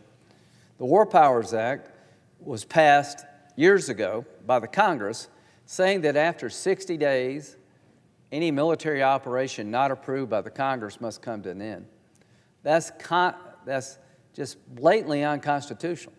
That creates 535 commander-in-chiefs. The Constitution designates the president as the commander-in-chief, not for 60 days, but forever how long it takes to be commander-in-chief. The Congress can stop military action by cutting off funding. If you don't like the war in Iran, say, well, not pay for it. We have the constitutional power of the purse. We can't become the commander-in-chief after 60 days. You'll ruin the country. Can you imagine Congress being the commander-in-chief? Mr. President, can you imagine the debate we would have of what ships to send and what troops to send? It'd be a nightmare. And the Founding Fathers understood that. They designated a single entity in the Constitution, the president, as commander-in-chief. They gave power to Congress to declare war. Now, does it mean that you can't have military conflict unless Congress declares war? No. We've declared war 5 times in the history of the country. World War II, World War I, the Spanish-American War, the Mexican-American War, the War of 1812. 5 conflicts where Congress said we're in a state of war. We've had over 130 conflicts since the War Powers Act where Congress never authorized anything. The norm in this country is not to declare war by Congress, but for the military to be used by the commander-in-chief. Sometimes authorization from the Congress is requested, sometimes it's not. More than not, it's not requested. The president, as commander-in-chief, has the ability to use our armed forces to protect our nation. And Congress, if we disagree with that choice, has the ability to terminate the action by taking the money away. And that's the check and balance that was created a long time ago. The Founding Fathers never envisioned that after a passage of 60 days, the president would be replaced by 535 people. So the War Powers Act, back during the Vietnam era, was an unconstitutional, in my view, infringement on Article II power. I said that for Obama, I said that for Biden. When President Biden thought about going into Syria after the chemical weapons attack, I, along with Senator McCain, said, do it. You don't need congressional authorization. You have all the power you need. Clinton went into Haiti. I mean, there's just a lot of examples of Democrat and Republicans using military force. President Bush 41 went into Panama to take down a drug kingpin. The norm is not declaration of war. The norm is for the president, the commander-in-chief, to use military force as they believe appropriate, and the role of the Congress is to check and balance that decision by cutting off funding if you choose to. We're going to have a vote at 4 o'clock. The reason I want my colleagues to reject the War Powers Act is that you'll set in motion a system where 535 people, after 60 days, become the commander-in-chief, grinding this nation's ability to defend itself to a halt. If you want to stop this war, say we will not pay for it. I would not agree with you, but at least it would be constitutional. So I'll end where I began. The letter written by Admiral Cooper to those serving in harm's way reminded them of the history the Iranian regime has toward us, the American people, our men and women in uniform. And since 1979, They have been killing Americans. They have been killing their own people. They have been slaughtering people in the name of religion. It is time for that to end. It is time for this regime to fall. It is time to open the gateway to peace. To my Democratic colleagues, what you're proposing would create chaos for every commander-in-chief that follows. You had a chance to deal with Iran. You gave them money. You were fooled by who these people are. President Obama gave them billions of dollars, believing that they were normal people. To my Democratic colleagues, the Ayatollah was never a normal person. Those who are around him are not normal. These people are nuts. These people are religious fanatics. And if you don't get that, you're going to continue the cult of death. To those in World War II who thought Hitler was normal, boy, were you wrong. How many chances did you have to stop Hitler and you just blew it because you thought he really didn't mean to kill all the Jews, that he could be reasoned with? About 100 million people later, you got it wrong. We're not going to do that again. To my Democratic colleagues, you've misjudged Iran from day one. And in your world, you give them money hoping they'll do better. In my world, we're going to bring them down. We're going to destroy this regime to protect America, to free the Iranian people, and open the gateway to peace. And those who argue we shouldn't do this, what solutions have you offered? What have you done to bring it down, this regime, to stop it? You've done nothing but fuel it, to give it money, thinking they would use it wisely. Boy, were you wrong, were you foolish, to give this group a bunch of money, thinking they wouldn't use it to build a war machine. This foolish behavior is over. We now have a president, Donald J. Trump, who understands the people we're dealing with in Iran, the regime, are a bunch of religious fanatics, they're religious Nazis. And we're about bringing them down with our Arab partners. The Arabs in the region have been terrorized by the Iranian regime, and they're going to join the fight, I hope, soon. The biggest thing going for us are the Iranian people. We finally have boots on the ground, them. 3 things have happened, Mr. President, and I'll conclude. The Iranian economy is in shambles because of the sanctions and because President Trump put a tariff on anybody buying Iranian oil, and their money's drying up. Midnight Hammer, us, Israel, in the past, has depleted and degraded the Iranian military to the weakest they've been. And finally, the people have risen up, and you've turned your back on them. You talk about Gaza. You talk about what's happened to the Palestinians. I understand. Innocent Palestinians being killed. I know it's hard to watch. I think Israel had to do what they had to do. Not one word. Has any of you said anything about the protesters? Have any of you come out and said, I hope you win? I hope you're successful. If I were you, I'd keep doing it. What would you do in Iran? Would you be out there with them? I hope I would. I don't know if I'd be that brave. What they're doing today is what we did a long time ago. We rose up and said, enough of tyrants.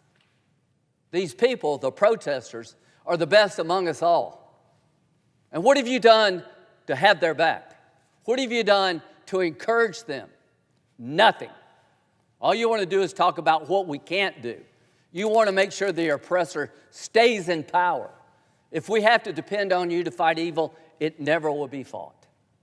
So, the differences between us and our Democratic colleagues could not be starker. They want to stop this. I want the regime to collapse. I want to get behind Admiral Cooper and give him and his people what they need to take this regime down, working with our allies in Israel. Because if we don't do it now, we'll regret it. When it comes to the Ayatollah, you pay now, you pay later. He is gone, but the regime has not yet collapsed, but it will. This is the biggest decision I think we can make as a country to finally take on this evil in Iran. Like World War II, you ignored evil to your own peril. You thought Hitler was normal, he wasn't. This guy and those around him, the Ayatollah and the cult of death, they're not normal. They will only be stopped when better people are risking everything to stop them. And that's how it always works. Bad people are taken down because good people finally have had enough. So let it be said, when they write the history of these times, I am with the protesters. You're righteous in your demands. America's here to help you. Help is not on the way anymore, Mr. President. It has arrived. Vote no to this war powers resolution.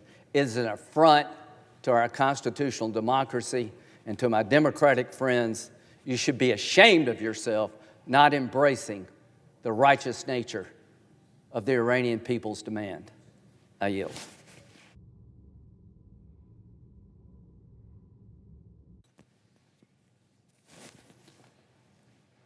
Mr. President. Senator from Connecticut is recognized.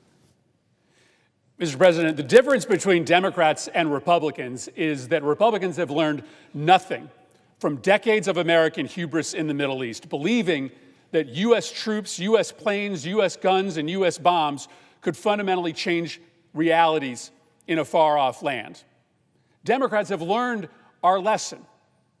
We watched as thousands of American soldiers died in Iraq, in Afghanistan.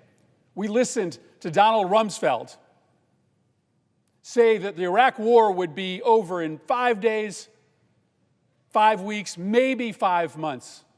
It created an insurgency inside the Middle East that we are still dealing with today. 20 years in Afghanistan. A mismanaged war from the start. The Taliban is back in charge. We ran planes over Libya to release the people from captivity imposed upon them by Gaddafi, only to unleash a new civil war that killed thousands upon thousands. It is amazing to me that my Republican colleagues refuse to learn lessons. It is amazing to me that my Republican colleagues refuse to listen to the American people who do not want American soldiers and American lives and their taxpayer dollars wasted on endeavors in the Middle East that are going to make things worse, not better. I heard my friend Senator Graham in his analysis of the Ayatollah. I agree with him. But not everything is World War II. Not every effort at regime change works. In fact, regrettably, World War II and our operations against Hitler are the exception, not the norm. Whether it be in Vietnam or Iraq or Afghanistan or Syria or Libya, over and over again, trillions of dollars in American taxpayer money has been spent to try to create regime change, and we have been frustrated and denied in those efforts, and we have lost lives in that process. When are we going to learn? And as to the message that we are sending the Iranian people, I was in the briefing with my Republican colleagues. I don't think any of us left that briefing believing that the American military was going to ride to the rescue of the Iranian people when they arrived in the streets to protest for freedom. You can't support a people's revolution from the air. Only ground forces could support and protect the Iranian people when they show up in the squares of that nation protesting for democracy. But I'm telling you that it looks like the plan is to leave the Iranian people hanging out to dry. Because if all we are doing is dropping bombs on targeted sites inside Iran, if we are not actually involved in regime change, and by the way, we have been told over and over again by this administration that we are not going to quibble over who runs Iran next, even if it ends up being a hardline government, then we are goading the Iranian people out onto the streets with the implicit promise that we will be there with them, but the decision made behind closed doors that we will not. 6 Americans have already died for an illegal war that no one in this country wants. 900 to 1,000 people in the region have died. U.S. embassies all over the region are under attack. Thousands of Shia Muslims in Pakistan right now are protesting, a Shia insurgency targeting the United States in the works. Iranian missile and drone attacks have hit targets as far away as Cyprus. Oil prices up by 9%. Gasoline prices their largest one-day increase in 20 years. Natural gas prices up 45%. The region is in chaos. American consumers are paying the price. And for what? We still don't even know the reason for this war. Half the administration is out there saying, well, Israel pulled us in. I hear my friend Senator Graham saying that this was a war of choice, but half the administration is saying it wasn't, saying that Iran was going to attack, and the only reason that we got involved was because Israel was going to attack, and the only reason we got involved was because we feared the blowback from Iran. We were dragged into the war by Bibi Netanyahu. Others, like Senator Graham, and sometimes President Trump, say, no, America decided on our own to enter this war, but then for what? Are we engaged in regime change or not? If you aren't engaged in regime change, why did you take out the Ayatollah and all of those who are surrounding him? That clearly is a signal you want regime change. Are we going after their nuclear program or not? We all know that air power alone cannot eliminate their nuclear capacity. And if the goal is not regime change, and we accept that new hardline leadership is going to take over in Iran, then that is a recipe for perpetual war. Because the only way that you will be able to destroy their capacity to make missiles and drones is to be permanently running jets overhead and constantly bombing the new sites that the hardline regime sets up. That's endless war. That's trillions of dollars. And for what? If at the end of this engagement, there is harder line leadership in charge of Iran than at the beginning, then why do we do it? If at the end of this process, because we won't go in with ground forces, the nuclear program still exists, why did we do it? If we're going to hang the Iranian people out to dry and we aren't going to get their back when they stand up against the regime, why did we do it? The first several days of this conflict have been criminally incompetent, shifting rationales for the war, no plan to get American assets protected, to get Americans out of the region, shifting explanations for what the purpose of the war is, and very mixed messages to the Iranian people. History tells us that an air campaign alone will never be successful in toppling a despotic regime. In fact, let me caveat that, without the serious threat of a ground invasion. History, in fact, tells us that what is most likely to happen is that it hardens the resolve of the existing regime, that it ends up in even worse, more provocative, more dangerous leadership taking hold. President Trump seemed to think out loud in comments he made yesterday. He was asked what the worst-case scenario was, and it's as if it had just occurred to him for the first time. He said, yeah, I guess the worst-case scenario would be that, we do all this bombing, we spend $1 trillion, a whole bunch of lives get lost, and it ends up with the Iranians choosing even harder line leadership that are more provocative and dangerous and deadly in the region. That's not the worst case scenario, that's the most likely scenario. And the idea that it's just occurring to him that this thing may go off the rails, as almost every other engagement in the region has over the last several decades, should be stunning to all of you. The alternative then is a ground invasion, which no one in this country wants. No one in this country wants. That would kill tens of thousands of Americans. Yeah, it might end up with you being able to prop up a democratic regime. You might actually be able to get the nuclear program with a ground invasion, but that's tens of thousands of Americans dead in the process. Air campaign, proven to be ineffective to carry out the goals that have been articulated by the administration. Ground invasion, deadly, impossible to rally the American people around. This is a no-win strategy. It's a no-win strategy. And the cost to the American people is substantial. Higher prices, Americans dead. and frankly, just a president distracted. A president who seems to care more about running Venezuela and dropping bombs on Iran than he does care about the American people. So I know many of my Republican colleagues, including the last speaker, have been historically incredibly optimistic about the difference that the American military can make in the Middle East, with zero evidence of that to be the case. President Trump was elected in part because he promised he wasn't going to get the United States involved in another Middle Eastern war. People took him seriously.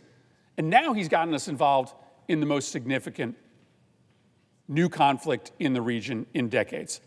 Let me say one final thing. I'm supportive of Senator Kane's resolution, but it is not an authorization of military force. Our most sacred obligation as a Congress is to authorize war. And a president is prohibited by the Constitution and by the statutes of the United States from entering war without that authorization. I am glad we are having this debate, but it is not a substitute for an authorization of military force. Even if it fails, that does not give the president legal permission to carry out this endeavor. Senator Graham held up a poster in which he showed that there were 130 different occasions in which various presidents of the United States have engaged in military actions overseas without the consent of Congress. That is true, but that doesn't mean that it's legal or constitutional. If your neighbor breaks into your house 130 times in a row, that doesn't mean that it's suddenly permissible by law. In fact, the outrage gets more acute and more serious as the brazen lawlessness and unconstitutional actions of an administration get more regular. We need to authorize this war. I frankly believe that we shouldn't proceed with other business until we get a commitment to have a debate on an authorization of military force. I don't think it would pass. I think it's easier for some of our colleagues to come up with some procedural justification to vote against a war powers resolution than it is to put their name on a proactive declaration of war. So I want that debate. I think the Senate has to demand that debate. I think our legacy will be soured as a body if we let this, the most significant military action in the Middle East since the Iraq War, persist without using whatever leverage we have to have a debate on this floor. It is really hard to, I'll wrap up. I know I have colleagues on the floor who want to speak. It's really hard to encapsulate in one speech how dangerous, how inane, how illegal, how ill-planned this war with Iran is, especially just after the first few days. We are likely going to end up with a worse Iranian regime at the end. We're telling the Iranian people to rise up on the streets, but we have no plan to support them if they do. We cannot win an air campaign alone, take out their nuclear program. It's buried underground. We cannot, with an air campaign, take out their missile and drone program unless we're basically ready to bomb Iran permanently. That's a $1 trillion war that lasts years. We aren't prepared to do the thing that would end the regime and take out their nuclear program, a ground invasion, because, of course, the cost of that would be thousands of American lives. So worse people take over in the end than the Ayatollah. We don't end their nuclear program. We don't end their weapons program. We leave the Iranian people out to dry. And at what cost? Oil and gas prices are spiking. Grocery and household item won't be far behind. A half a dozen families are about to bury their dead children, and the military tells us that there's going to be a lot more casualties to come. This war is going to cost trillions of dollars. That means no money to lower your health care premiums, no money to fix your kids' school, because all the money is going to go to billion-dollar defense companies who profit off of endless war. This is a disaster. And it's made more of a disaster because we're not going to actually debate an authorization of military force. This is not a substitute for that debate. And I think all of my Democratic colleagues agree. We should not sugarcoat this. This is already a disaster of epic proportions, and I'm just going to tell you it is likely to get worse. I give the floor.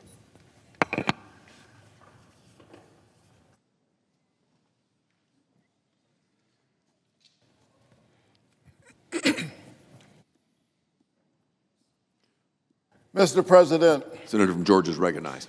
Mr. President, I have listened very carefully to the President of the United States, to the Secretary of State, to the Secretary of Defense, or war as he likes to call it. I've listened to other members of the administration over the last several days, both in their public statements and in our private briefing. And what is clear to me is that they don't seem to know why they've dragged the United States into war.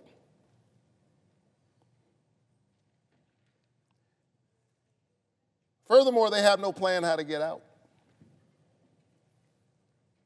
No clear rationale, no clear objectives, no plan for the day after decapitating the brutal leadership of an awful regime. Make no mistake, we have the most powerful military force on the planet and in human history. There's no question that we could go all around the globe and take out leaders we don't like. The day after, that's the hard part. That's what we're facing right now. We have no idea who will step into this power vacuum created over the last few days. No plan for getting Americans who are in the region to safety right now.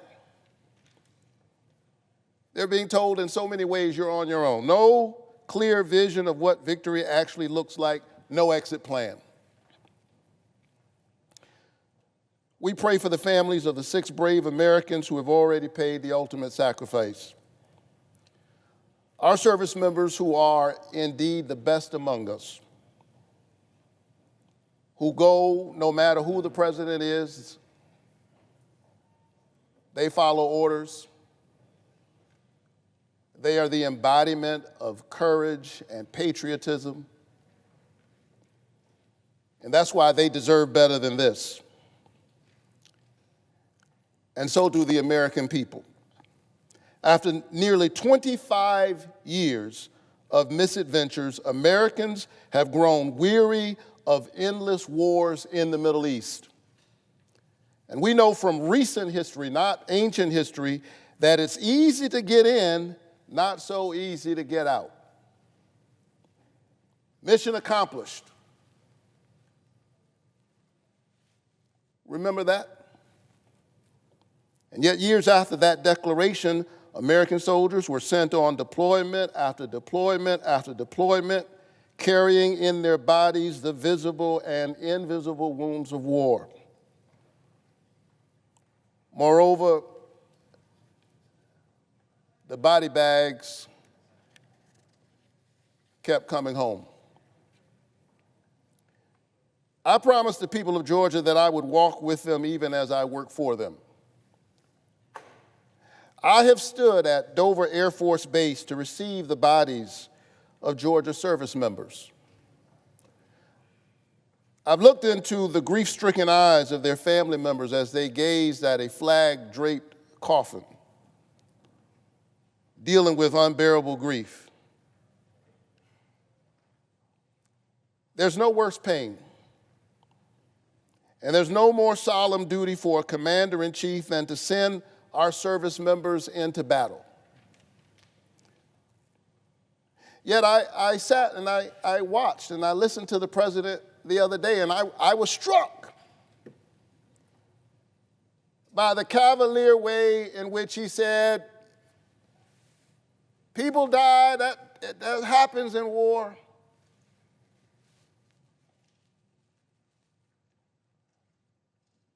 No sense that he feels deep in his soul the awesome responsibility that he carries.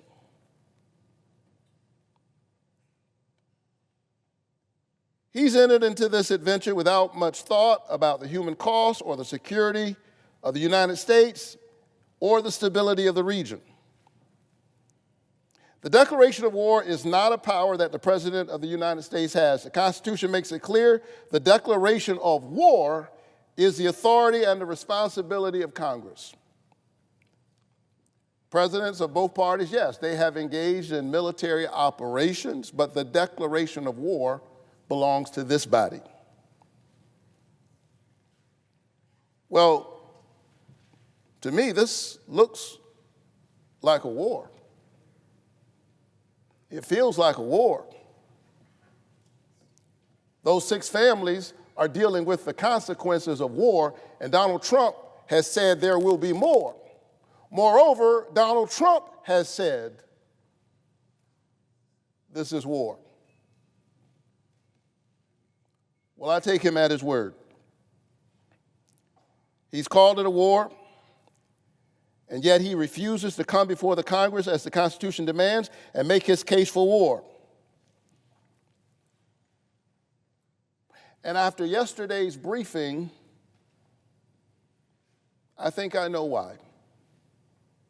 Aside from his own ego and hubris, his authoritarian tendencies, Donald Trump has refused to come before the Congress and make his case because he has none. It is exceedingly difficult to explain your rationale when it is not clear in your own head, when it changes every day. Is it regime change? Well, they have no idea who will follow.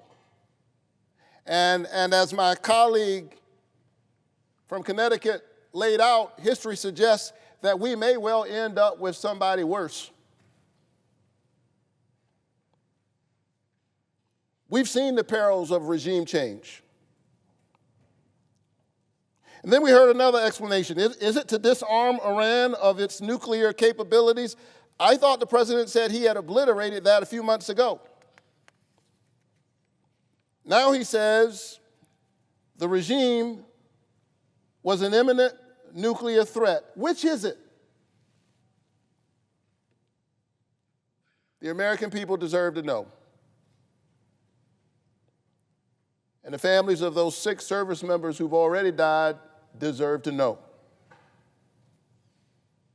Is it to destroy their ballistic missile capability? Well, what changed in their capabilities that demanded this action right now as we are 4 days into this conflict and already this war is spreading?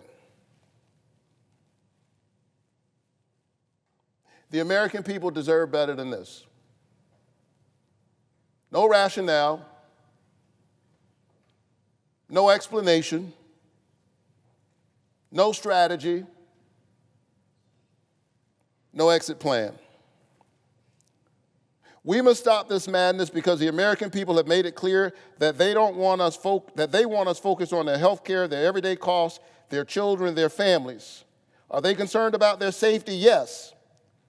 But while Khomeini was clearly a brutal dictator, and there are many of them around the world, whether we are actually safer today than we were last week, given the increased instability that we are witnessing in the region in real time, is an open question.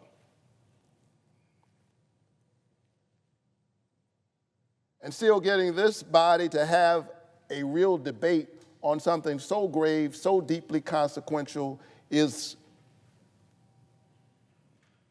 almost impossible. But we must demand that it happen. Donald Trump has attacked 7 countries in the first year of his presidency, more than any president in the modern era. He is out of control.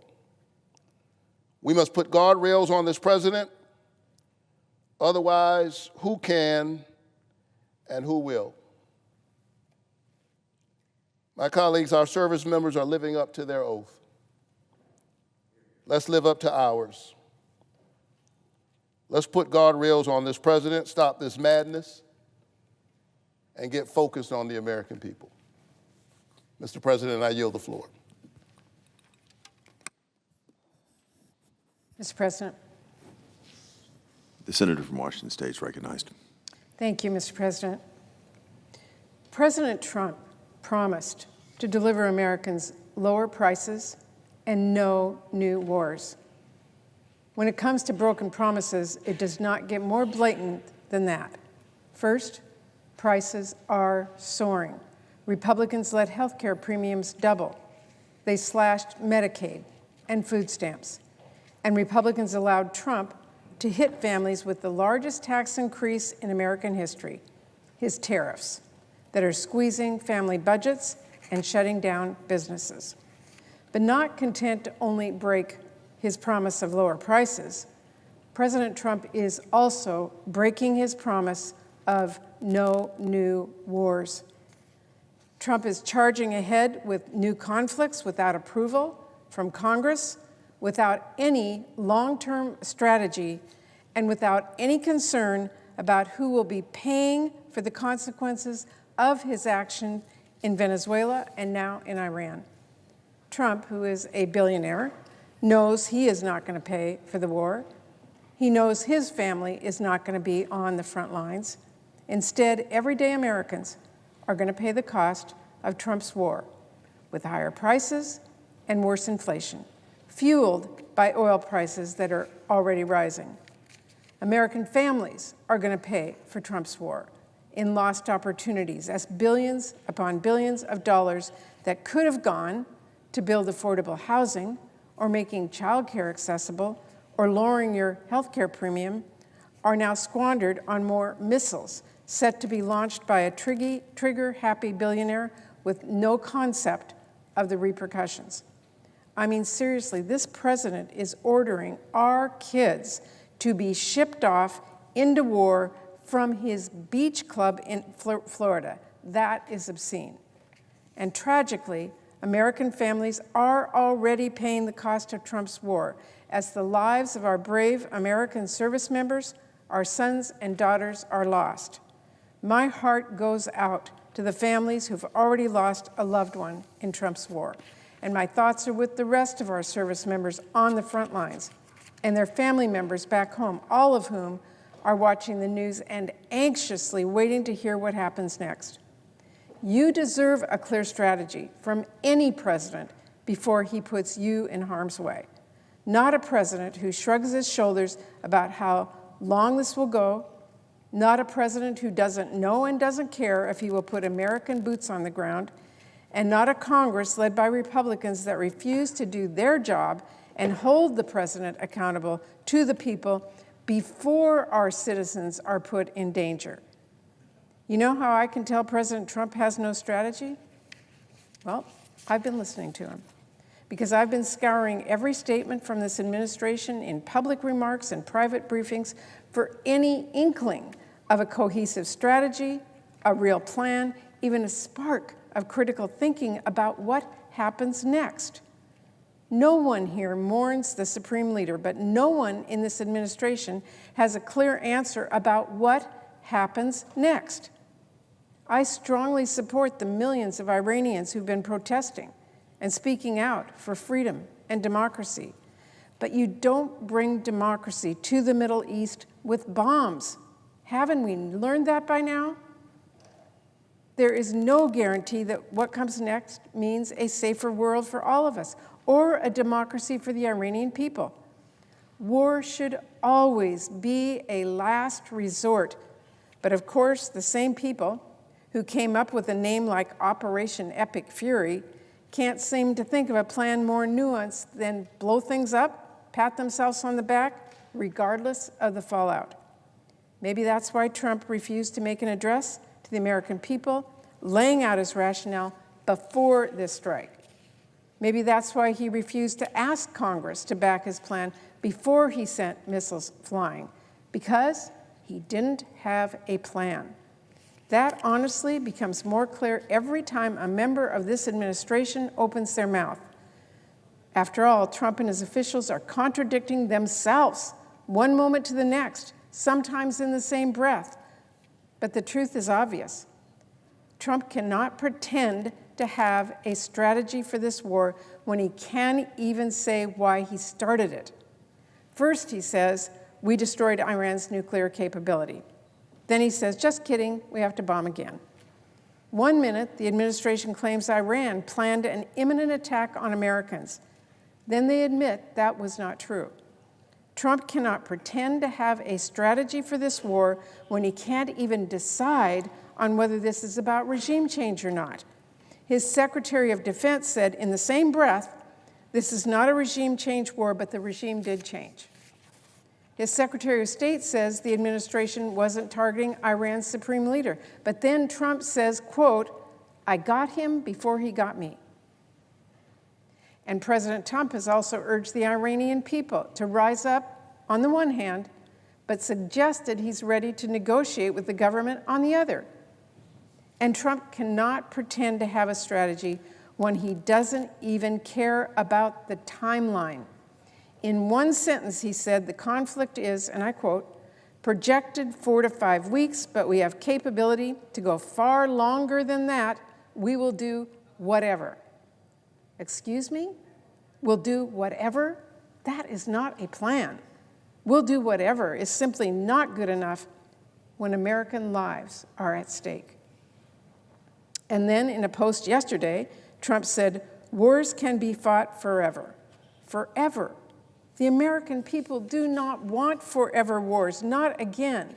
And if you really want to understand just how callous and unserious this president is about the war he is starting, if you really want to understand just how little he has thought about the American service members, embassy personnel, and everyday Americans he is putting in harm's way, Trump ended his train of thought the other day by saying, quote, "I don't get bored, there's nothing boring about this," before he actually got bored of talking about the war he started and moved right on to a topic he really does care about, his precious White House ballroom. You want to know where Trump's priorities lie? He has clearly put more thought and care and planning into this new White House ballroom than he has with the war with Iran. He'll talk about it any chance he gets. He has a timeline for the ballroom. He has a budget for that ballroom. He has an actual long-term vision for the ballroom, but not for the war he started from Palm Beach, Florida. Not for a war with American lives on the line. And that's because the problem is worse than Trump lacking any strategy for his war with Iran. President Trump also lacks any sort of concern for the weight of his decisions or any sort of appreciation of the sacrifice he is single-handedly forcing on our military families. Again, that's clear from his own words. What did he say to the tragic news that American service members were killed by Iran's response? Trump said, and I quote, "There will likely be more. That's the way it is." That's the way it is? Or asked about boots on the ground, about putting our sons and daughters in the line of fire, he shrugs it off. He says, and I quote, "I don't have the yips with respect to boots on the ground." That might be the most dismissive statement I have ever heard by a president making that about our service members. It is reckless, it is insulting, and it is up to us here in Congress to say enough. But we need Republicans to join us. You know, war is not some game. Our troops are not toy soldiers. Civilian casualties are not nothing. In Iran, hundreds have died, including more than 100 schoolgirls, children. They are blameless. Hospitals have been bombed. Shopping malls and homes have been hit. The chairman of the Joint Chiefs of Staff told the president this war could lead to significant American casualties. Already, as we know, 6 American service members have died. I don't care if the media grades Trump on a curve. It is not acceptable for a president to shrug his shoulders at this kind of death and destruction and then provide no real reason for launching a brutal war of choice. What a disgrace to the office. What a disgrace to the role of commander-in-chief. The American people deserve so much better. If Trump will not rule out boots on the ground, then this Congress needs to. We have a constitutional responsibility when it comes to war, and I will never let us forget that. As I said in 2002, before voting against the Iraq war due to similar concerns, I understand the consequence of war. I don't shrink from them. My father was among the first to land in Okinawa as a GI. He was a Purple Heart recipient. Growing up, we always knew our country may need to project force to defend our freedoms. And I know we have a high obligation to the men and women of our armed forces who undertake the hard work of securing our freedom. In college, I volunteered during the Vietnam War at the Seattle Veterans Hospital. Most of the patients were young men my age at the time who had returned from the Vietnam traumatized. I carry that experience with me every day. It weighs heavily on my mind whenever we are faced with questions of war and peace. Putting our men and women in uniform in harm's way, that is an absolute last resort. We owe it to them to do our due diligence first. We must have good reasons based on solid intelligence. We must have clear goals and a plan to achieve them. We must have a serious plan that puts them in no more danger than necessary for no longer than necessary. We should not gamble American lives on incomplete plans, unclear objectives, and completely uncertain future. That was on my mind when I voted against the Iraq War in 2002, and it is my North Star today as well. But there is a big difference between what is happening right now and what happened back in 2002 before the Iraq War. Because you see, back in 2002, the administration came to Congress to make its case for war. The president went to the American people to make that case, and his Secretary of State spoke to the UN. I did not agree with his case. I voted against the war. But Congress, we, all of us, had briefings, we had public hearings, and we had serious conversations with the president and his leaders. Back in 2002, Congress debated, we deliberated, we voted. And this is critical. We did it before the Bush administration charged into what was predictably a painful war with no end in sight. But Trump doesn't want any of that. He doesn't want to make his case to America or our allies or Congress. He doesn't think he has to.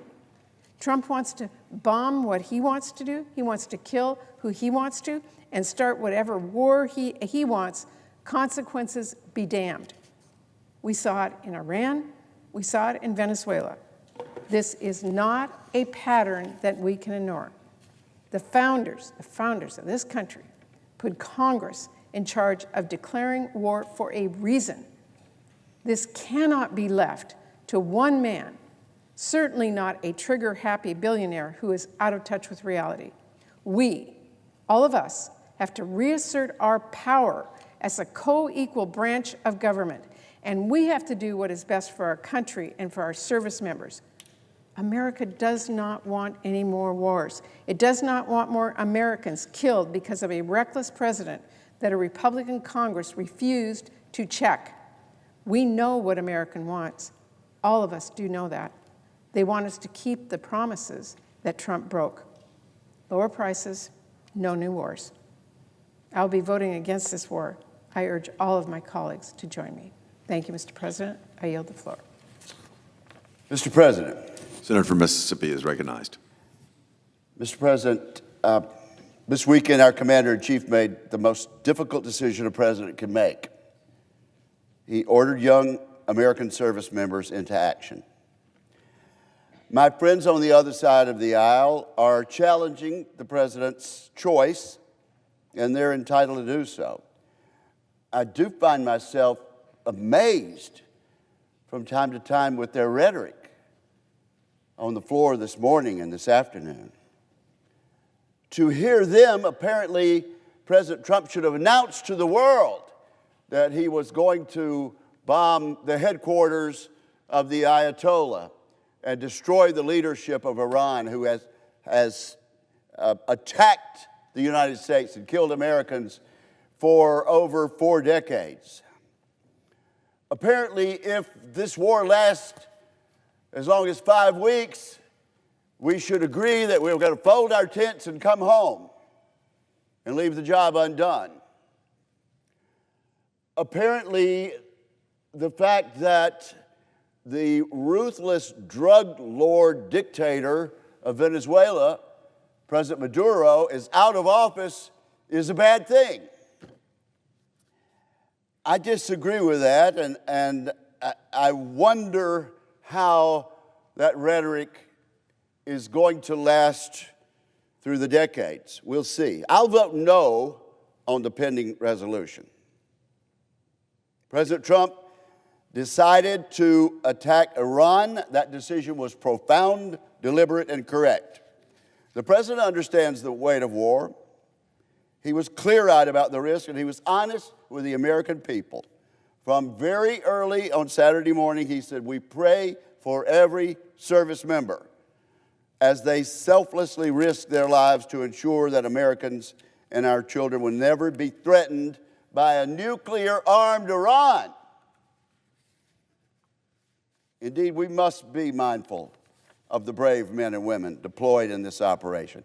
And certainly, we grieve for the 6 American servicemen and women who've died in the fighting. I also grieve for the thousands of Americans that have died over the last 47 years at the hands of the brutal Islamist 9th century regime in Iran. I grieve for those.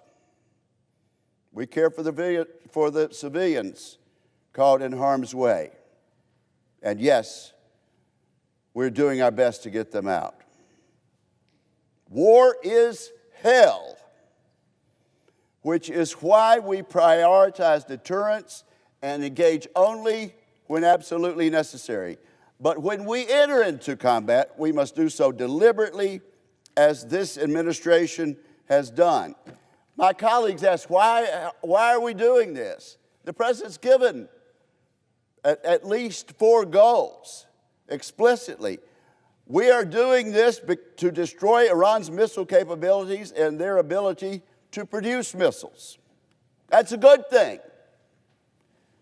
We're doing this to annihilate the Iranian Navy, to ensure the regime can no longer arm, direct, and fund the terrorist activities that have gone on for over 4 decades, and to prevent Iran from getting a nuclear weapon.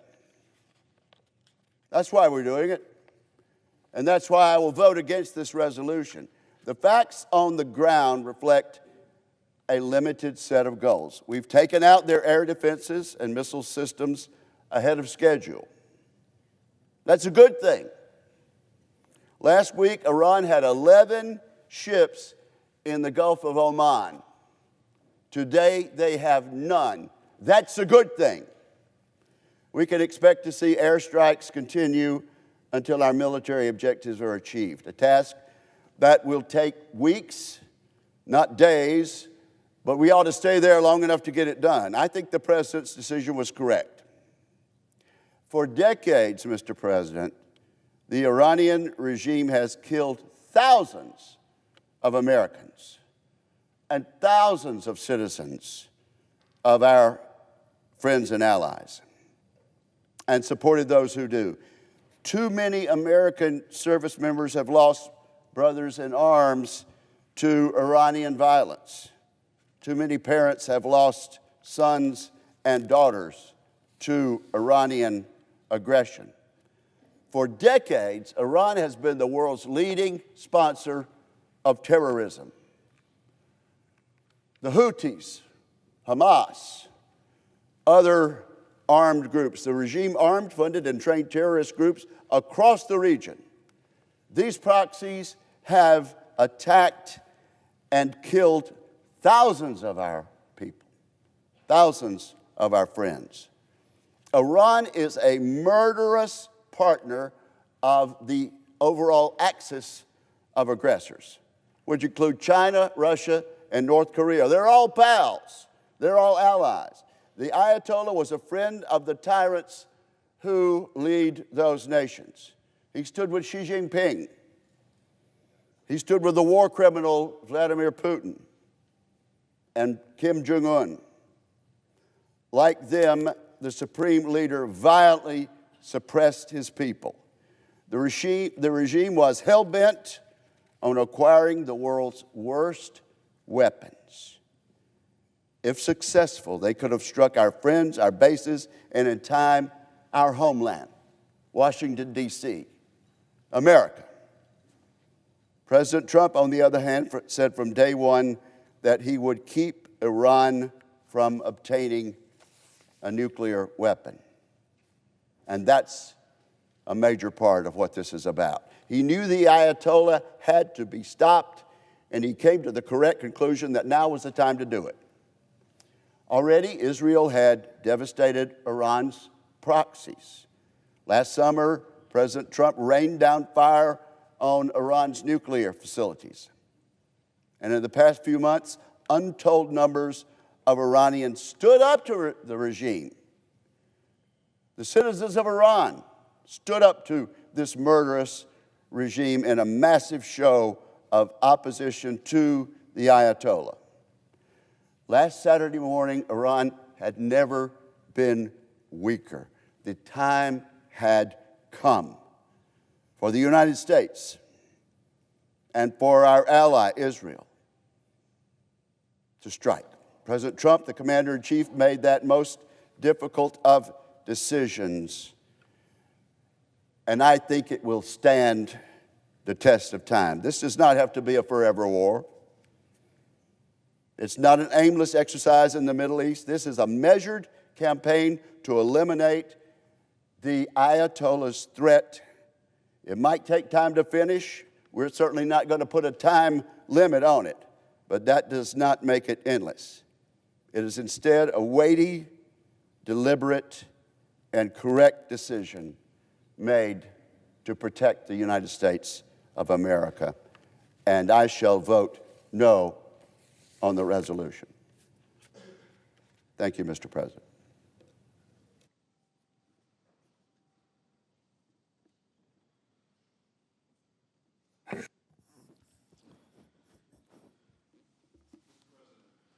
Senator from California. Mr. President, we are at war once again. George W. Bush had his Iraq war, and Donald Trump now has his Iran war. Make no mistake, with the massive deployment of American military forces, with the massive amounts of ordnance that are being used, with the tragic loss of 6 lives, 6 service members of the United States, we are at war. We are at war having had no national debate over whether we should enter into war. We are at war having had no authorization by Congress, a power explicitly given by our founders to the Congress to declare war. The founders understood that the executive branch acting alone would grow too fond of war. We are seeing that fear materialize before our eyes with a president that now has used military force repeatedly against different countries for different rationales. Why should we care whether there is a vote in Congress on war? Why should we care whether there's a debate in the country over war? We should care because if we vest the sole power to make war in the President of the United States, the sole decision to bring a country into war with the President of the United States, there is no check on the use of that authority. There is no check on the abuse of that authority. There is no meaningful way to constrain a president from getting involved in adventurism around the world that causes our country an enormous price to pay in lives lost, in treasure lost. Now, you might say, well, what about these other uses of military force by others in the past? Well, of course, with the Iraq War, there was a vote on authorization. With the Afghanistan War, there was a vote on authorization. But what about these other uses? Doesn't a president have a right to use force to defend the country from imminent attack? And the answer is yes. If there's an imminent threat of attack, the president has the authority. But if it goes beyond anything imminent, he must come to Congress for an authorization. So what was the imminent threat here?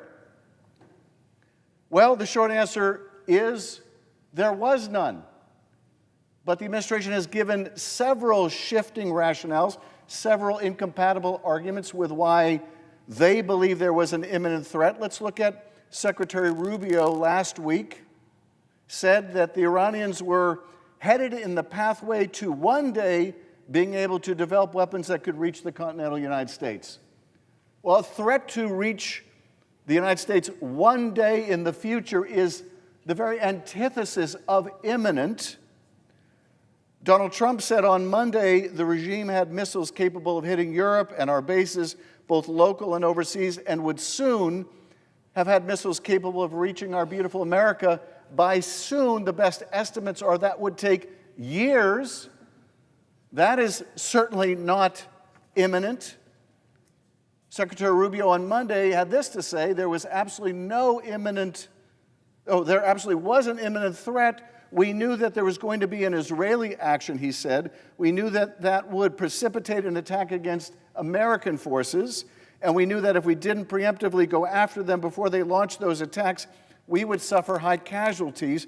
We knew that if Iran was attacked even by someone else, they would immediately come after us, and we were not going to sit there and absorb a blow before we responded. So on Monday, Rubio says because Israel was going to attack, we had to preemptively attack. But on Tuesday, the president contradicted his own Secretary of State and said, we were having negotiations with these lunatics, meaning the Iranians. It was my opinion that they, meaning Iran, were going to attack first. They were going to attack if we didn't do it. If anything, the president said, I might have forced Israel's hand. But Israel was ready. So the president says, no. The imminence didn't come from Iran, from Israel. He may have, in fact, forced Israel's hand. And on Tuesday, Hegseth took sides with the president, and not Marco Rubio, saying that Trump's explanation was 100% correct. Okay, so the imminent threat didn't come from anything that Israel was planning to do. It didn't come from missiles that could hit the United States that were years away. What was the other imminent rationale that the administration used? Well, on February 21st, Stephen Witkoff said Iran is, quote, probably a week away from having industrial-grade bomb-making material. Of course, that contradicts what the president said last June with the first Iran war, in which he said and reiterated just this past Saturday that, quote, we obliterated the regime's nuclear program. Well, either we obliterated it or we didn't. And if we obliterated it, it's obviously not an imminent threat. On Monday, Secretary Hegseth told reporters at the Pentagon that the Islamic Republic was building sophisticated missiles and other conventional weapons to shield its plans for a nuclear bomb. Iran had a conventional gun to our head, he said, as they tried to lie their way to a nuclear bomb. Again, no evidence that Iran was on the cusp of a missile that could hit the United States, no evidence that Iran was building the mechanism of a bomb, no evidence of imminence. What about regime change? Is that somehow a rationale for war at all, let alone war without an authorization by the American people in Congress? Donald Trump in 2016 had this to say about regime change. He said, we must abandon the failed policy of nation building and regime change. Even earlier in 2025, Donald Trump said, regime change takes chaos, and ideally, we don't want to see so much chaos. But on Saturday, Donald Trump said, when we are finished, take over your government, he said to the Iranian people. It will be yours to take. Take back your country. On Monday, Secretary Rubio said, we would love to see this regime being replaced. On Tuesday, Donald Trump said someone from within the Iranian regime might be the best choice to take over. But regime change is not an argument that we face an imminent threat. And finally, the last rationale of the administration is, on Saturday, the president posted on Truth Social that, quote, Iran tried to interfere in 2020, 2024 elections to stop Trump and now faces renewed war with the United States. On Sunday, he said, and cited Iran's effort to assassinate him as a key factor in ordering the operation that killed Ayatollah Ali Khamenei. Quote, I got him before he got me, Trump told ABC News. I got him first. So this was, I guess, the final rationale. Is he wanted to get the Iranians before they got him? So here we are with this shifting series of incoherent rationales, none of them amounting to imminence, none of them posing a direct and imminent threat to the United States. And now we're at war again, where we have tragically lost the lives of American service members, where we are sinking billions and billions of dollars again into a foreign war, without time constraint, without plan. This comes at a great cost to the American people, most particularly to our military families. But we are about to get a request for a supplemental appropriation, probably in the tens of billions of dollars, to backfill all the munitions we're using today. That's tens of billions of dollars that will not go into your health care. That's tens of billions of dollars that will not go to reducing the cost of your housing or your groceries. That's tens of billions of dollars that will not go into investing in America. That's tens of billions of dollars that we are literally blowing up over Iran when we face no imminent threat. Folks, we have already essentially walked away from our most important power, and that is the congressional power of the purse. The President rescinds funds, he impounds funds, and we put up no murmur of protest. We have walked away from that most important power in the Constitution that the founders gave us. The other most important power they gave us was the power to declare war. There is no argument that this is anything less than war. And this resolution is about stopping that war, but it is also about reasserting Congress's vital role as a check on the executive and the abuse of the authority to bring a nation to war. This is about whether the American people, through their elected representatives, will have a say when their sons and daughters are put in harm's way, when the resources of this country are diverted away from their communities and towards the building of bombs and weapons and engagement in another potentially endless foreign war. I thank Senator Kaine for this resolution. I'm proud to work with you on this, Senator, and I urge all my colleagues to support it, and I yield back.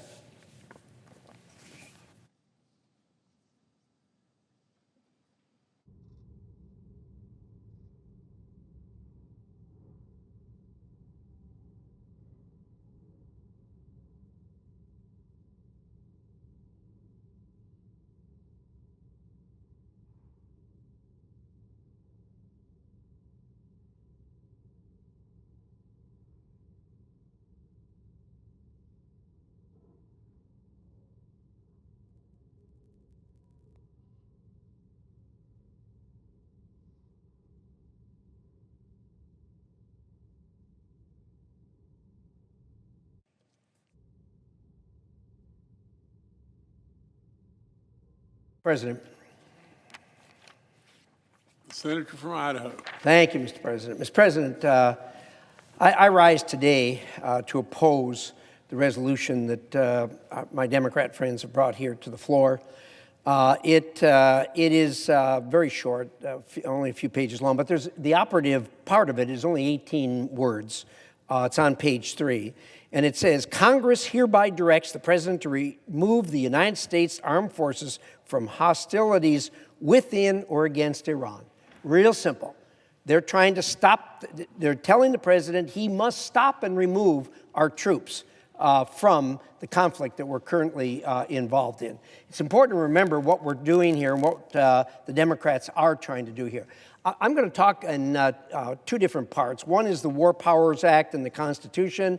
We've all sat through hundreds of hours of argument on this. I'm not going to spend a lot of time with it. The third part is how we got here, where we are, and where we're going. A little more interesting, I think. In any event, as far as the War Powers Act, it was enacted in 1973 by Congress. It was designed to try to cut into the constitutional powers of the President under Article 2 of the Constitution.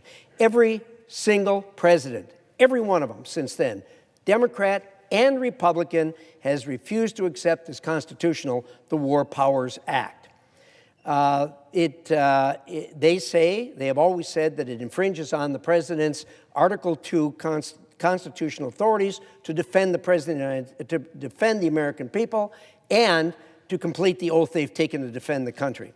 So, 45 of the last 47 presidents, which is all we've had, have ordered kinetic acts, just like President Trump has done, without going to Congress. This isn't new. This has happened 45 in the last 47 presidencies. The Constitution, Article 2, clearly gives the president not only the right, but indeed the duty, as does his oath, to protect the United States.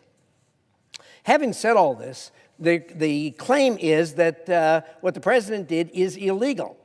Well, if that's what they really believe over here, then what are we doing here? All we're doing is yakking here.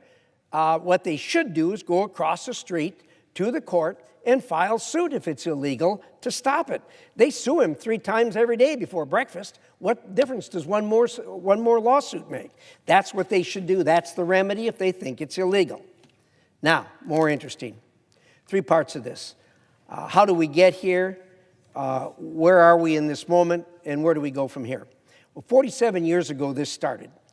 What you had was the Iranians take over our embassy in Iran, and they illegally held and kidnapped and restrained our diplomats there, a number of them, for 444 days.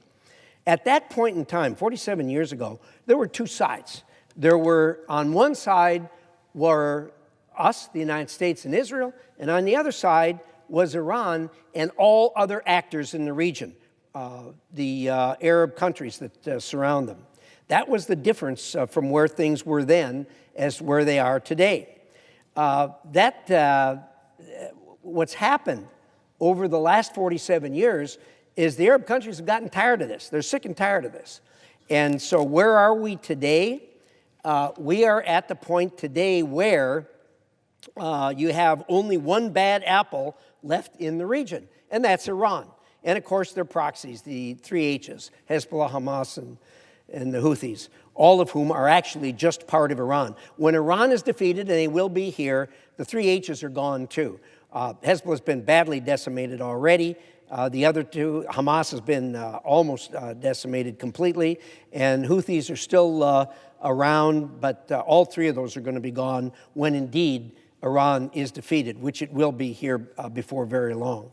So over this 47 years, what Iran has done, while the Arab countries have moved away, while they have moved to wanting peace and security in the region, they have continued to murder thousands of Americans. They have killed thousands of Americans. I grabbed the list and was going to bring it out here. It would take me about a half an hour to read all of the sins that the Iranians have committed over these 47 years. So we're left in a very, very different place today.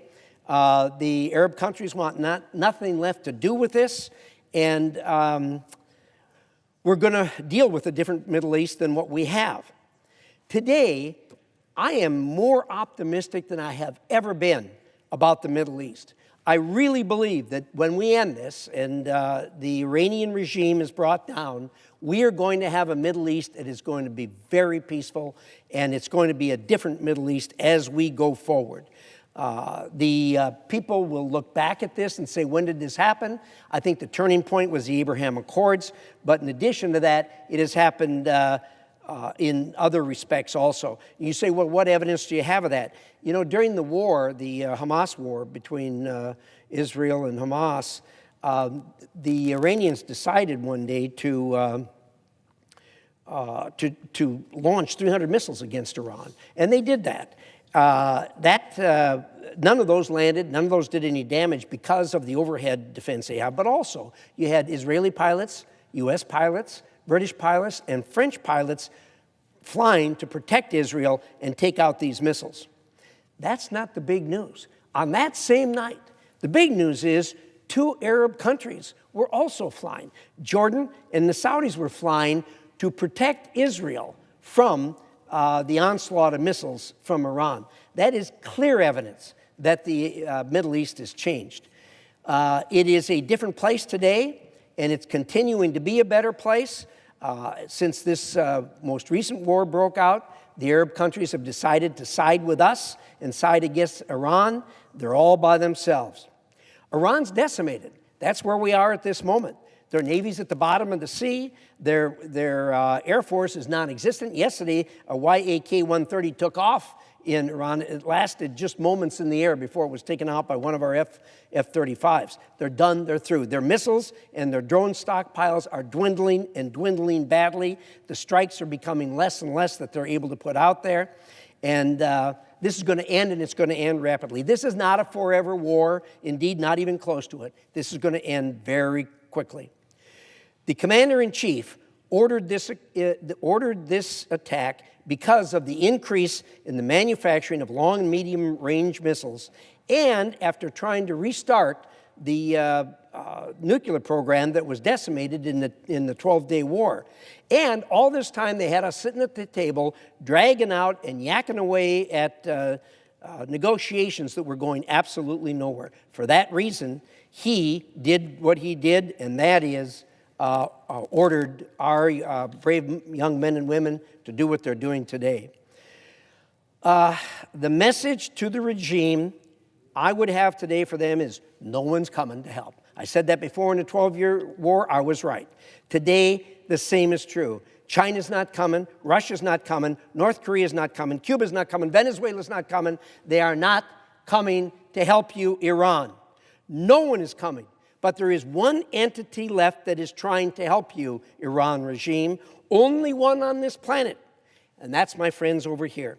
They have brought this, and you heard the language I said, they're trying to use the process of the United States Senate to stop our commander-in-chief to doing what he has set out to do. No other entity on the planet is attempting to help you, Iran. Nobody, except one, and that one is right here. But we're going to end that now. It ends now. It ends here in a few moments when we have this vote. To our brave men and women, I say, you're fighting to accomplish the task and the objectives that the President, our Commander-in-Chief, has given you. We are proud of you. We are about to help you. Know this, we have your back. We are about to defeat here on this floor the last entity that is trying to stop you from doing the job that the President of the United States has given you. Bless you for what you're doing, and bless the United States of America. Mr. President. Senator from Virginia. Mr. President, I rise today, I believe, as the penultimate speaker before we have a vote on the War Powers Resolution, the bipartisan resolution I have filed with Senators Paul, Schiff, and Schumer. I rise today in support of our troops who don't deserve to be sent into war unless this Congress votes that there should be such a war.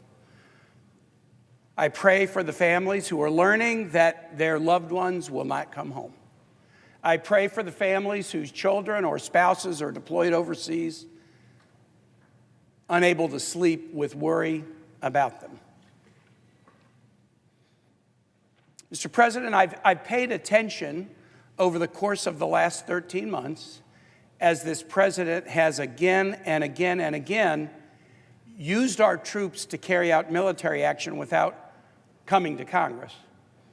I've paid attention to the reasons that my colleagues are giving who want to give the president an easy pass around the Constitution. When we had a vote last summer about the attack on Iran at the end of the Israeli 12-day war, by the time the vote had been called up, that bombing mission was in the rearview mirror. And so my colleague from Idaho said, there's no hostilities. The hostilities are over. So you should vote against the resolution on that ground. When we called up an effort to constrain the president from illegally striking boats in international waters, the legal rationale asserted by my colleagues and the White House to vote down a war powers resolution and end run the Constitution was these are pinprick strikes that don't rise to the level of war. Only if it's war must the White House come to Congress. When I brought forward a resolution a month or so ago to say no war in Venezuela without a vote of Congress, again, my colleague from Idaho said, this isn't war, it's over. It was one and done. There are no troops left in Venezuela. One reason after the next to give the president an easy pass lane around the Constitution. Well, today we're dealing with something different.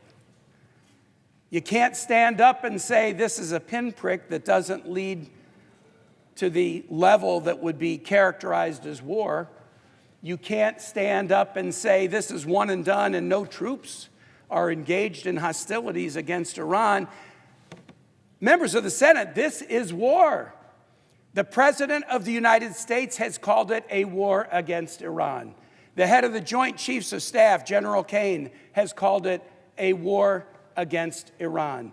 Secretary Rubio, our Secretary of State, has called it a war against Iran. All of the excuses that you've advanced to give the president an easy pass around the Constitution and suggest he needn't come to Congress all evaporate because this is a war. It's a war. Many of my colleagues know that during the classified briefing yesterday, I can't reveal information given to me, but I can say what I said. And I challenged the body, including the administration witnesses, your escalating pattern of military action without seeking our approval convinces me that you believe you never need to come to Congress to wage war against anyone anywhere. I hoped that someone might refute my point and tell me I'm wrong, and they would come to Congress, but no one did. And so here we are in a war that has cost American lives, that is leading to chaos throughout the region, that threatens to go bigger and bigger and bigger. And I'm asking the Senate to do what the framers of the Constitution said we should do, debate and vote about matters of war.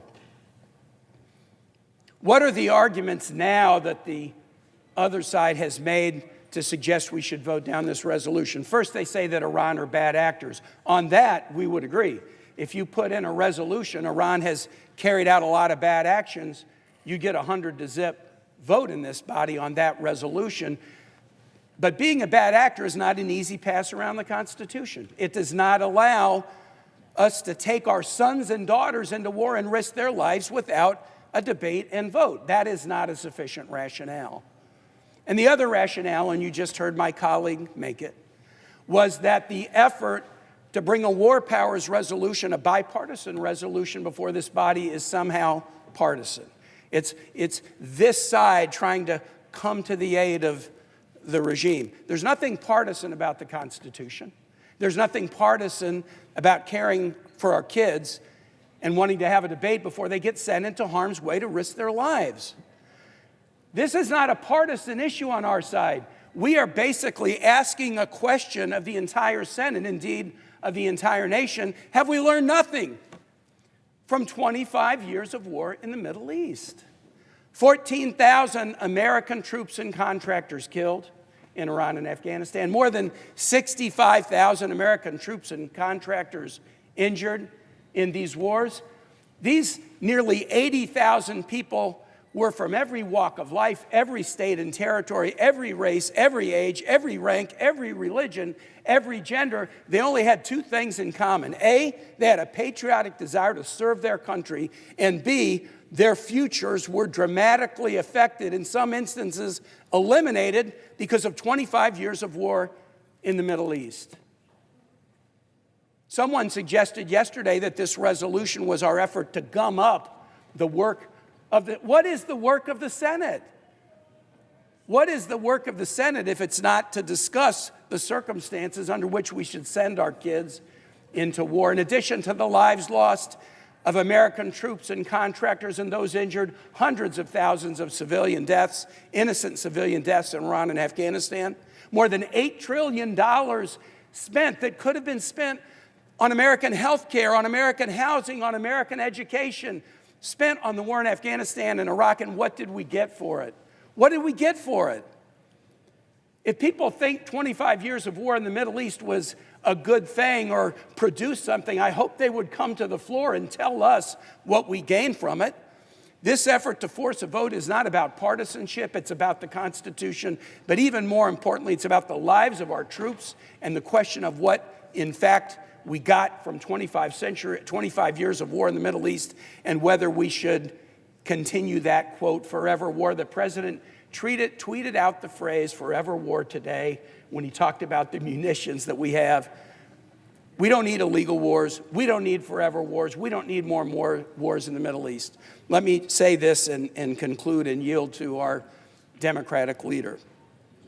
I've said this to my colleagues before. I came to this body in 2013 with the experience of being a governor and watched my Virginians repeatedly deployed time after time after time, active duty Guard, Reserve, DOD civilians, Virginia National Guard into the wars in Iraq and Afghanistan. And I went to the deployments, and I went to the homecomings, and I went to the wakes, and I went to the funerals. And I signed the condolence letters that all governors sign when they get the bad news that one of their own has lost their lives in war.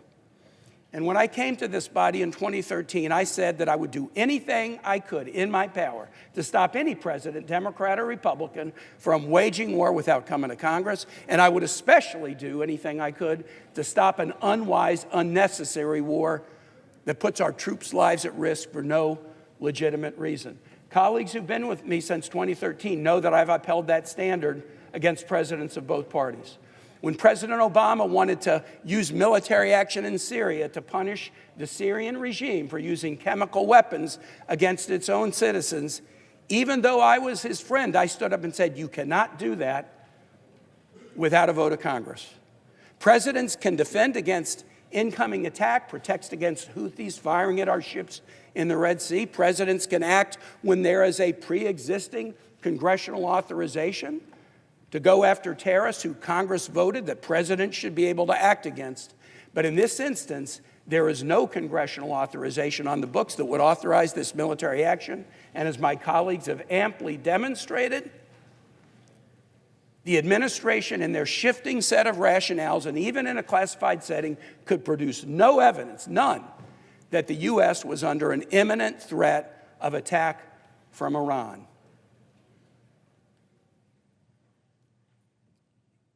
It's easy to try to dismiss this by saying, oh, it's about partisanship.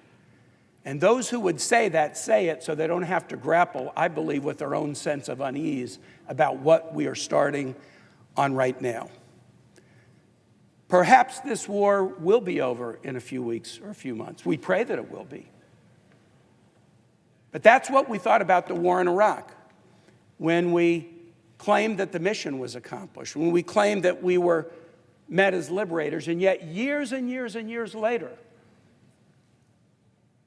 troops from all of our states were still coming home deeply wounded and affected, both physically and in their mental health from those wars, from seeing what happened to them and their friends. Some never came home. If there's one thing we do that we have to get right, it's this. It's this. We can't afford to hide under a desk and let any president, Democrat or Republican, send our best and brightest, our own kids, into war to risk their lives unless we have debated it, we have determined it's in the national interest, we have voted and thereby put our signature and our thumbprint on the notion that it's worth sending our best and brightest to risk their lives. I urge my colleagues, as this is escalating from pinprick strikes to one-off operations, now into full war, even called war by the president and his chief advisors, let's stand up and do what the Constitution requires us to do. I urge a yes vote on my resolution, and I yield the floor.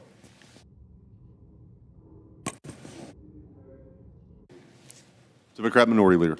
First, let me thank my friend from Virginia for his stellar leadership on this issue, not just this year, but through decades, through the last decade. And he is an inspiration, I think, to all of us. Thank you. I also want to thank Senator Schiff and Paul for joining me and Senator Kaine in this important resolution. Now, Mr. President, today, senators face a choice. Stand with the American people who are tired of war in the Middle East, or side with Donald Trump, who bumbles America into another war most Americans fiercely oppose. Voting on matters of war is one of the most solemn votes a senator can take. This is about whether or not senators are ready to send your sons and your daughters into harm's way. If there was ever a moment for Senate Republicans to take a stand, it's now. The last thing the American people want or need is another war in the Middle East. But if you listen to Secretary Pete Hegseth's press conference this morning, one thing is crystal clear. America is at war, with no plan, no strategy. In his own words, Hegseth said, quote, "We are just getting started." Hegseth said, "We are accelerating, not decelerating." And in the wake of 6 brave Americans who died in uniform, Trump simply says, "There will likely be more. That's the way it is." This, my colleagues, is madness. Americans spent the last 2 decades fighting and dying in the Middle East. Parents watched their kids shipped off to foreign lands. So many lives lost, so many billions wasted, so much suffering and anguish that scarred an entire generation. Why is Donald Trump hell-bent on making history repeat itself? Why is he plunging America headfirst into a war that Americans do not want and which he cannot even explain? Enough is enough. The American people deserve a say, and that is what our resolution is about. We must act to stop Trump's belligerence. The American people will be watching how senators vote. History will judge this chamber for how we act. To my colleagues, all of my colleagues, it is time to make a stand. We must stop another war in the Middle East. Support our resolution. Yield the floor. Senator from Virginia. Section 601B of the International Security Assistance and Arms Control Act, I move to discharge the Committee on Foreign Relations from further consideration of S.J. Res. 104 to direct the removal of United States Armed Forces from hostilities within or against the Islamic Republic of Iran that have not been authorized by Congress. The clerk will report. Senator from Virginia, Mr. Kaine, moves to discharge S.J. Res. 104 to direct the removal of United States Armed Forces from hostilities within or against the Islamic Republic of Iran that have not been authorized by Congress from the Committee on Foreign Relations. Mr. President. Senator from Virginia. I ask for the yeas and nays. Is there a sufficient second? There appears to be. There is. The clerk will call the roll. Ms. Alsobrooks. Ms. Baldwin. Mr. Banks. Mr. Barrasso. Mr. Bennett. Mrs. Blackburn. Mr. Blumenthal.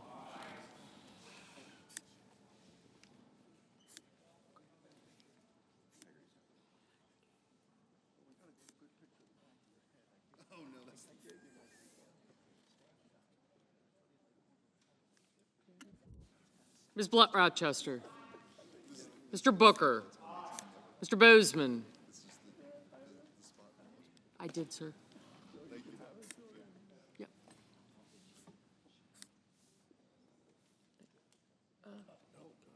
Yeah, thank you.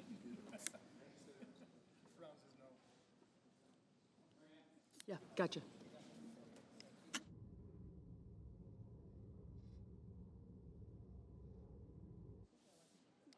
Mrs. Britt. Mr. Budd. Ms. Cantwell,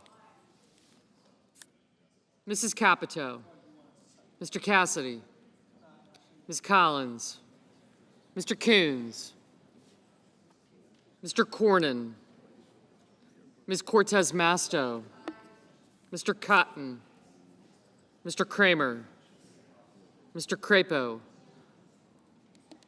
Mr. Cruz, Mr. Curtis, Mr. Daines, Ms. Duckworth, Mr. Durbin, Ms. Ernst, Mr. Fetterman, Mrs. Fisher, Mr. Gallego, Mrs. Gillibrand, Mr. Graham, Mr. Grassley, Mr. Haggerty, Ms. Hassan, Mr. Hawley, Mr. Heinrich, Mr. Hickenlooper,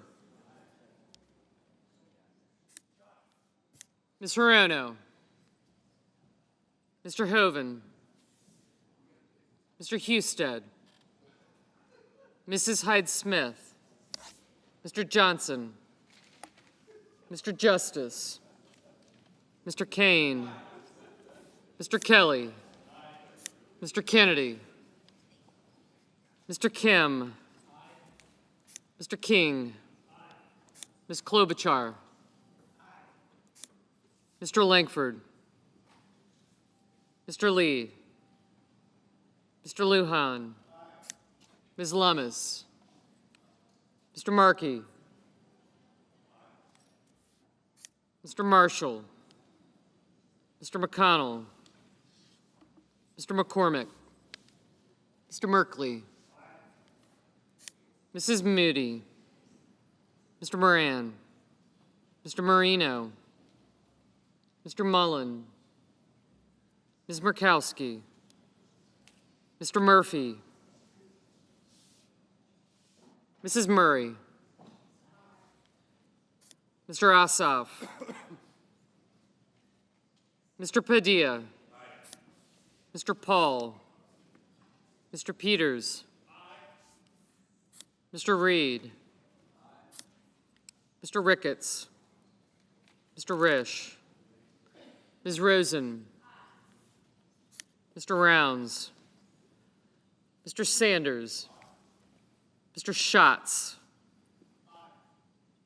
Mr. Schiff, Mr. Schmidt, Mr. Schumer, Mr. Scott of Florida, Mr. Scott of South Carolina,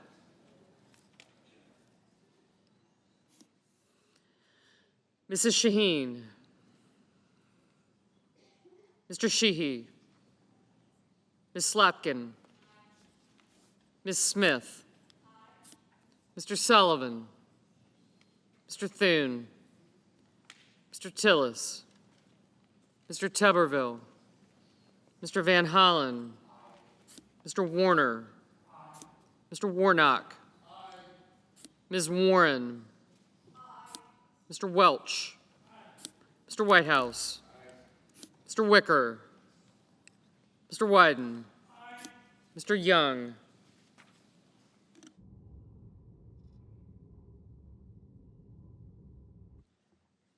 Senators voting in the affirmative: also Brooks, Baldwin, Bennett, Blumenthal, Blunt Rochester, Booker, Cantwell, Cortez Masto, Duckworth, Durbin, Gillibrand, Hassan, Heinrich, Hickenlooper, Kane, Kelly, Kim, King, Klobuchar, Lujan, Markey, Merkley, Murray, Padilla, Peters, Reed, Rosen, Sanders, Schatz, Schiff, Schumer, Slotkin, Smith, Van Hollen, Warner, Warnock, Warren, Welch, Whitehouse, and Wyden.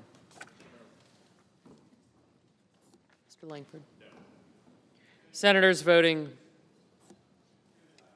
Mr. Coons, aye.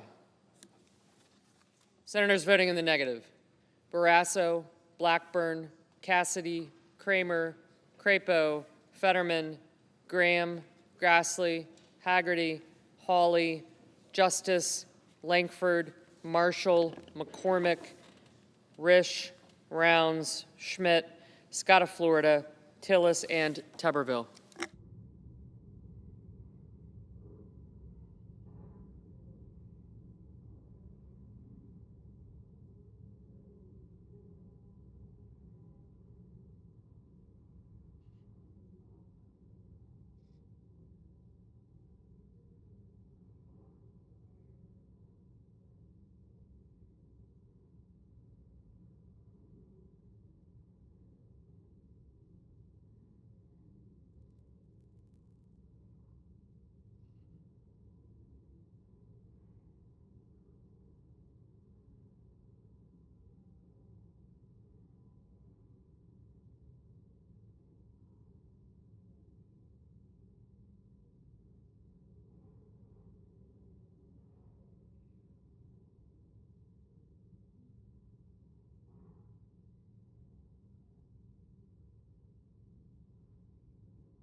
Mr. Kennedy, no.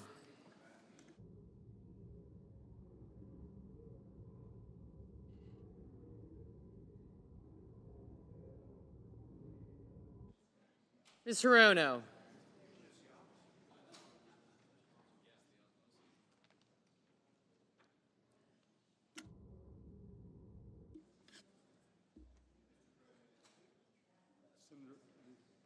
Ms. Hirono.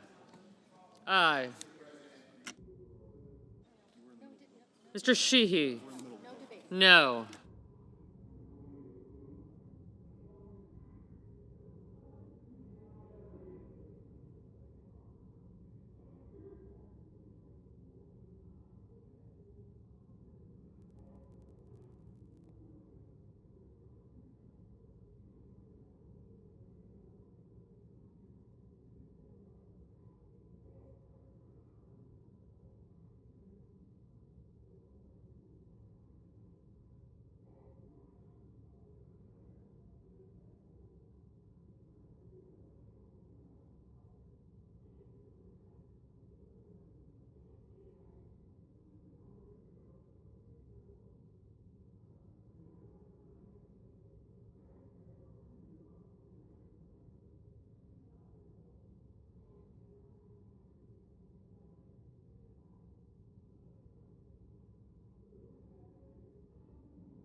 Ms. Lummis, no.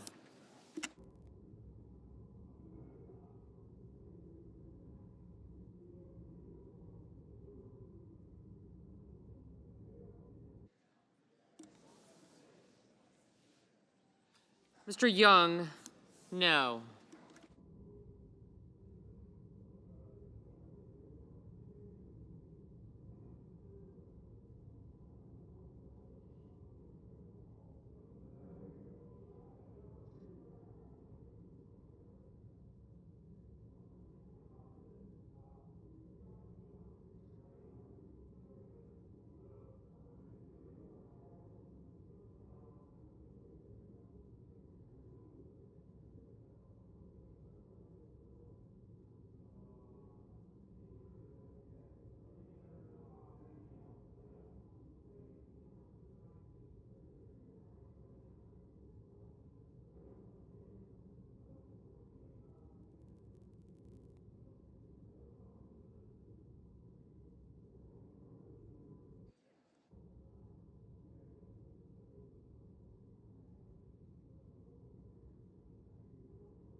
Mrs. Moody, no. Mr. Gallego, aye.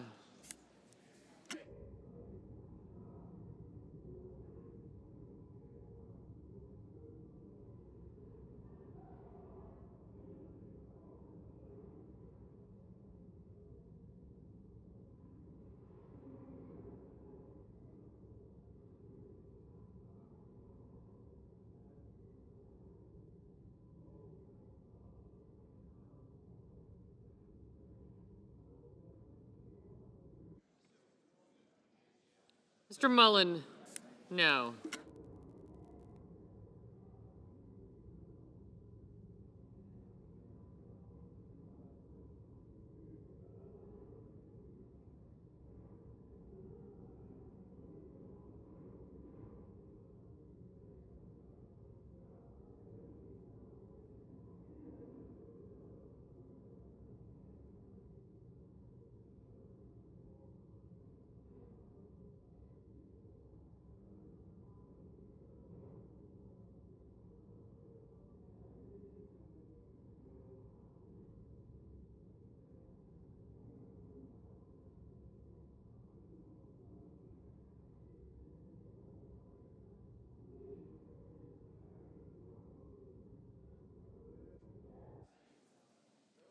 Mr. Scott of South Carolina, no.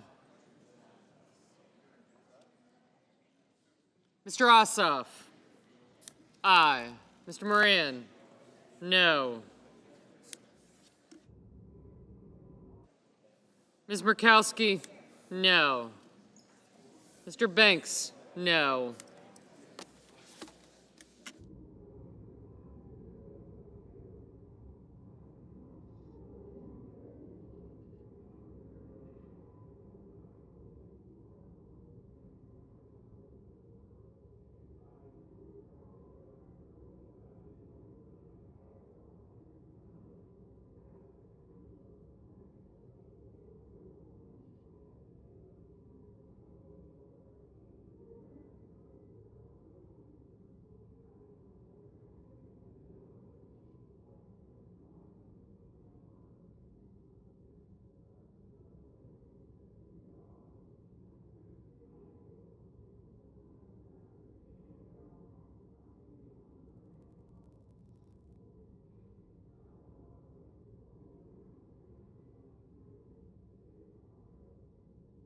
Mrs. Fisher, no.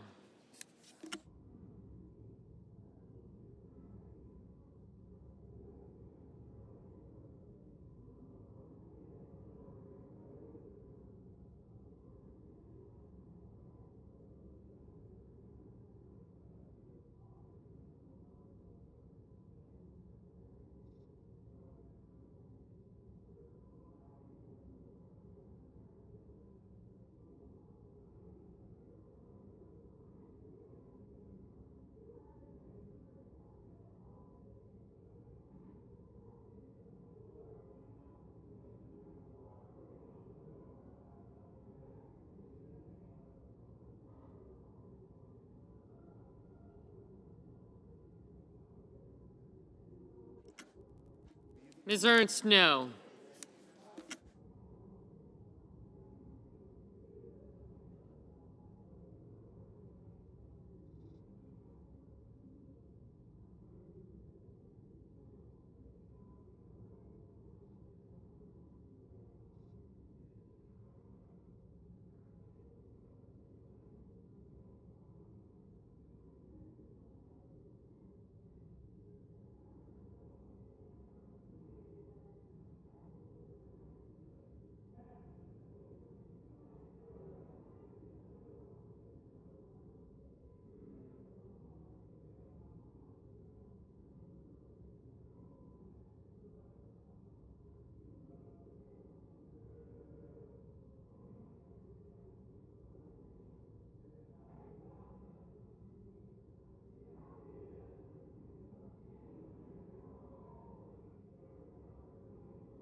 Mr. Johnson, no.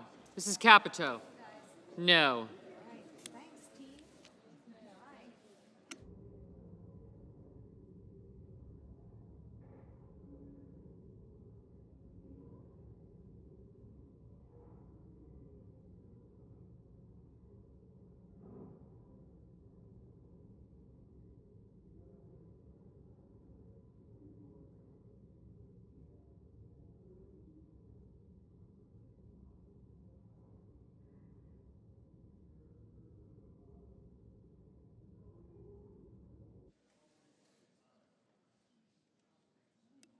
Ms. Collins, no.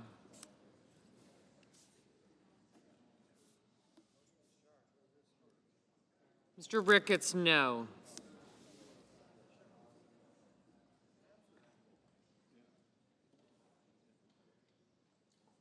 Mr. Daines, no.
Mr. Murphy? Aye. Mr. Curtis? No.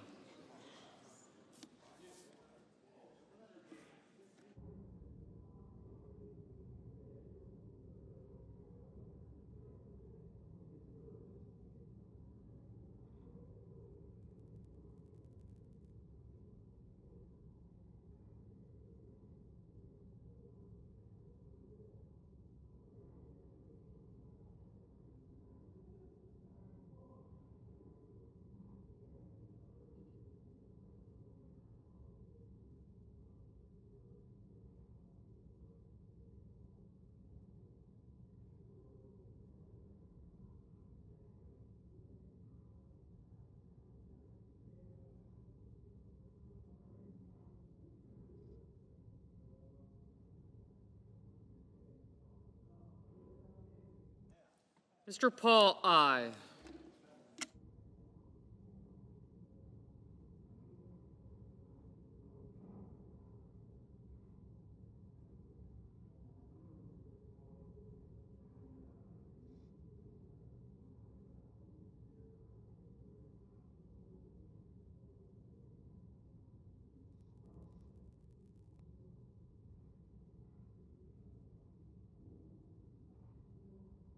Mr. Lee? No.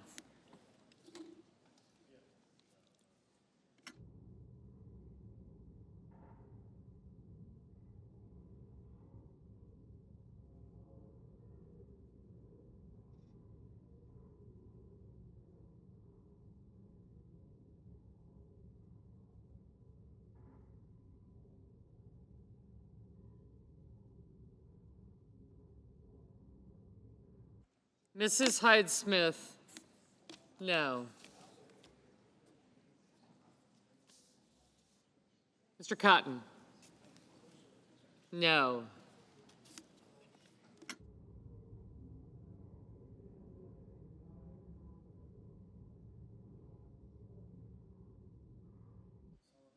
Mr. Sullivan, no.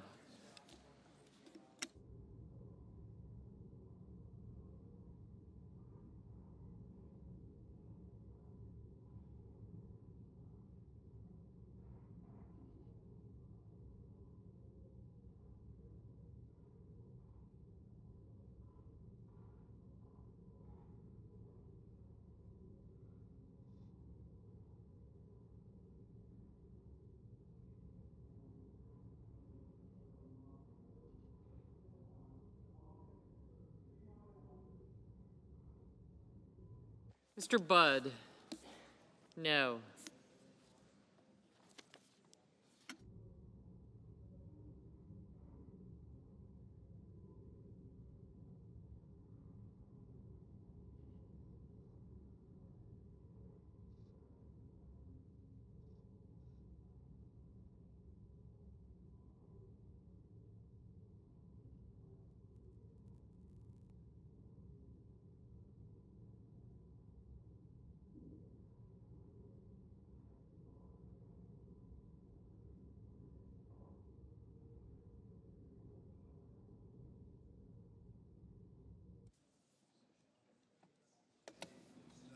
Mr. Bozeman?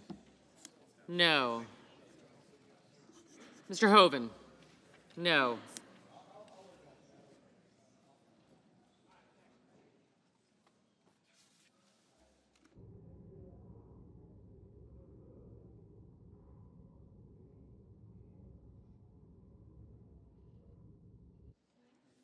Mrs. Shaheen, aye.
Mr. Husted, no.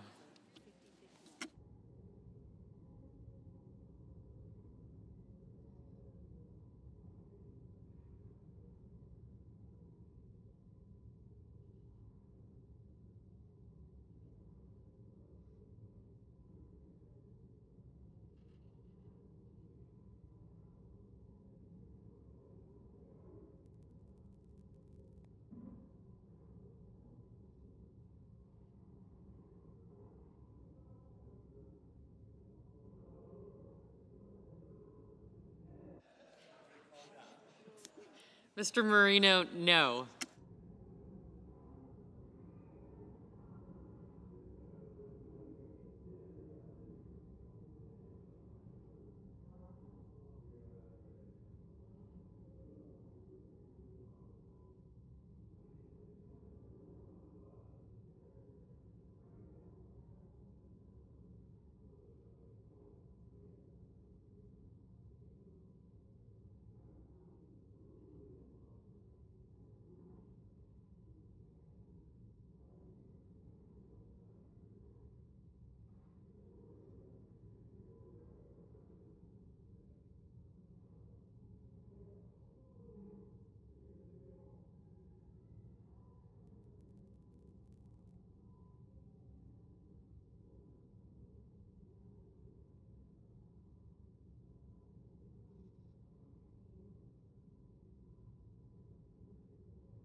Mr. McConnell, no.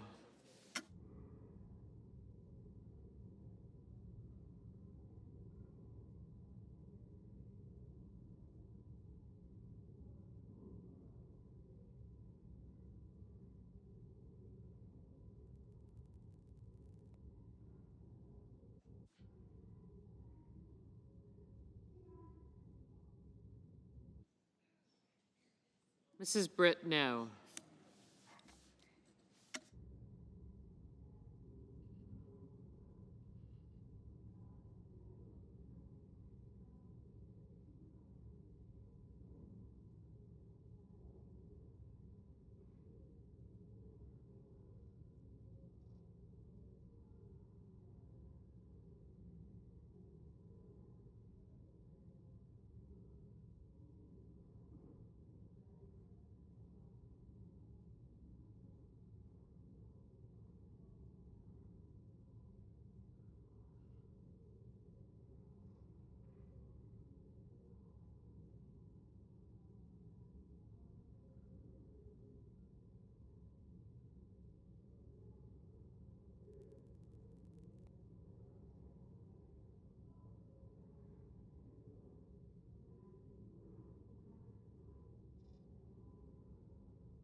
Mr. Wicker?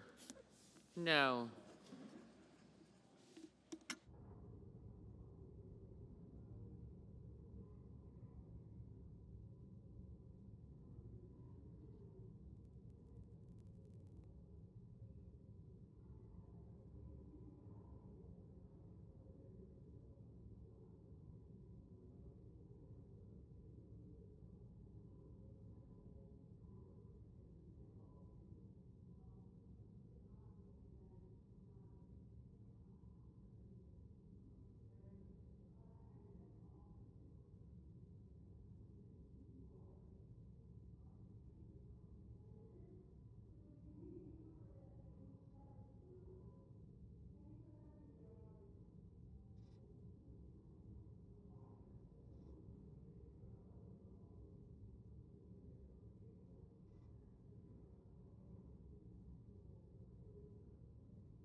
Mr. Thune? No.